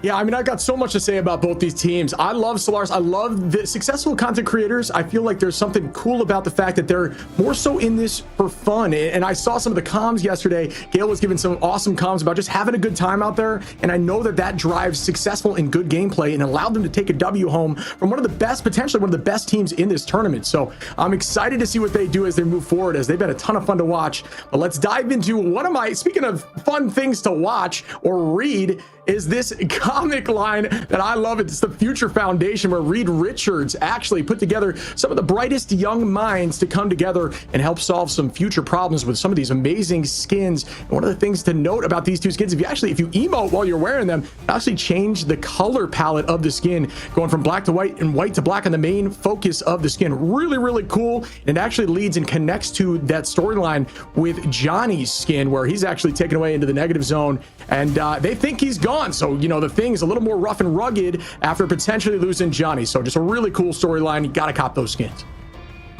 I got it. I wonder if you could fix with my my terrible ranked queues right now. I think that's something that'd be nice to have with that skin. Maybe picking up that Doctor Strange, or not the Doctor Strange, the Thing skin could make me a good thing, like you are, right? You played that character a lot, Shib. You said that kind of was the turnaround point for you in this game. Yeah. Played a ton of things. I think he's got a ton of value. The damage reduction is great. Obviously, take a little bit of a backseat with Emma in the game, but with her being banned in almost all of these games, or every other game at least, it shows that he can definitely still be picked. And we've seen him MVP multiple times in this tournament, so definitely playable. But we've got some crazy storylines. We've mentioned a little bit about both of these teams as we dive into Solaris, the stream team. These guys right here know what they're doing. A ton of success, a ton of fun to watch. I know that their communities are excited to see this thing pop up. We mentioned last time them being in more of a successful position as creators gives them more freedom and less stress on this W, which I think is almost like a buff, a mental buff. So I'm excited to see them out there proceeding forward and potentially taking on this W. Yeah, I mean, obviously Solaris, I think map number 1, when they played against Envy, Gale was a standout. I mean, constantly getting the damage boost from Pizza Demon, and Gale finding those picks every single time was freaking amazing. In Solaris, the whole team is actually really good. They have former pros in Pizza Demon, in Guru. Guru a little bit older, obviously, but, still a good player in his own right. And Pizza Demon, same thing, right? Another player who's played professional video games, and then everybody else is kind of also in the same boat. They've been, tier 2, tier 3 players, and coming into this, they're all great. And big standouts to me as well as Gilbert Noodle. I think Gilbert Noodle, I was not really expecting. I wasn't familiar with his game, quote Shaquille O'Neal. And, I think Gilbert's been a standout player in Solaris, has so many big meteor rams, perfectly timing the bubbles. There's so many good Magneto players in North America, it feels like, Shib, right? There's so many talented players playing that hero. Yeah, it's just about patience, right? With Mag, it's about patience and understanding. A lot of people hold down that left click. That's just not the way to play them. It's all about accuracy and timing, and that ultimate is game-winning. Bedtime popping off there, too. They have so many players that have shown up in moments that you need it to, right? So, and speaking of showing up when you need it to, FlyQuest, dog. Yeah, FlyQuest. I mean, not a side quest for sure. I mean, that was an uncalled for comment by, I believe it was Mace, who said that on Twitter and said it. Actually, Gomez. Everybody said that. That was the all of freaking Rivals X was like FlyQuest more like side quest after they took an L to Ego Death, and it was a tough game for them, to be fair. Like, FlyQuest is a good team. Everybody was talking about this being the group of death, right? Group A is the group of death for a lot of people. Nobody expected that to be the reason was Ego Death, right? Nobody expected Ego Death and then also jobless bums to be in the top 4, I think, for this side of the bracket. So with those two teams being as good as they are, I mean, this is going to be sad to send one of these two teams home, considering if they lose this, they are now out of the tournament. They're eliminated into the last game of the day to start off the elimination side in the loser bracket round 1. Yeah, I mean, we talk about this is in the conversation with one of the best teams in America, and you know, I think they did get truly surprised. Cal mentioned they kind of got, you know, the shock factor of what they had to go against with Ego Death. So it's very difficult for them to kind of, you know, figure that out in the moment. I think teams are now learned what Ego Death can do on that composition and are definitely working to help counter that. But FlyQuest was essentially the guinea pig of that, and they kind of just got thrown into the weeds, and I think it did negatively impact them there. They just could not figure it out in that moment because they were so threatening with that dive. Yeah, they're incredibly good team, and I believe, let me take a look at the brackets again, though. But if the side of FlyQuest wins or Solaris, they will be going against jobless bums, who, you know, that's a very winnable game, I think, for both teams, considering how good they've looked in their sides of the game. So it's a shame, you know, it really is a shame that either Solaris or FlyQuest are going to be sent out of the tournament early, man. So that's going to be brutal. I mean, for us, I think we're going to be sitting here smiling, you know, like I said, Mr. Beast, you know, fake plastic smile on the logo. We're like, we get to kill both Solaris and FlyQuest. We get to KO them, send them home. So right now, both Solaris and FlyQuest, I mean, this is going to be a tough matchup as well for domination round number 1, or game number 1. Yeah, I'm with you. I mean, there is ways to crawl back in with the MRC coming back up to get yourself back into the Ignite. But I mean, it is definitely going to be a tough match here with two great teams, and I'm looking forward to watching this. We've had this situation where nearly every single final match has been very close, but honestly, today it's almost been across the board with how these games have been going. So we are going to see that Emma ban and Luna Snow first. That's a unique one here for Solaris. Yeah, it is unique, and you're kind of letting FlyQuest pick whatever Vanguard they want, right, after that. So, I mean, maybe it's like a poke and a prod pick. You know, you get to see what they want to play, what they're favoring towards early on in game number 1. Yeah, and my thought is, as you get deeper into this chess game of bans, it's like maybe they haven't been working on the Emma Mag combination compositions because they just expect it to not be there, right? So they're putting more time into some other Vanguards. So that could come into play, maybe not quite yet in the tournament. I'm sure that'll happen as we go down the line, as Emma is going to be locked in there for the keeps. So I would have expected that. We might see the Magneto ban here. Oh, he's just kidding. He's actually locked in for the side of Solaris. I guess it makes sense because Luna is going to be chosen later as a ban. Maybe you could risk them protecting it. You already know Loki as well. Are they just going for full strategist? That could be the play as well. Yeah, I think that, we're starting to see more unique stuff here with the banning line, and I always love to see it. I know sometimes it has bitten teams a little bit when they try to go a little more crazy with the ban situation, but you got to know that this is going to work out for them at some point with one of these teams making more unique strategy. What do you think FlyQuest read this, right? Because they banned 3 okay, good. They protect Cloak and Dagger. I mean, you could see the writing on the wall. They're trying to get rid of every strategist, and finally they've protected one, so that means it's another one. Yeah. We're getting rid of all of them. Get rid of every single strategist. Why not? There is a chance we see something like, I don't know. I mean, they're floating Jeff. I don't think it's going to happen. Might be the Mantis again, just to have that ultimate there. But this is, you're right. This is definitely a strategy. I mean, I like it. It's the strategists in this game are so freaking strong that you kind of need to focus them, but that does allow Magneto, Emma Frost to be played, and maybe that's like a good tandem to go against. Maybe you know how to play against the Emma Frost in the Magneto because you never play it that much. So maybe just making them uncomfortable is the vibe. That's the strategy of Solaris. So I don't hate it. I mean, also, yeah, like you said, it makes them uncomfortable. It makes them have to play like a gross backline. And we are going to be seeing, at least so far, the Hulk from Spark Chief, a very good Hulk. We haven't seen a ton of Hulk in this tournament. Definitely still played. Adios is going to be in here as well on the Star-Lord. I am very much looking forward to this, as they are going to be running the Guardians comp, which is on the table. So that is where things did slide through. They did ban a ton of strategists, but we know that FlyQuest can run this composition very well as they use it to help them take home a tournament W. Yeah, that's a good point. I mean, they're very good at it. Also, Audiosin is interesting and unique, but I think realistically, it's like, yeah, you said they've done it before with the triple strategist composition, but the problem is, you know, when was the last time that was the case? When was the last time they did win with that composition? So, you know, maybe it's a test, kind of, I suppose, for them, right? Like, can FlyQuest react to this right now? It seems like FlyQuest, you know, they didn't adapt very well versus Ego Death, so maybe the gamble could pay off for Solaris. Okay, and here we go. They are going to both be using that strategy here just to get that extra HP as we start off. But we know Gilbert actually does play a pretty mean penny, so there's a chance that they do not make the swap. It looks like they are not going to be making the swap, and they are going to do that portal strat here with the mines that you'd mentioned. Yeah. This is genius. If they can find somebody. Yeah, it's an immediate pick if they can find this kidnap here. Yeah, with the I can't believe it's actually happening, Sid. I didn't think they would actually do it. Oh, I can't believe they did it to be in ranked, or are they going to do it now? Here's the mines. Here's the portal. No, it didn't. Did it catch anybody? It did! Oh! Ah, they did a thing! They did a thing! Great bond there to keep the team up from the mines, but it wasn't going to be enough as the kidnap actually worked here. They do collapse through it. Adios is going to res up, though. They do have the Guardians comp, so that it may not be as valuable as you think in the moment as they do reset. Zelos goes down too, though, and that is 2 early passives gone, or 2 of the early team-ups gone. Hey, Purple Line left back to spawn. Purple Line's not with them right now, so they're a little bit discombobulated, and FlyQuest are still here, and they had the point first. Yeah, FlyQuest is able to get points there. I like the idea a lot. The utilization, you know, to get rid of that passive early, so that could be a net benefit in the end. We do see Gale up on the high side here. Be popping up with Ultron. Ultron obviously known for very strong burst damage and already very close to ultimate. Gale does have ultimate with Ultron already launching that towards the backline right now as they are going to fully commit, but we do see that out pop here for Eternal Bond on Cloak, keeping the whole team up as they move forward. Gale unable to find anything. Best takes out Pisa though, and FlyQuest is still holding on here, 40%. Yeah, Guru's able to get one. Gilbert with the follow-up. And I was about to say, this is what happens when you kind of edge too far into gimmick territory, I suppose, with those. But, I mean, it was good plays by Solaris, like you mentioned. Unfortunately, losing a member of their team in terms of Pizza Demon falling back. But, I mean, Gale, I wouldn't be surprised to see Gale become one of the best Ultron players in the game. I mean, he's known for being like a flex support type of player, flex strategist player. So, I mean, it's nice to see him, who is now in this game a duelist player, playing a lot of his original role.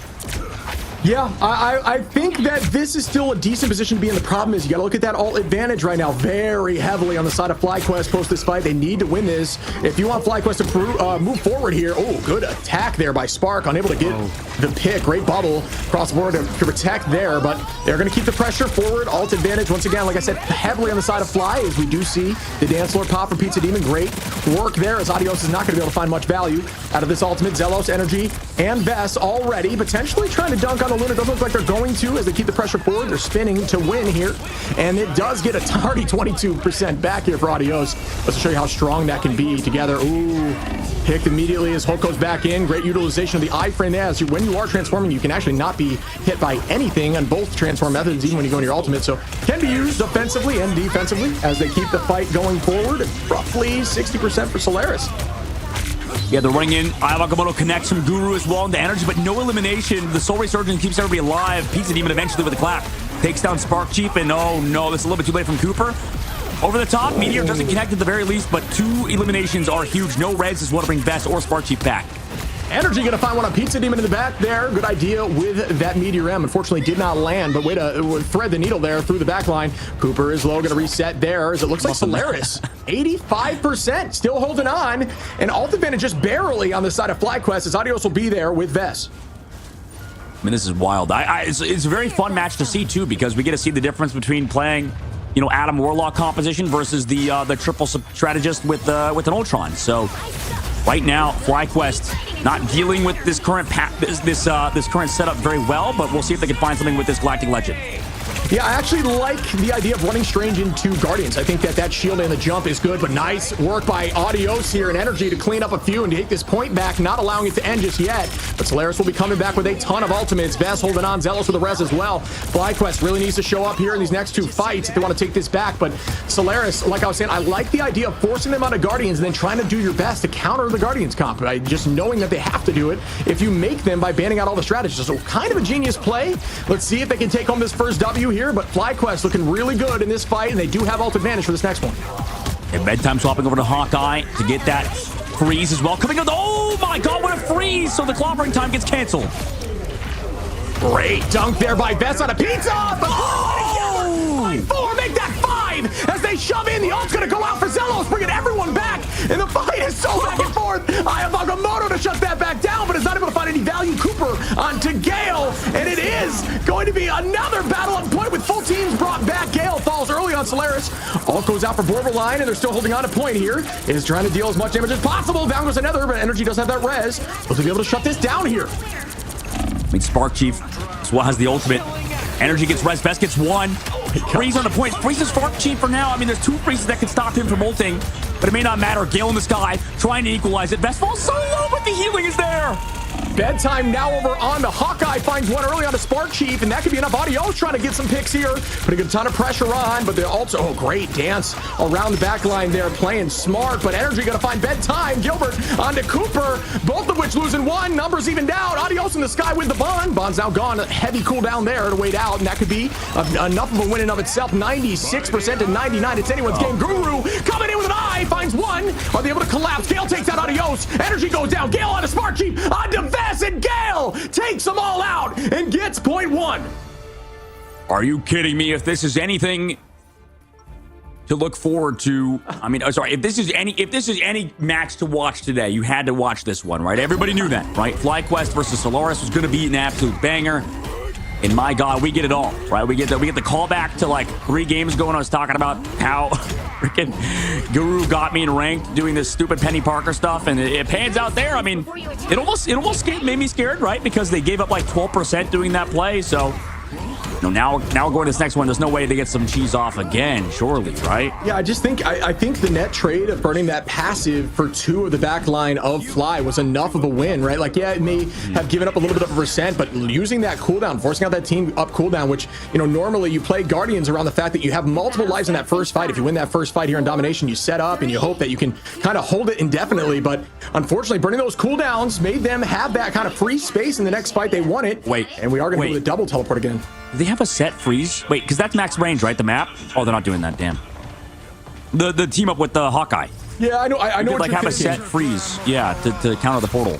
Actually, not sure of the max range. That's something I need to look into. I'm not sure. I think you can, if you like set it up from spawns. I think so. That'd be crazy. But yeah, that's a great idea. Here, we thought that the freeze was going to be seen here, but no, holding on to it as we do pop ult immediately. Borderline, or Bedtime, excuse me, putting the pressure on. Unfortunately, not going to find too much as they're just trying to get point early. Great movement there by the thing. Spark Chief, good dash out, very low, great bond to keep them in the fight. And this is going to be a trade back and forth as we're seeing ult spots everywhere. Gale going to be in the sky with Ultron. Pizza doing the same thing on the ground. Gilbert going to find one on Energy in the back line, and there's a pick by Gale. Bedtime on a Vest, and Solaris is just doing the job as the res goes up here for Zelos. That's 3 back. Guru onto Spark Chief. That res will come through too, and here comes the dunk Meteor M. Bang, throws out. He does hit a shield. Great placement of that shield there. Not able to find any value off that, but it was a good idea. Spark Chief trying to make the play on the back line. Still going to be traded back and forth. Zelos on a Gale. That's a massive pick there early on as we do see the pop here from the Eternal Bond to take them back to point, and nobody has gotten point just yet. And nobody's on point just yet either. Like you mentioned, and Spark Chief just goes in. It feels like he's a CC kind of absorber. Now, gets slapped, so he can't get the elimination during it, but maybe after it, Guru takes out Cooper, but it's traded by Energy again. Yeah, and that's another back and forth pick there onto both of the backline. Pizza Demon falls too, and now it's going to be heavily on the side of FlyQuest, where there should be no backlines besides Gale up right now. Vest going to find Guru, and they're going to walk this with point, and FlyQuest is now taking the pressure. You can tell they're angry about that first loss, and they want this W as the team is playing more fluid now. Ultimate advantage going to be on their side in this next fight. Yeah, FlyQuest. I feel like, wait, has Spark Chief gotten a single clobbering time off? It feels like every time it goes for it, he gets frozen or some form of CC slept, you know? Yeah, it's difficult. Yeah, the freeze has been crucial right now. It seems like it's really putting in some work, but yeah, I mean, not quite yet, at least not the one that I've seen, but they are holding on to both those right now, which can be devastating here, especially with shield tanks in the front line. You can actually block it with Strange, a little pro tip. Oh, but it's not able to do so. You have to jump perfectly with your shield. Vest gonna drop Gilbert, and that's gonna put them back up in numbers. Bedtime trying to find an off-angle pick. Spark Chief does have that damage reduction, so you're not gonna see too much damage there. Still holding on the right side, trying to make an off-angle play. 93%. Make that 96 for ult. So Bedtime going to be popping this ult very soon here. Yeah, I'm curious to see how he kind of makes it work because he doesn't have that res. He doesn't have the damage boost from the Mantis, so he's lacking a lot of the resources that Audios gets on his side. Yeah, it was a great ult there by Spark, and they were not able to counter. We talk about the counter play. You can actually, with Strange, if you jump prior to the ult getting to with your shield up, you can actually block the ultimate by the thing. But, you know, when it comes like a surprise like that, it's difficult. Up in the sky, bedtime, finding Cooper, looking for 2. Vest, let me see 3. Can we get more as Gale helps that out? The res is up, though, and that spin to win could be huge if they can get in there. But there's a ton of healing as the team is fully reset back on a point. And FlyQuest at 78% and unrelenting here with the pressure. Great res by Zelos, who is putting them in a great spot. Adios finds Gilbert again with another ultimate. Adios getting this ult off cooldown incredibly fast. Yeah, this ain't the vibe. I don't know what it is, but the Star-Lord is not working alongside not having the Adam Warlock Mantis team up. He's going to have to switch. He switches over to the Hela. It looks like towards the spawn now. They're also set. I mean, it's just next map. It's just next round at this point. I mean, somebody's making a touch. Nope. They use the Sonic. Sorry, they use the Sonic Seduction at the very least, but damn, that was terrible. Yeah, I'm not sure about the seduction there. I think it was just to potentially cancel any portal play, but it was a little too late to see it. I'm not sure if I missed if they were starting I think the Star-Lord is just not a vibe, dude. Without the Adam Warlock, without the Mantis. Sorry, I'm using too much Zoomer lingo. You know, next we're gonna go brain rot. Give me some TikTok. You use TikTok more than me, Shipped. Honestly, bro, you just hit my whole vocab real quick, and that hurts me. I did. Down. We got. That's all you got. That's all you got is. I don't know, man. Put me on the spot now. No, but honestly, dude, that was insane. I mean, like you're saying, I think it was just difficult to try to match the Star-Lord when they have the full Guardians comp, and not only that, they have Bond up, right? So in those 1v1s, you throw Bond out. It's kind of like having the Invis shield in those 1v1s. It turns them into a 2v1 real quick and makes it almost impossible to win. So I do think, look at Audio's damage, 20k. I mean, not able to find a lot of final hits there, as the team is doing a great job dancing off natural cover, which, you know, you'll see a lot of these pros, these people at this level, for those of you watching who maybe want to climb ranks, a key to playing strong is natural cover. You'll see them dancing around walls nearly every chance they can. They rarely are just standing out in the open. And here comes another potential kidnap play as they're trying to do this again. I love it with the Penny Parker. Do they find one? They take out Zealous immediately. They do get the job done. That is insane how that keeps working. I love to see it as like we talk about that Portal ingenuity, just in crazy play. It's every time. I mean, they're trying to play together. They try to counter it, but I mean, what can you do when it's just going to come out of nowhere at any time? Soulbond used, though, like you said earlier, how strong that ability is. Now that it goes out, FlyQuest, they try to sustain with Cooper's ultimate as well. Yeah, we're going to see some ults not get a ton of value here while that is out, but you're just going to hold on to this point, holding the Eternal Bond. Great stun there by the Thing, trying to clobber everyone. Agamotto goes out. Bedtime finds 2. Borderline, excuse me, finds 1. Guru onto Zelos, and that is going to be virtually a full team wipe, as they are going to take point. And that's you know, odds are when you take point this early in a domination, the numbers typically say that it's more in your favor to win this. Yep, well-timed Agamotto from Guru, who kind of just carried the team there with that floral play to pick off Zelos, forced the res early, and then Agamotto before Energy even had a chance to use the Soul Resurgence. So now coming to this upcoming fight, Audio's going to have to go huge, maybe after Pizza Demon and his Fate of the Worlds. Meanwhile, on the opposite angle, Gilbert Noodle going to try to hit his Meteor M after all those shields from that Mantis ultimate goes away. Time doing a good job following up on that eye there, just raining out of the heads. Ooh, great dodge there by Adios. Well played. Does have ult ready, but very low on HP. Bond is out, and now is when you can go to town. When you have this Bond out, it is a large cooldown. You got to play heavy. Bedtime with 3. Guru with 1. Gilbert with 2. And oh my, Solaris is looking clean as can be in these fights and still maintaining 4, soon to have 5 ultimates for this next fight. Yeah, Bedtime is looking insane, and this is the guy that everybody talks about. They say, who was the best Moon Knight player in the last patch or 2 patches ago? It's Bedtime's story. Now who's picking up the Hela on these flank angles as well, playing so well, scouting out this flank, and is ready to go where FlyQuest is. I mean, they're looking a little bit nervous, 60% on the board as well. They're taking such a long approach to this objective. Yeah, I mean, this is the momentum shift we talk about. It gets nerve-wracking. Now we're even in ults in this next fight, and you know, FlyQuest needs to get this win here on this point, just for the mental. Oh my goodness! Speaking of Bedtime, Adios to Adios. What a bunch of shots there by Bedtime on the high side, and they're going to keep the pressure going. Guru with an ultimate out gets a few. Can they collapse? They do. Down goes 2. Make that 3 as Guru is continuing to move forward. Vest is going to find Borderline though, and the res is up. The team's going to try to retake with an 87%, and this is where things get intense. Great dodge there by Bedtime using the iframe. We do see Guru taking out Vest. Adios in the sky, trying to get some value with this ultimate.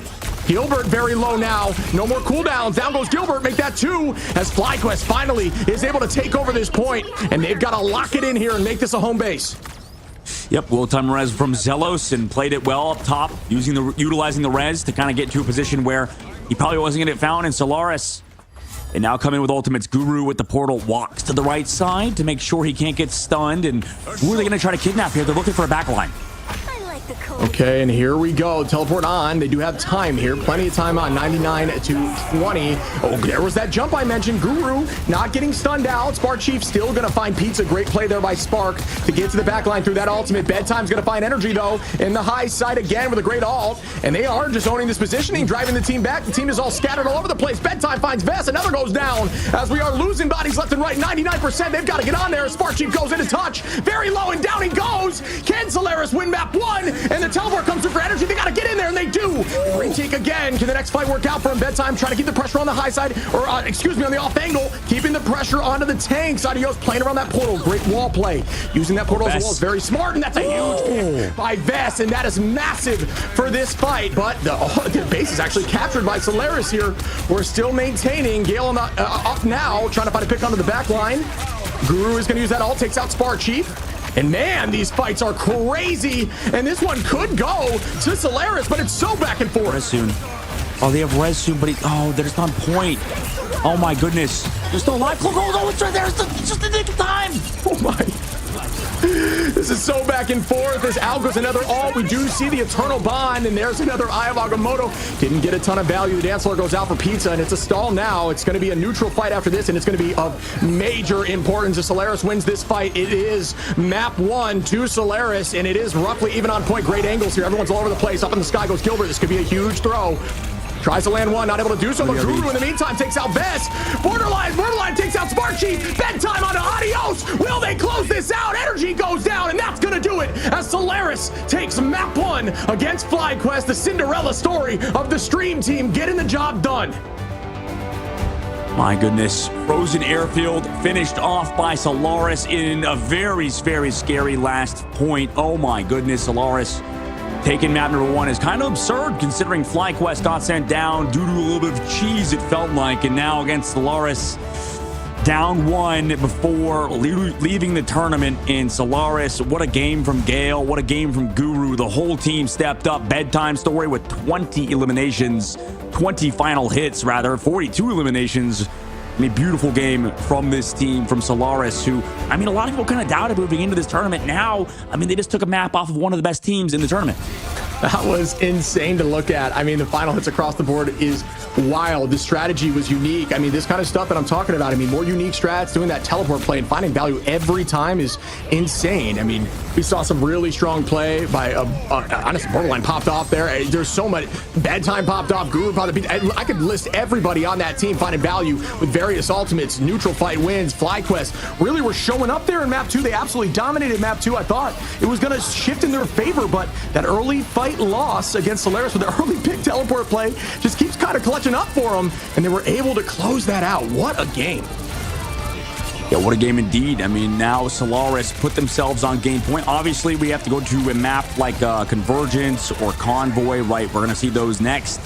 But right now, FlyQuest with this triple res composition was interesting, too, because they subbed out Light, putting in Adios to play that Star-Lord and had to play that triple res composition. And it's interesting too, because usually, for as good as Adios is as well, Light is also an incredible Star-Lord. So maybe they didn't expect to have to play triple res as well coming into this. Maybe they thought they could play something a little bit more interesting like the Jeff alongside the Storm, but it was hard to play it with the Mantis and be forced into this sort of Adam Warlock triple res composition. So a lot of interesting choices going to the next one. And Solaris, you know, I'm curious to see what their bans are, because I don't mind that quad strategist ban. It kind of worked out.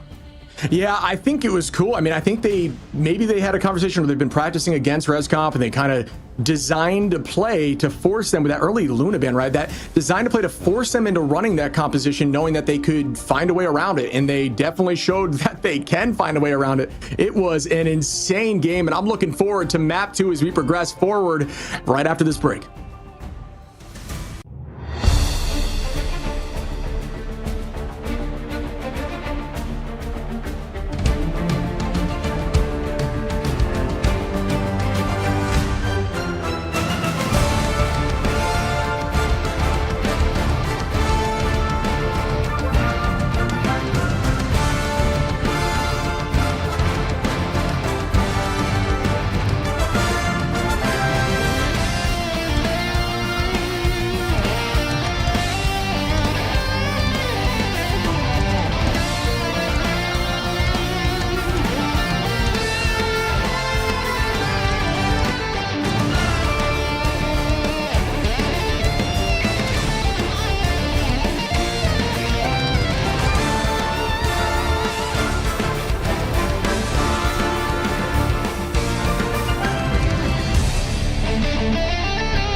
trapping all those fighting souls. But yet, across the world, I see you standing in my way. And remember the time, the place we used to fight, like the sun and moon. And I wonder if ever there was a time that we were friends. The night has fallen, shadows looming, and yes, that time has come for me to seek you out. We are set now for our last reunion. Break the chains, find your way, come find me. Do you remember who you really are? Show me that you are still the only one for me. I'll be waiting for you. Playing out, open your eyes, raising up with this and smashing through time walls. Before the rift splinters again, we are rebels till the end. Rise up, open your mind, hold on to your powers. No one can stop us. We are rivals till the end of time. We will clash, no matter where. We will fight, reaching across time and space. 'Cause you are my destiny to the end.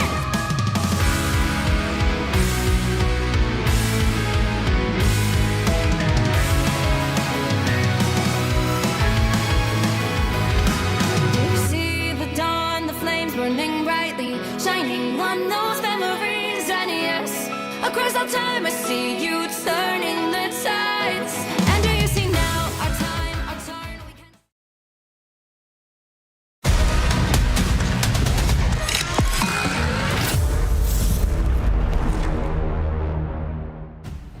Welcome back, everyone. And we knew it was going to be a tight series, but what a game. That is just so much fun to watch, so much fun to cast. What'd you think?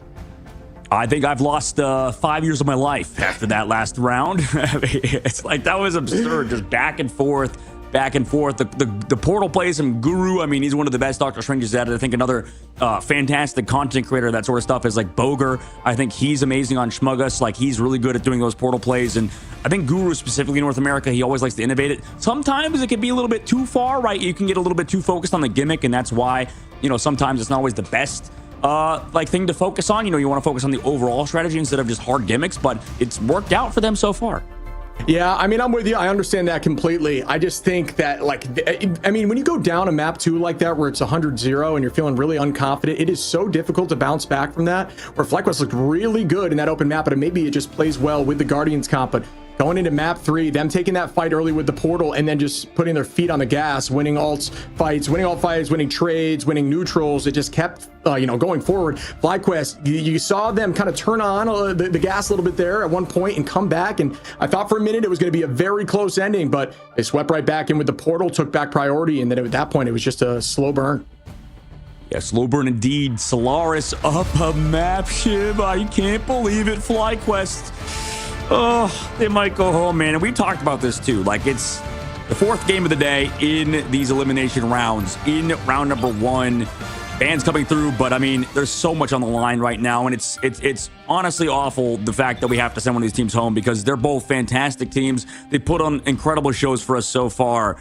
And if FlyQuest gets sent home early, man, they were one of the top teams, seen as one of the top teams, seen one of the reasons as this group was so dominant, but they could get sent home already by Solaris. Group A, man. This might be one of the most insane groups I've ever seen in esports. One of those things you can only see here with Marvel Rivals. What a bunch of players here on both sides. Just a gorgeous, a ton of fun to watch, ton of fun to cast. I've just been having so much fun with this specific mode, man. It just was back and forth in every single fight, as we are going to start off here, and they're doing the same exact thing here. They're going to start banning out every single strat line and not worry too much about the Vanguards.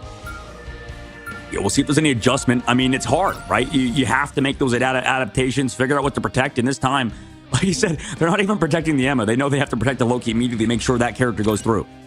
And you can see here that, yeah, I was going to say they protected that Loki. That's going to help them a lot. They just needed a little more assistance in the back line. Hopefully, I think they wanted to run. I know how Cooper is really good on that Luna. Unfortunately, not going to be able to play that. We are going to see a change in comp. I don't think we'll see Guardians this go around, because I think they're understanding now that they've been designing and forcing them down that angle, and they don't want to do it again. So great move there, as the definition of insanity is doing the same thing over and over again, expecting different results. They're not going to allow that through this time, as we may see a little bit of more of a Punisher focused protection comp if they can keep that Magneto, which I'm assuming they're going to do here. Oh, maybe not.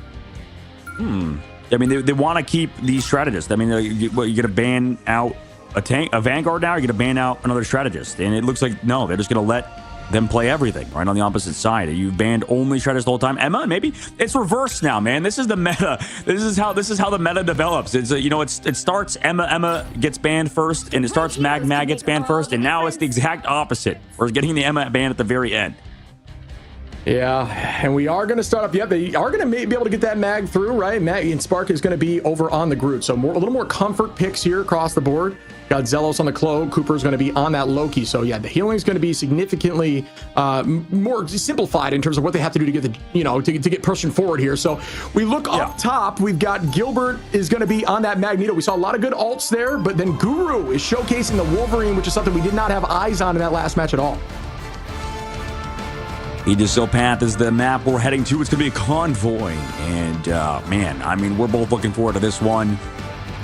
Tournament life on the line for FlyQuest and both of these teams, right? So if Solaris were to lose this one, I mean, momentum could shift back into FlyQuest's favor. So I think the ban phase went a little bit better for them. I mean, it's tough when you have so many strategists get banned. I think the strategists, like, if you have one or two strategist bans, it's not that big of a deal because, okay, you have backup Luna Snow. Okay, you have backup Loki. Okay, no, you have backup Cloak and Dagger, Invisible Woman. There's like 4 really, really, really good strategists. After that, you kind of fall off a cliff, right? You have Mantis. You're forced to do Adam Warlock res comp with that at that point, right? There's so many pivots you have to make, I think, once those 4 strategists get banned. And unfortunately, there's 4 bans that you have to throw at the other team. FlyQuest didn't really react to it last time. This time they do. And here we go again. Energy finding Gilbert early there. We do see the Wolverine matchup on both sides. Excuse me, Solaris actually not running it. I believed that they were going to do it initially, but no, it is going to be just Energy. Adios going to be running that Punisher now to change things up. Spark Chief on the Groot, a very strong Groot. And then we've got Solaris who are on the good are going to force back a little bit here on the defensive position, force back into the corner to reset as a team. But, you know, this is getting a little dicey here as they're kind of getting pushed in heavy. The momentum very much on the side of FlyQuest as they get this point around the corner relatively quickly. And already around that first corner, like you mentioned, and this is what we saw in the previous one. It's tough when you give up that much space, and no ultimates are charged either. Solaris missing those ultimates. Gale comes back in with the Ultron ultimate, but it's against the Cloak and Dagger. And that's so... Wait, they actually got the elimination somehow. What? Is nobody playing in this ult? What happened? Yeah, I'm not sure what just happened. Cooper gets 2, make that 3, and they're continuing to go and just rain here with Cloak. The ult gets popped right back.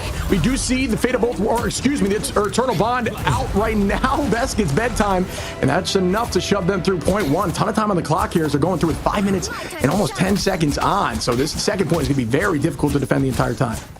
I don't know how Cooper carried them. And also, Chib, I don't know if we know this. Like, does the blind double stack if you have 2 blinds on a copied Cloak and Dagger? Like, if you have Cloak and Dagger and then the Loki Cloak and Dagger, throw on the Terra Cloak? Well, yeah, if you separate them, right? Like, it's not gonna... Do you mean, like, timing-wise? They're on no, if you, like, throw them both, it's just one instance no matter what? Yeah. It is just one instance. It's all on their separate timers, so you can do it and stagger it a little bit, but... Right. Actually, I'm not sure about the damage increase, if that's what you mean. Actually, I'm not sure about that. That's a great question. So, Gale gonna put some damage onto the backline on Cooper. Bedtime drops Adios. Gale onto Spark Chief. And now we're seeing more of the old Solaris we saw in this last match as they're playing hyper aggro and just raining on the backline. Good shot there by Gale to clean up and get a triple.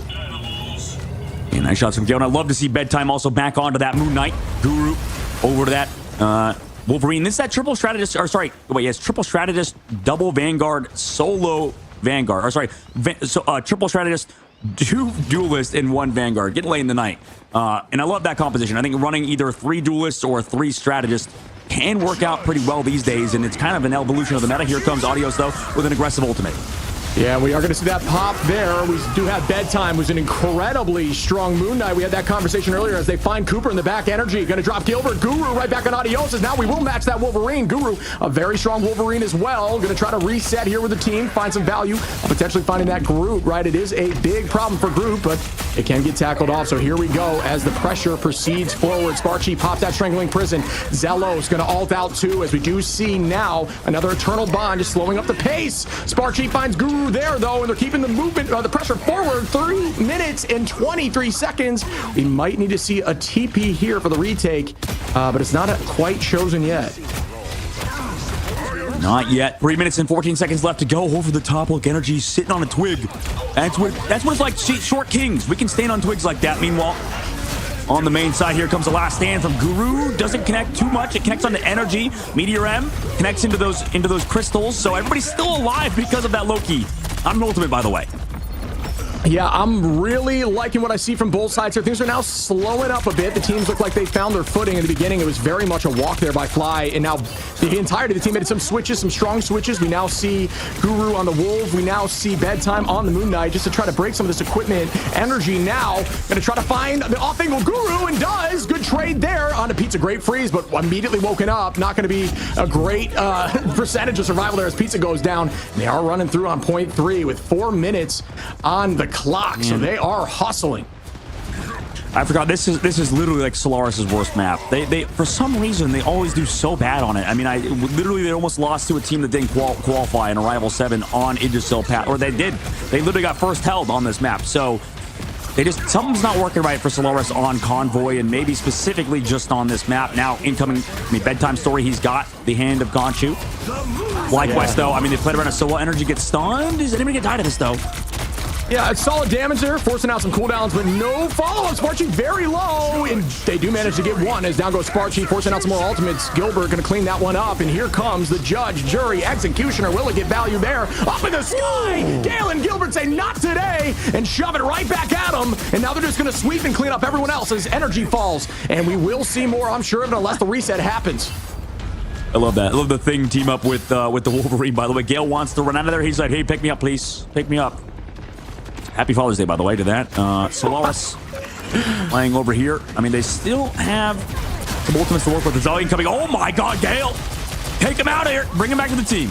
Fastball special is terrifying to go against. You throw him up in the sky, let him do his thing, as Wolverine is so tricky to counter. And here comes the Hurricane as energy flies through towards the backline. Ton of damage out, but fortunately there was an invisible boundary to keep them healthy. Borderline doing a good job kind of dancing in the back, great positioning there to stay far away. Guru takes out Sparchi. You rarely see the Thing work well into a group like that. As Vest takes out Borderline though, and it is back and forth. Cooper gonna find 2. Energy and Adios and Vest sweeping the rest. And they are shoving towards the final point with 2 minutes on. They got to get out here quickly. Yeah, no Doctor Strange to block the portal, to block the doors, though. So Solaris will be able to touch with that Captain of America. They'll have a little bit of time. Bedtime Story swaps over to Hawkeye's wall off of Moon Knight. Oh, no way! Bedtime onto Cooper there. Great shot there with the Hawkeye. Some strong damage here. Bedtime again on Adios. Great shots again. Just raining from afar, doing a ton of work. Oh my God. Guru takes out energy. Spark Chief onto Bedtime, returning that right back. But Gale on top of his face is going to be very difficult to escape. And down goes Spark as well. Great retake there by Solaris. All right, maybe this is the switch up they needed. Maybe Bedtime Story on the Hawkeye is the way to go. Gale is a good Hawkeye too, but so far on the Wolverine, he's looked pretty clean. Now, like you said, they have that Jeff, they have the Storm. All they need is this combination. It makes sense, right? But Solaris is very good at playing around this Storm Jeff combination with the Sharknado or Jeffnado. Yeah, they did have a ton of success with that in the past, but they were at that point running Warlock and Cloak and just kind of stay in that range. So it may be different now. Great tackle there out of the sky. The amount of times I've seen tackles of flyers. Gilbert going to clean up energy there. Well done by the team to collapse on that. Force the team back to reset with 59 seconds on. They could do this. They could hold them off before point 3. I don't know if FlyQuest is hard tunnel on this, but I would not be surprised if they're just trying to play for this Jeffnado. Like, they're just going to play slow, force out ultimates, and then just wait for this combination to come up, because that's their win condition. That's how they win the game, is that they get Jeffnado and then they just eat everybody in the sky. Freeze goes out, Just trying to frozen. follow. Oh, that would have been disgusting. Great idea on Adios, but great shield and great foresight there by Vesta. Not allow that to happen. Bedtime on the off angle. Gonna pop that all. Deal a ton of damage out. Just try to drop some close. Out go Crystals. Good cooldown utilized there. Forced it out, but this is gonna be final fight territory. It's all about who can clutch up now, as Guru is now on the cap, popping that ultimate. I mean, you know they're just playing slow for this Jeffnado, right? They're not going to use anything. You just wasted 2 ultimates, kind of. It's tough, and they're going to have to live now coming up as Adios builds his ult unless somebody gets picked early. Adios and Cooper both get stunned. Yeah, this is going to be very important to burn down Storm before this gets threatening. It's all about focus at this point, as we do see alt ready for Spark Chief as well. FlyQuest ready to make this happen. We have the entirety of the alts on the side of Fly, and we're going to initiate with the strat line. Great bubble there to protect. Oh my, up in the sky. Looking for the back line, forces it in the spawn door. Does not find value, but good idea. Cooper onto Gale, gets one, and now here comes the Jeff. Here comes the Hurricane as Jeff is spinning round and round, starting to sweep and eat everybody, and that could do it for them to take the point. As down goes 2, and that is going to be difficult for them to hold on now. I mean, this is so smart. I mean, you only need to win one fight. You have 2 minutes left. Everybody's running into delay. But it makes sense, right? Switch to Jeff, switch to Storm, and you just kind of win eventually because there's nowhere to go. There's nowhere to hide, right? Compared to Domination, it was a lot easier to hide from Team Envy when they did that combination. But now that we move to a map like Aegis Path, I mean, where are you going to hide? I guess your spawn, but the cart's so close to the end there. I don't know. Yeah, I mean, really well done. Good decision making by Fly there. I got to show him some love. I mean, I'm with you that switch, Jeff NATO, and just playing for that final ult is everything. And I think you're right. I think if Solaris just kind of held on, I mean, it's very difficult to try to force a KO onto Storm during that ultimate. You really got to be focused and prepared. And honestly, there's very few things that can get the job done quite like a potential Magneto or Iron Man and just force it on him. But even with like the shield up from Vest, it's just so hard to get that KO on an ulting Storm Jeff combo. So I am looking forward to see what happens here with Solaris, but really smart play by Fly. No, this game is so funny. It's just crazy. It's just so funny that the fact that there's just Jeff NATO exists. You know, the fact that Hawkeye can just freeze people through walls. I don't know. Some of the pros I see, you know, sometimes like I said about Light crashing out on X, about how he'd like, get this out of the game, get rid of this freeze from Hawkeye with the Luna Snow. He mentioned it's all out of love, right? All these pros love the game, and that's why they're so passionate on social media about, you know, certain patch notes and changes and stuff. And I don't know, like, Jeff Storm is just so funny, that team up. The changes they've made to this game, the saddest thing is we haven't seen Jeff plus Venom team up. We haven't seen the tentacle healing. Maybe because it's not very impactful, but yeah, we'll see it maybe. I've always been curious about that too. I never really saw the value on my end, but I was always curious if the pros thought it was worth. I mean, if you do run, you know, if you have a solid Venom, I don't see why not, but I don't think it does too much burst. Great work there by Bedtime to find Best early, and this is where you get a ton of value with Moon Knight off the rip here into a squad just trying to hold point early, and they are just walking through them as we do have that res there from Best. Tackle coming in from Guru shortly. Great play on immediately on the Best again, and down goes the Vanguards. Bedtime going to clean up and take out Zelos, and this is looking very similar as the portal's coming in quickly. Ooh, are they going to go for 3 fights, though? I mean, the cart did not push at all. So FlyQuest teleports in. I mean, the spawn's pretty far, though, but they're getting a fight here now early quick. Yeah, I mean, it is a very good strategy to take the force teleport and then be able to come back on a retake and force this thing on this first bend. And I think that's just experience there from Fly, understanding what they need to get done. But Gale and Guru, again, both Vanguards go down. Energy going to res back up from Adios as they do have that rocket. But Bedtime almost uncontested here with Moon Knight, just dealing a ton of damage onto the backline as Guru just kind of walks at him. Spark Chief goes down, and there goes the tackle into the sky onto the Strange. 1 HP. Can they clutch it? Yep, down goes Energy again. Teleport's gone. It is going to have to be a natural retake with an ultimate if Cooper can get that off. I mean, I like this, though, so far from Solaris. I mean, the idea behind the Moon Knight makes sense. It's just like he kind of counters the Loki. It's not that straightforward. Like, you don't straight up hard counter Loki, but it is nice because you break the clones. And, I mean, Moon Knight does a good job versus him. Also, you get the team up with the Cloak and Dagger. So there's a lot of value to be had with Moon Knight, even though he's maybe not seen as the meta. Yeah, the team up definitely has some value. Obviously, just makes him go essentially invisible in that bubble and makes it annoying to deal with. And sometimes people will actually use that as a distraction technique and place themselves outside of that. Oh, but great tackle there. Guru finds 4, but unfortunately not able to get anyone yet as he's back on that group. Just so much movement, tackling him back and forth, messing with the heads of the Vanguards, but unfortunately no pick as we do have, actually, I say that, we get one. Down goes Pizza Demon there from Zelos, and there's still a back and forth fight. Ultimates very much on the side of FlyQuest, who were able to hold on to that without using virtually anything. Yeah, they lost a lot of their damage follow-up in Bedtime, and now everybody's backing up. So good recontest from FlyQuest, getting those 3 fights like you mentioned. Now they have Jeff NATO available. And Guru, sad he can't close it out. And this is the problem. Solaris just kind of have a hard time with this first objective. They've struggled here before, and you can see they're getting desperate playing that Moon Knight again when honestly they switched off it before because it wasn't working that well.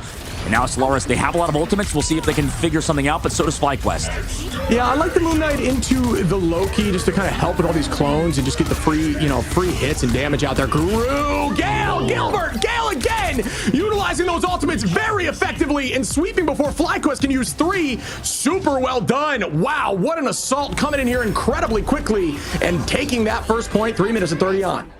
And I don't hate this either because now Solaris, they used every single ult, but they're against Jeff NATO. Like, you're not going to win versus Jeff NATO. Nobody wins versus Jeff NATO. So I wouldn't be surprised if they just take this white loss versus that Jeff NATO. Oh, wait. Guru with the grab. Save comes out, though. That's a huge cooldown to get rid of in terms of the regenerative crystals. And here comes that Jeff NATO now. If we were going to say anyone can counter it, this team has done it, and they have won in the past, but Jeff NATO coming in, taking out Borderline quickly, trying to throw a few out. Gilbert and Guru, down go all of them, but it did utilize 2 ultimates there, right? So you got to think of the trade. It's a forced reset, but they used 2 out of it, and they just got to bounce back in this next fight.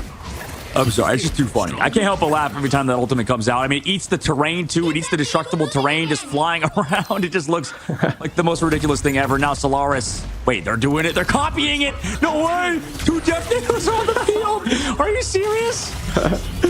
I like to see it. Let's see who gets this done first. Gale on the high side, trying to find some damage, building that all quickly. Already at 80% and just used that ultimate 2 fights ago. Bedtime at 61. Solaris just trying to gain some charge, now play slow, but Guru gets picked early. So well done there by Fly. Guru gonna have to force back. 66% on ultimate advantage. Right back in FlyQuest though for this next fight as Zelos, Cooper, and Vess are all holding on. Gale ready to press Q, but it could buy at least Zelos with that Eternal Bond, forcing something out, because the goal and the main thing you want to do with Ultron is force out cooldowns because you can get your ult back relatively quickly, if not faster than anyone in the game. Yeah, I mean, he's kind of spamming around. The tough part, Guru's back over to Wolverine as well. You can see he's swapped from Wolverine to Groot. I mean, it seems like he's been indecisive at the current moment. Here comes the counter. Ultimate on the side is going to be met by Meteor Remedy. It is. Oh no, Borderline goes down. Vess gonna shut that down, but Bedtime, here comes the Oh my god! Unfortunate there for them, but well played by Fly with good patience and escape. I mean, Adios just sprinting away so fast with that Jeff bubble, not able to get tracked down, and that's 2 ultimates, unfortunately, for no real value. As it does happen like that, it just seems like FlyQuest is very experienced with this comp, and Solaris just needs to use it, and now they're going to switch out here to not force it out and instead try to get some strong damage to shut it down. Just what the doctor Nice, like you said, nice move from Adios. Now coming this next fight, FlyQuest has 4 ultimates ready to go. Solaris, they're switching everything up. They're going over to the Hawkeye. I like how they're at least trying to figure something out. But you have a minute left to go, and here comes another Jeff NATO. Wow. Coming in hot right now onto the point, just trying to make sure nobody's on it as there is 50 seconds on. Gonna find somebody at the very end. A lot of time there with the NATO, forcing them back to their spawn as Gilbert falls. Guru gonna find 3 though, and Guru on a rampage, taking another out of the sky. Bedtime gonna clean up energy, and this is the kind of work you need to force your team's momentum in the forward direction as they push through this first corner. I mean, I'm surprised they did so well there. Guru with the last stand connected flush. What a beautiful last stand. The Wolverine player right now. Guru coming online, 25 seconds as well. He needs to play well. No ultimates though. FlyQuest has that Strangling Prison. They've got Zelos and his ultimate as well. I mean, what does Solaris do? They have to play towards the car. Gilbert trying to get a kidnap. Yeah, not a bad idea. Forcing them on now. We are going to have a full team fight. They're back in the corner. Just use that actually portal to block off that angle. Not bad at all. It's going to force them to have to peek around on that right side, not giving a lot of access to that hidden little side angle with the health pack. But now it's still going to be forced out with these ultimates as we see Zelos going to use that Eternal Bond. Now we have the Strangling Prison. He managed to land. It was, oh, yeah. Spike there was stuffed by somebody as I had no eyes on energy. Going to take out Guru in the sky. Gale has this ult, and it's an OT now. Using it to heal and keep the team up on point. It is a lot of damage out there right now. I mean, he's trying to keep Gilbert alive, but it is desperation hour. Moose missing most of the team. Here comes energy as well, and the Storm ultimate can at times do this. No, he's ran down by a tornado. Unfortunately, cannot escape. The NATO chaser goes down, and now just onto Gale. Gale's going to fall. Gilbert desperately clinging onto his life. Not going to stay alive till the KO comes through, and everybody else goes down. FlyQuest will get it done on an digital path to tie the series. Back to map 3. It is still alive that every single one of these final games seems to be going to map 3. Wow, what an experience. It goes to show you Jeff NATO is terrifying. That was pulled out and the rest was history, man. I think we will see that likely gone in the future, as FlyQuest seemingly knew exactly what to do with that every single time, finding a ton of value with every ult. Yeah, every time. Indeed, and I like the idea, behind switching constantly, trying to figure out like the correct comp to play.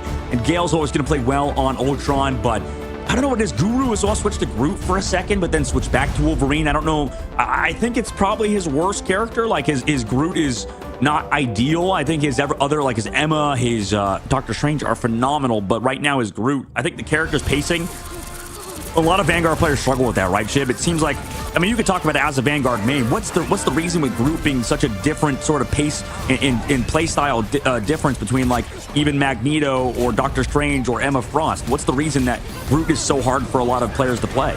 Well, it's just a delicate balance between using those walls to take space and then using those walls to keep yourself from not getting KO'd. So it's a difficult understanding. It's like a dance where you can absolutely use those to take space and wall off people, but if you do, that is also your source of defense. You don't have a shield, a bubble. You don't have a 600 HP shield. You have nothing that can really just be popped up in a moment's notice to keep you healthy. Instead, it's using it offensively or defensively, and you making those micro decisions every moment. It puts you in a risky position. So it does take a lot of practice and understanding. And although I'm not saying, he didn't do it to the best of his experience, because, their team was just on a momentum swing and they just kept moving forward. Vess, it looked really good. Energy, 21 final hits on that Storm. That is wild. That was wild. I mean, Energy definitely a star player for this team, for this FlyQuest roster. Very young gun in the scene. And, for Solaris, you kind of expect it, right? I think on Aegis, like I said, I think Solaris, this is like the one team I've been following. I think everybody's been following them because they're on Twitch and they're just streaming all the time. They're streaming all their games. It's tough. It's always a hard map for them on Aegis, so I think everybody knows that. So we'll see how they do on map number 3. We'll see what map they go to. We'll see you guys after the short break and come back for that final map.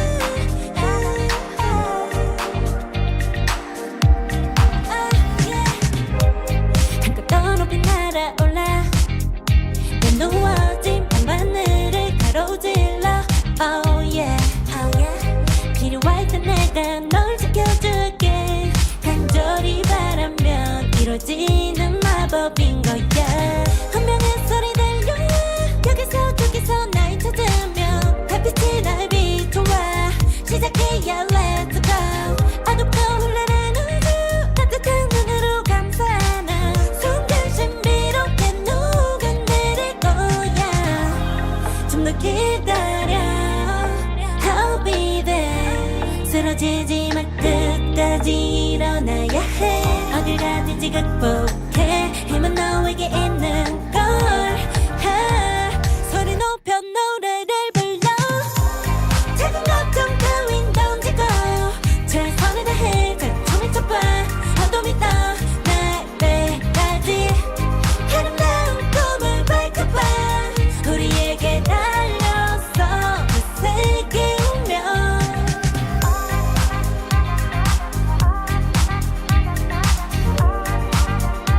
어둠이 떠 날 때까지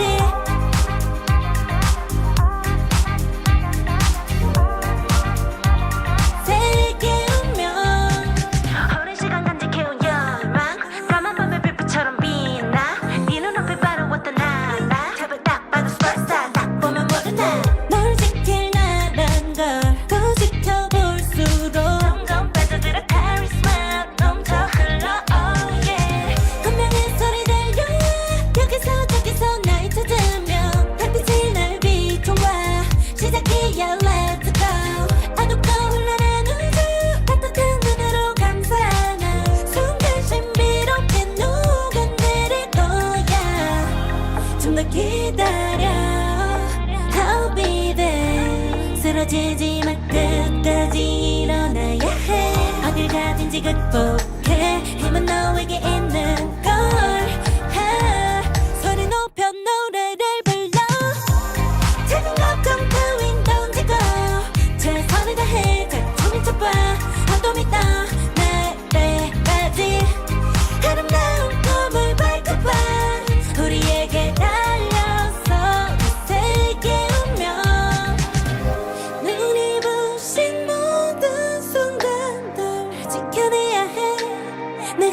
어지르면 꿈꿔왔던 너와 나 그래 너를 승리 완명해 The weight of the both the world is in our hands 큰 걱정 따윈 던지고 최선을 다해 작품을 쳐봐 나도 믿어 날 때까지 아름다운 꿈을 밝혀봐 우리에게 달려서 그 세계 오면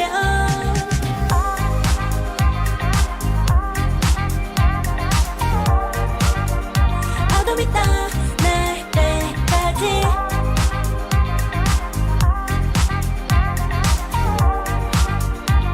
세계 오면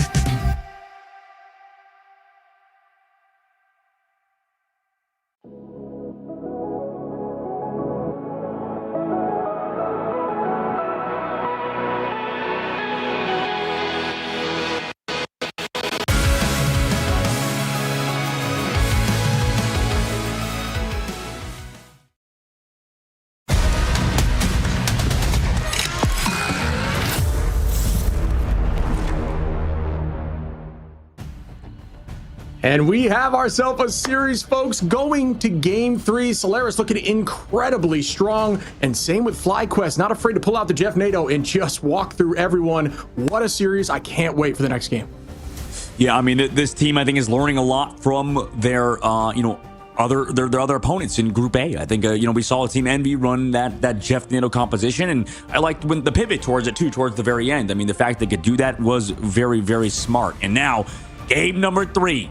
First game number 3 of the day, Ship, and what better way to do it between two juggernauts, two rosters that really need to stay alive in the tournament, because the fact that we have both of these teams already in the lower bracket, I don't think we expected Solaris to be one of these teams that we thought was super good. Like the fact that we took a map off of Envy was massive, and for FlyQuest, I don't think anybody thought they would lose the Ego Death. So, one of these teams going home after today.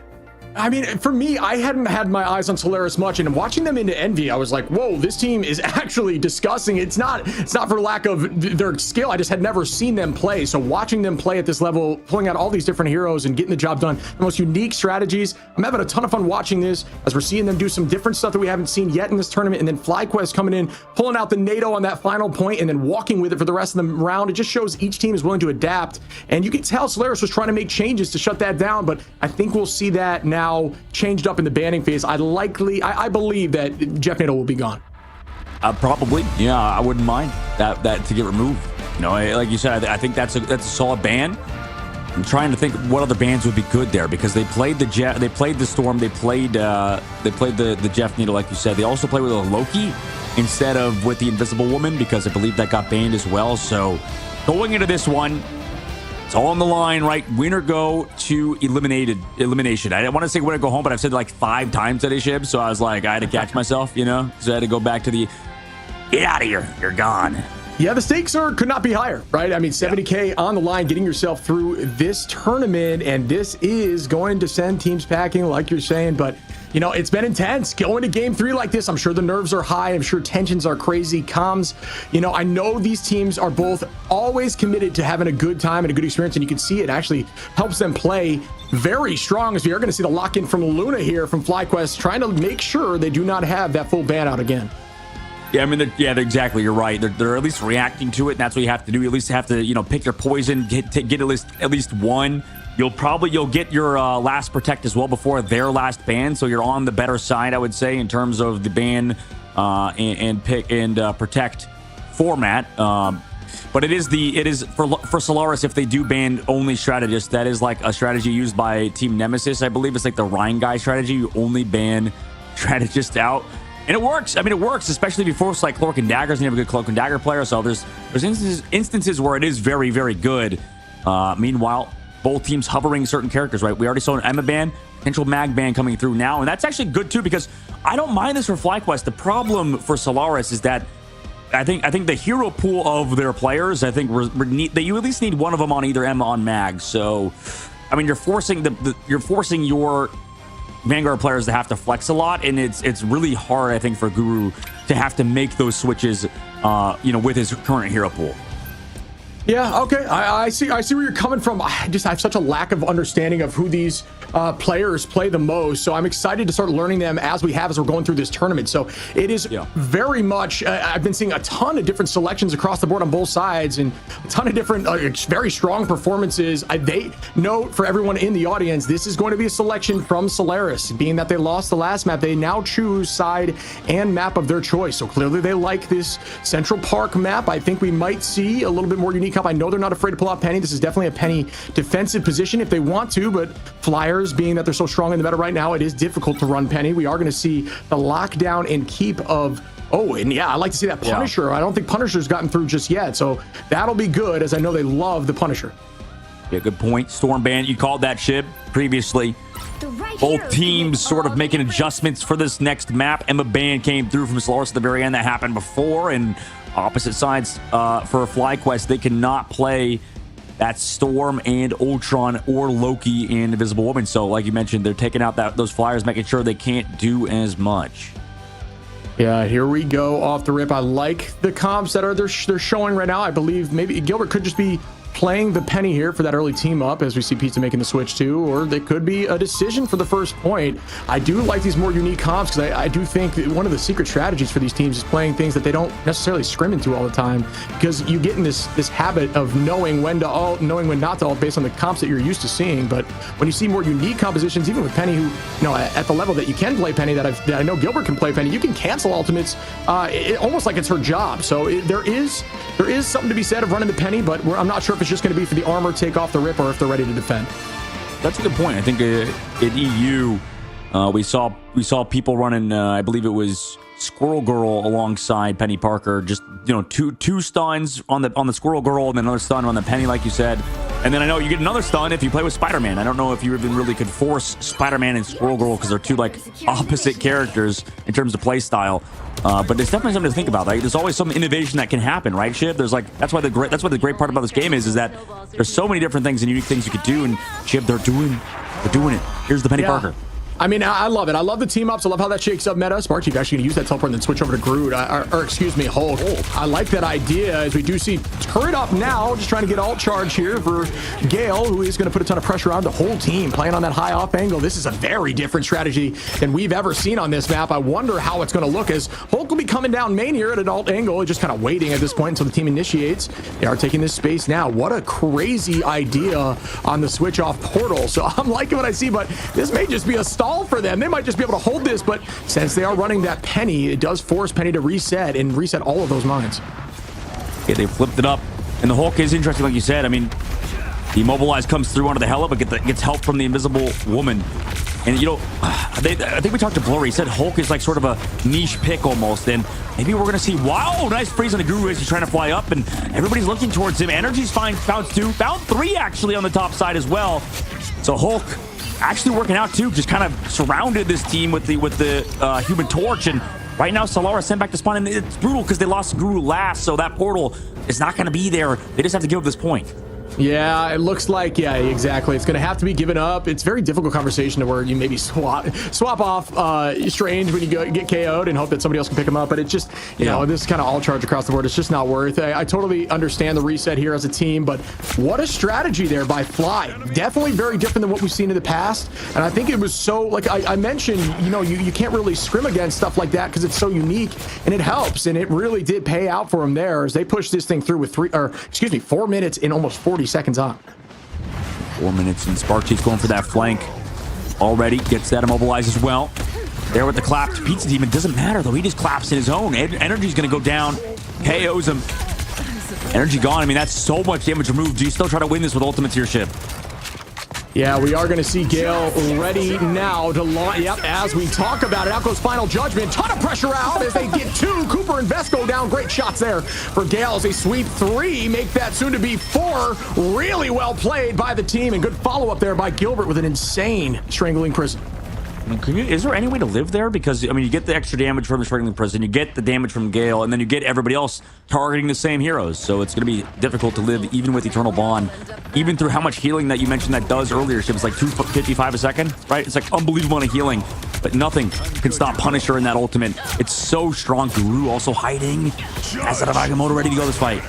Yeah, it's very difficult to get out of that situation. You mentioned just surviving the KO there. You actually have to turn and try to burn group walls, but even so, at that point, oh my goodness, bedtime! Make that 3 soon to be. What a shot there, forcing out the Luna 2. And now you can see Solaris is finding their footing, playing very confidently and looking really good with each one of these ults, not being overcommitted, just using a couple at a time and still finding a ton of value as Gale goes on an off angle, takes out Spark for the stagger.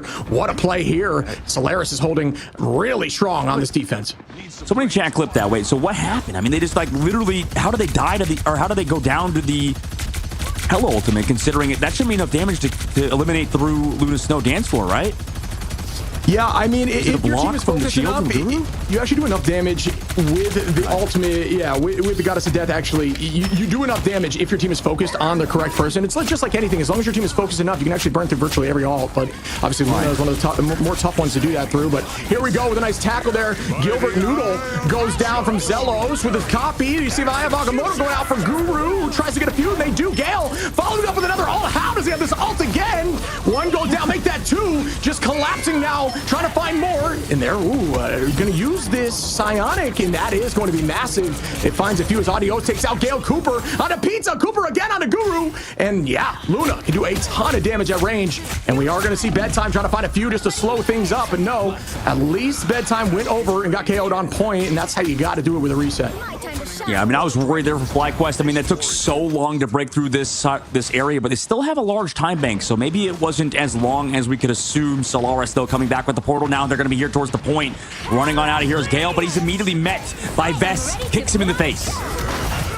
Up in the sky we go for Bedtime again. A lot of damage out there. You can see the burst, but it would have to be super committed for them to find some value out there. Gilbert holding on, waiting for, actually going to go back into the spawn door. Great play there to get healed up. Oh, Zelo's going to find Pizza, though, and they do get the point early. Very unfortunate if you're a fan of Solaris. They just were not able to retake here. And FlyQuest, playing with a ton of momentum, do have that Strangling Prison ready, as we have the Invisible Boundary ready from Borderline. You know what? This tends to be a problem now for Solaris. Right now, we're kind of figuring out their weaknesses. It seems to be they're really good on domination. They've figured out how to play that map. Unfortunately, when we head to Convoy, when we head to Convergence, they tend to struggle. We'll see if they can adjust. We'll see if they can make some changes. They put Bedtime Story back over to that Hawkeye, Guru over to the Thing. But it's just tough because they didn't give enough prioritization towards their vanguards. I mean, you're forcing Guru onto heroes that honestly it seems like he's not as comfortable on. He seems to be so good on Emma Frost and these heroes, but now with those banned for him, I mean, he's kind of been in limbo. Yeah, I mean, it's difficult to play Thing into... Oh, there's a good tackle here. Gilbert trying to find some early picks, but the goal now is to use that damage reduction to your advantage. Gale going to walk them right back in. Found a ton of value with these ults so far, making Adios dip. Great shots there by Gale, understanding the destructible environment, and that just comes with time. Well played, and knowing what they could do there. An off angle like crazy from the Hella. Going to try to chase that down, just waiting, as Hella is still holding up there and not getting KO'd, but very close. Spark Chief going to pop that Strangling, and immediately countered back by Guru. Great stun to buy them time and to counteract that ultimate, but Spark Chief still finds one. We're gonna walk in here and try to slow up the pace, just start tackling and just dance and just hope that they can hold on to this point as the team respawns here. Gale finding energy. Vest gonna take out Guru though. Spark Chief onto Gale and it's back, and it looks like FlyQuest is holding on strong here, but Gilbert does have that last stand with Wolverine. He does, but there's no vanguard, so he needs to create his own space here, but maybe with a little bit of help from his strategist. He tries to walk in, they know it's coming. Here comes that Hawkeye ult to kind of create a little bit of space, but man, solo tank Thing now going over to the Doctor Strange. At least that's a different tank to kind of throw at FlyQuest. Running this triple strategist or triple duelist is interesting. Energy, meanwhile, teleports back over the top on the flank. Yeah, blocking LOS there. So you saw the teleport actually in an angle that makes it difficult for healers to look up into that top side of the stairs. So smart play as Vest is going to pop out with the Psionic. Gilbert finds a few. Bedtime cleans it up, and that's a massive play. As once again, Gilbert with these ults have been massive. 50 seconds on the clock, and they've got to, at this point, just try to stagger as many enemies as they can. Zelos goes down as Bedtime on the Hawkeye, finding a lot of these picks. And yeah, I'm with you that honestly, I was worried they're going to be able to take the space there, but Bedtime using that Hawkeye ult was kind of the way that they took that space back. So although it may have looked like they were just unloading into the front line, it was a great play. And look, Penny Parker is now on the field. Guru's back over to the Thing. They're trying to bunker up in this last phase. They know that you can play around this corner with those mines, and then you're against the Punisher, against the Wolverine, and they already get an early pick too with a nice stun from Bedtime Story. They froze 3 people there. Yeah, what a play. Gale gonna find Best. I love the bunker cop. 11 seconds on. They have to take this. The portal's gone now because they tried to use it previously. Understanding the breakables again. Out goes Luna ultimate. Gonna try to drive the team to point. They got 3 seconds. They've got to get here now. And do they touch? They do. Wow. What a last second touch here. Adios gonna find Guru there. Trying to walk, but those mines potentially getting a ton of value. Unfortunately, not able to, breaking them down. Good focus by the back line. Keep the team up. Bedtime gonna try to take space with this ult. Dealing a ton of damage. Will it be enough for them to retake?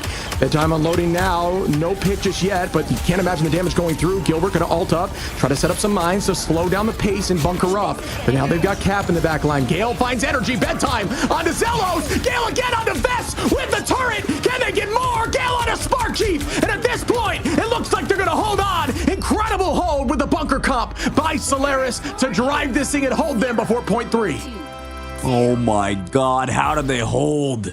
How did they do it? Guru on the thing went down early, got KO'd, left his team in a 5 versus 6, but somehow Solaris, with the ultimates they had, came back to stop FlyQuest. And now FlyQuest going over to defense. They made it pretty far, Shib. That's the problem, is that we both know, I mean, how hard it is to attack on these maps, right? They still had huge time banks and stuff. You could say that maybe they choked it towards the very end, but regardless, Solaris, I mean, great hold. Now moving over to attack. We'll see how they do. This is like a very similar thing that we saw with Envy. I mean, it's a little bit better, right? A little bit better for Solaris. I think versus Envy, they got a little crushed on this map, and now they just need to figure out a way to take first point. That's the biggest problem, is that they don't really have a great strategy to taking first point. I know that last time versus Envy, they struggled a little bit, right? Bedtime Story was figuring out what to play. He was playing Hella, getting absolutely dominated by a Psylocke player. Now he doesn't have to worry about that, right? Maybe the fact they don't have to play against Team Envy speedily on the Psylocke, one of the best Psylocks in the game, maybe it'll be easier for this team.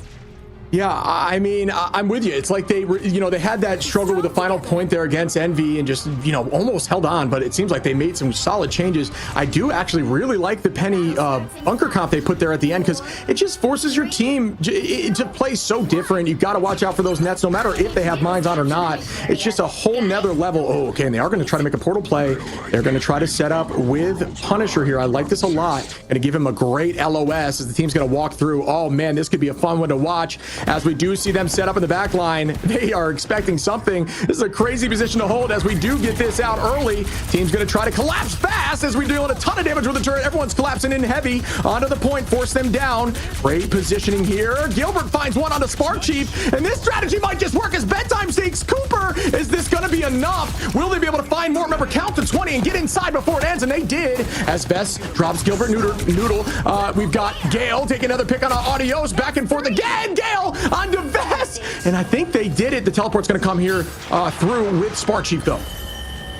It's a little bit further back as well, so they're going to have to run back in together. The clap comes through, but oh my goodness, somehow they're still alive. They're actually coming back. Gale's gone.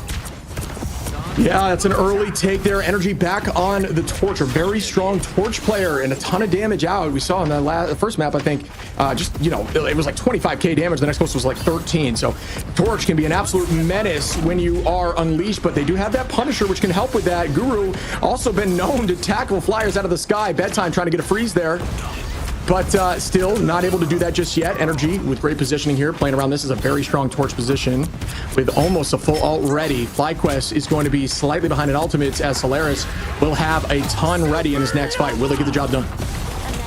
Oh, I mean, they grabbed him on the inside. Supernova comes out as well. Adios finds Guru. So no, Guru got choke slammed and dominated by Adios. Here comes a counter ult from Gale, but they're already down Guru. He got KO'd earlier.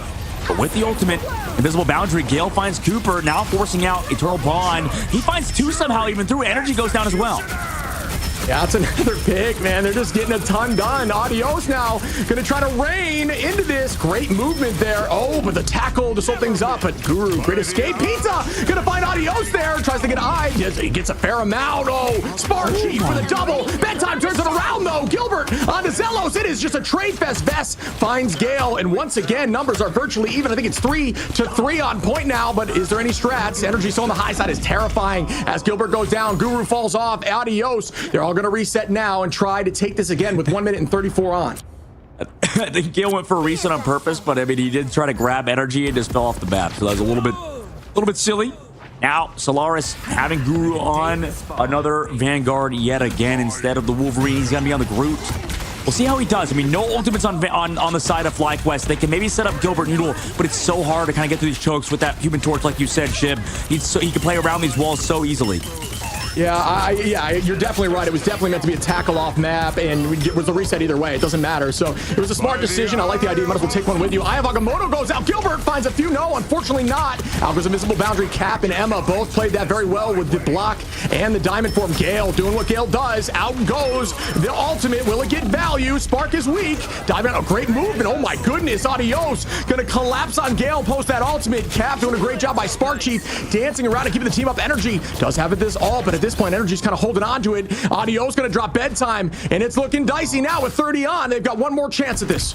I don't think Guru's comfortable on group, man. Like, he went down early. Now he's back to Wolverine. This was talking about, man, this is so brutal because now Solaris, it looked so good. How did they go from almost capping it out to now 20 seconds left, 2 ticks, and against FlyQuest, who has multiple ultimates? Solaris has nothing. I mean, they're close to that dance floor. That'll hopefully help them. Here comes the Supernova. Really early. Did anybody jump out yet towards the point? Zelos also ulted. They can wait. It was Guru. Guru jumped out. Does Guru go down towards the footage? Look like no. They're going to touch last second. Oh, Energy with insane placement here, playing around this portal, finds 2. Unfortunately, Pizza's not going to be able to get that dance floor out. That should and could be it. It could be the swan song here as FlyQuest is clutching up in this moment, and it's getting to OT, and this is going to be over as FlyQuest ends the series 2-1 and move forward in this tournament. Man, what a series.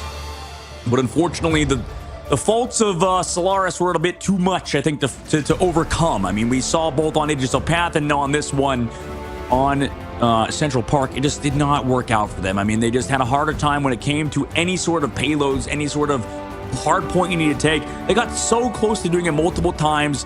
And, you know, you do nothing but tip your hat to Solaris, right? They took NB to 3 maps. They took FlyQuest to 3 maps. And honestly, they played pretty well. For a team full of content creators, I think you just have to give them props for, you know, competing to come into this tournament against signed rosters and do as well as they did with no resources except maybe a few Prime subs. So pretty impressive. But for FlyQuest, they win. They move on to the next round. And then it's been so close for FlyQuest. So I'm sure too close to comfort. We'll have to talk to them in a little bit, but man, I'm sure they're really happy to get it done. They have to win one more, though, to qualify for those playoffs. Yeah, I mean, like you said, got to show some love here to Solaris. That's a team that I think over these next few tournaments, more practice here on the big stage. They just played so confidently, looked so good, cleaning up a little bit, and they could be at the top here. So a ton of fun to witness that. FlyQuest, obviously an incredibly strong team. Seeing them perform like this on the FlyQuest and Envy is wild to me. And there you go. You see that kind of focus on damage there with that ult, and can get the, can just press through with that Luna ult, which is tough. But a lot of damage there by bedtime in the sky. The team just had good focus to burn through that. But like I'm saying, I just think Solaris was stepping up. I loved to watch it there. If you had said a team that's full of content creators performing this well, just like they're doing in EMEA, man, it's awesome. Hey, shit, maybe you could do it. Maybe we can make a team, right? Maybe we could. It's possible. But that's gonna be it for today. We'll have to talk to the interviewee in a little bit from FlyQuest side. We'll wrap up after that, obviously. But man, what a day it's been in FlyQuest. I'm sure we have a lot of questions for them. I'm sure you guys have a lot of questions for these players as well in chat. FlyQuest, I mean, I'm curious what the vibes are as well right now too, because they lost yesterday to Ego Death. Coming into today, I'm sure they were maybe a little bit tilted about that. But, I mean, it's a big win to get today versus Solaris, especially since they put Audios in all the time. I don't think Audios was in the first time. It was mainly Light. So, definitely interesting roster change that has come through from FlyQuest, and it appeared to have panned out today. Goes to show you Audios can really flex, though. I've seen Audios on the backline playing strats before, and he was in there with the Duelist. It had almost the exact same final hits as Energy, and Energy was just insane. Whenever Energy gets on Torch, it is a problem. And speaking of Energy on Torch, we are going to be pulling him in very shortly, if not right now. What a set of plays by Energy.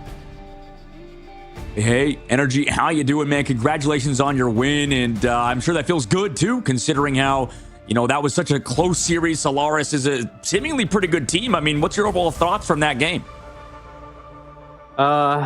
Well, as I said, when we finally won, I think that was the cheesiest team throughout the whole tourney. Like, they just play the penny things, they play triple DPS, so it feels good to win. Hopefully most of the games are like a lot more regular, Yeah, I think that's one of the things they were doing that was unique. My question for you is, in that initial ban where they kind of forced you guys onto Guardians and ran against it, I thought that was a crazy smart strategy. Is that kind of how it went down? Was I perceiving that rightly, kind of, or correctly, forcing you onto Guardians comp? More or less. I mean, Guardians is definitely one of our most confident comps, so, you know, them leaving it open is like, oh, well, we have Guardians, you know, we'll go it. I don't think we played it super well, so we did end up losing that map, but it's okay. Yeah, you guys have had also, you mentioned cheese earlier in the first topic. I think that's a good point. Like, you guys have had a strange tournament so far for sure, man. I mean, first you play against the Black Panther team and then go over to this. So, I mean, like you said, maybe things are going to get more normal, right? You're against Jobless up next, I believe. So hopefully it sort of stabilizes to something a bit more regular. Yeah, hopefully. That Black Panther team gives me flashbacks. It's okay, though. What's your thoughts of that game? I know, because we didn't get to talk to you in that, and this is like your first time on in interview. I mean, what was your thoughts from that series and then coming into this one? I think we're definitely a better team for sure. It's just that Black Panther thing's kind of awkward. We haven't really played against it, so we haven't played against them, I think, maybe ever, maybe like once. So it's a little awkward to go into, but I think we play them again, that we'll win. Yeah, I think I always mentioned it was very much like a surprise tactic, right? It was so quick. The KOs were incredibly fast. Like, the time to react was minimal. But my question to you, while we're progressing forward and looking at some of this gameplay, man, that Jeff NATO was insane. Have you guys been practicing that, or you just got that in the bank whenever? Because you had like 27 final hits that game or something like that. Yeah, we played a little bit in scrims. We don't prioritize it, but it's definitely just there in the pocket if we need it, and it was good that map. So. I mean, it was definitely smart. It was smart on Idricel because, like, you guys last minute, like 2 minutes left, third phase, you're just like, let's just go Jeff and Storm and then just farm ult and win, right? That was like pretty straightforward because there's no counterplay, right? Yeah, it's hilarious. So it's also, you know, a lot of people I'm sure are asking, I think you've probably had this question before too, because you've switched from controller to keyboard and mouse, right? Like full time. What's that transition like for you? And I mean, so far, and then do you have any takes so far? Because there is some, like, controlling this game professionally. What's like the have you tried it at all? Have you played much controller on in Marvel Rivals so far? Or like, what's your opinion on that input device, I suppose, versus keyboard and mouse? Yeah, I think keyboard and mouse is like way better, to be honest, but controller, like, you can't doubt controller players. Like, I know I was pretty good at controller. One of my friends, Smash, you know, a little shout out, he's pretty good at controller. But I do think keyboard and mouse is like a lot better on Marvel Rivals. So that makes sense to me, man. I really appreciate your time. You dropping in. I just got one more for you, and that is, I know you guys are progressing forward. You got to get this next win to get into that top 4. But do you have any shout outs, anyone you want to thank, or anything to call out before we say goodbye to you? Just thank my team. Shout out my managers, my teammates, all of them. You know, that's all it is. Awesome, man. Right. Well, we really appreciate your time, energy. You killed it out there. Really well done. Thank you.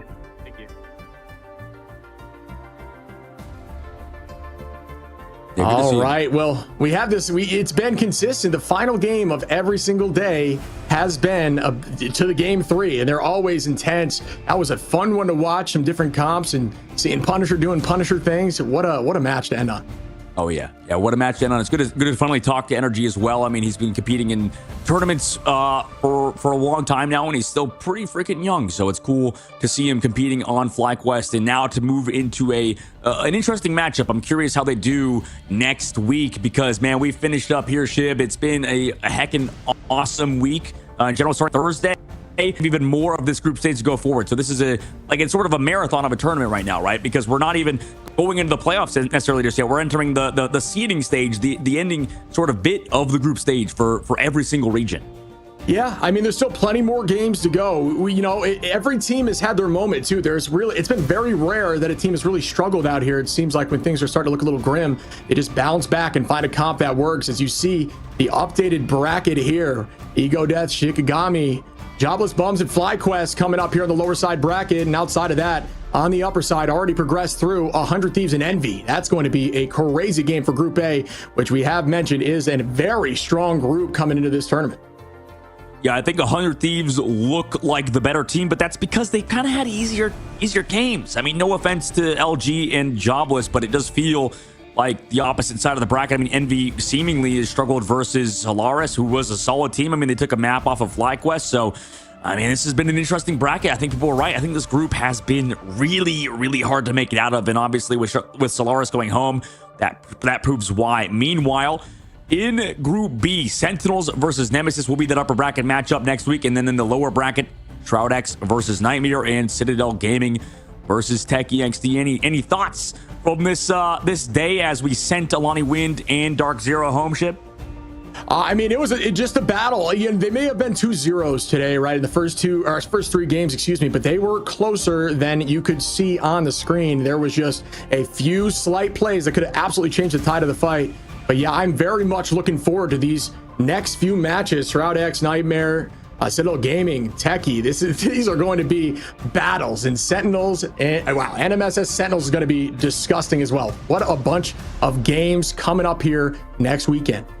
Oh, yeah, a lot of games. And taking a look back at today, like you mentioned, a lot of 2-0s until the very end. Solaris FlyQuest. I think the Shikigami LG game was exciting. If you're also interested in that game specifically, LG, unfortunately, is out of the tournament already. If you're an LG fan, I'm sure that is sad to see. And then Dark Zero as well. Same thing. Brand new roster. We'll see if they can kind of turn it around in the upcoming, change-ups. For Alani Wind, I know they're like an unsigned roster, so they have a lot to look forward to. I think so many teams that have dropped out of the tournament are still exciting and still have a lot to play for in the future. Yeah, so coming up next Thursday, we kind of touched on it, Jobless Bums versus FlyQuest. I'm sure a lot of people are looking forward to that match. Citadel Gaming versus Techie XD. Techie today saying they want to go after Citadel. They're ready for that matchup. Ego Death, the Dive Squad, seen a ton of success with the Panther, the Venom, a lot more of a unique composition, that Psylocke still into Shikigami, a relatively new team that is now showing what they can do. And then ShroudX versus Nightmare. All of these games next Thursday are must watches, so make sure you tune in at 7 p.m. EST to see these games. Hey, I know Shroud's watching. I know he might be busy with some spice, but he had the game on. I saw him watching it. So listen, I know he's keeping up with his boys over ShroudX wanting him to do good. It's unfortunate too because I mean, it's not unfortunate, but it's funny how it's kind of unfortunate, but in the Shroud Gauntlet, ShroudX lost immediately. So now they're not. Now they're actually doing well, right? So it's cool to see ShroudX play up to their expectations, right? They actually took a game off of Nemesis and they look pretty good. So I think leading up into next week, I would not be surprised to see them put up a good fight on Thursday. Yeah, I truly do think, although we say it a lot, I think it's almost any team in any given day, if they show up and get the job done. We're seeing a lot of issues with the banning phase. I think the banning phase is really shaking up each team. That's the thing, bro. It's literally best out of 3. So it's like you have, if you lose map 1, you have only one map to react. And if you mess up in that one, it's over, right? And we're used to seeing like best out of 5s and stuff, so you have time to kind of react into the ban protect phase. No, man, it's so fast, and it's only top 4 makes playoffs, so it's cutthroat, man. It's brutal. Yeah, I mean, we talk about games being won and lost in the ban phase. I can't imagine the coaches' thought processes going into these, and teams without coaches. Yikes! The comp's got to be crazy while you're going through these ban phases with all these bans it protects. But it has been an absolute pleasure casting with you today, buddy. And these games were as close as we thought they would be. And congrats to all the teams that pushed on through. My name is iRunShib. I've been here with Dogman. Thank you guys so much for showing up and hanging out with us today. And we look forward to seeing you next weekend. Bye, everybody.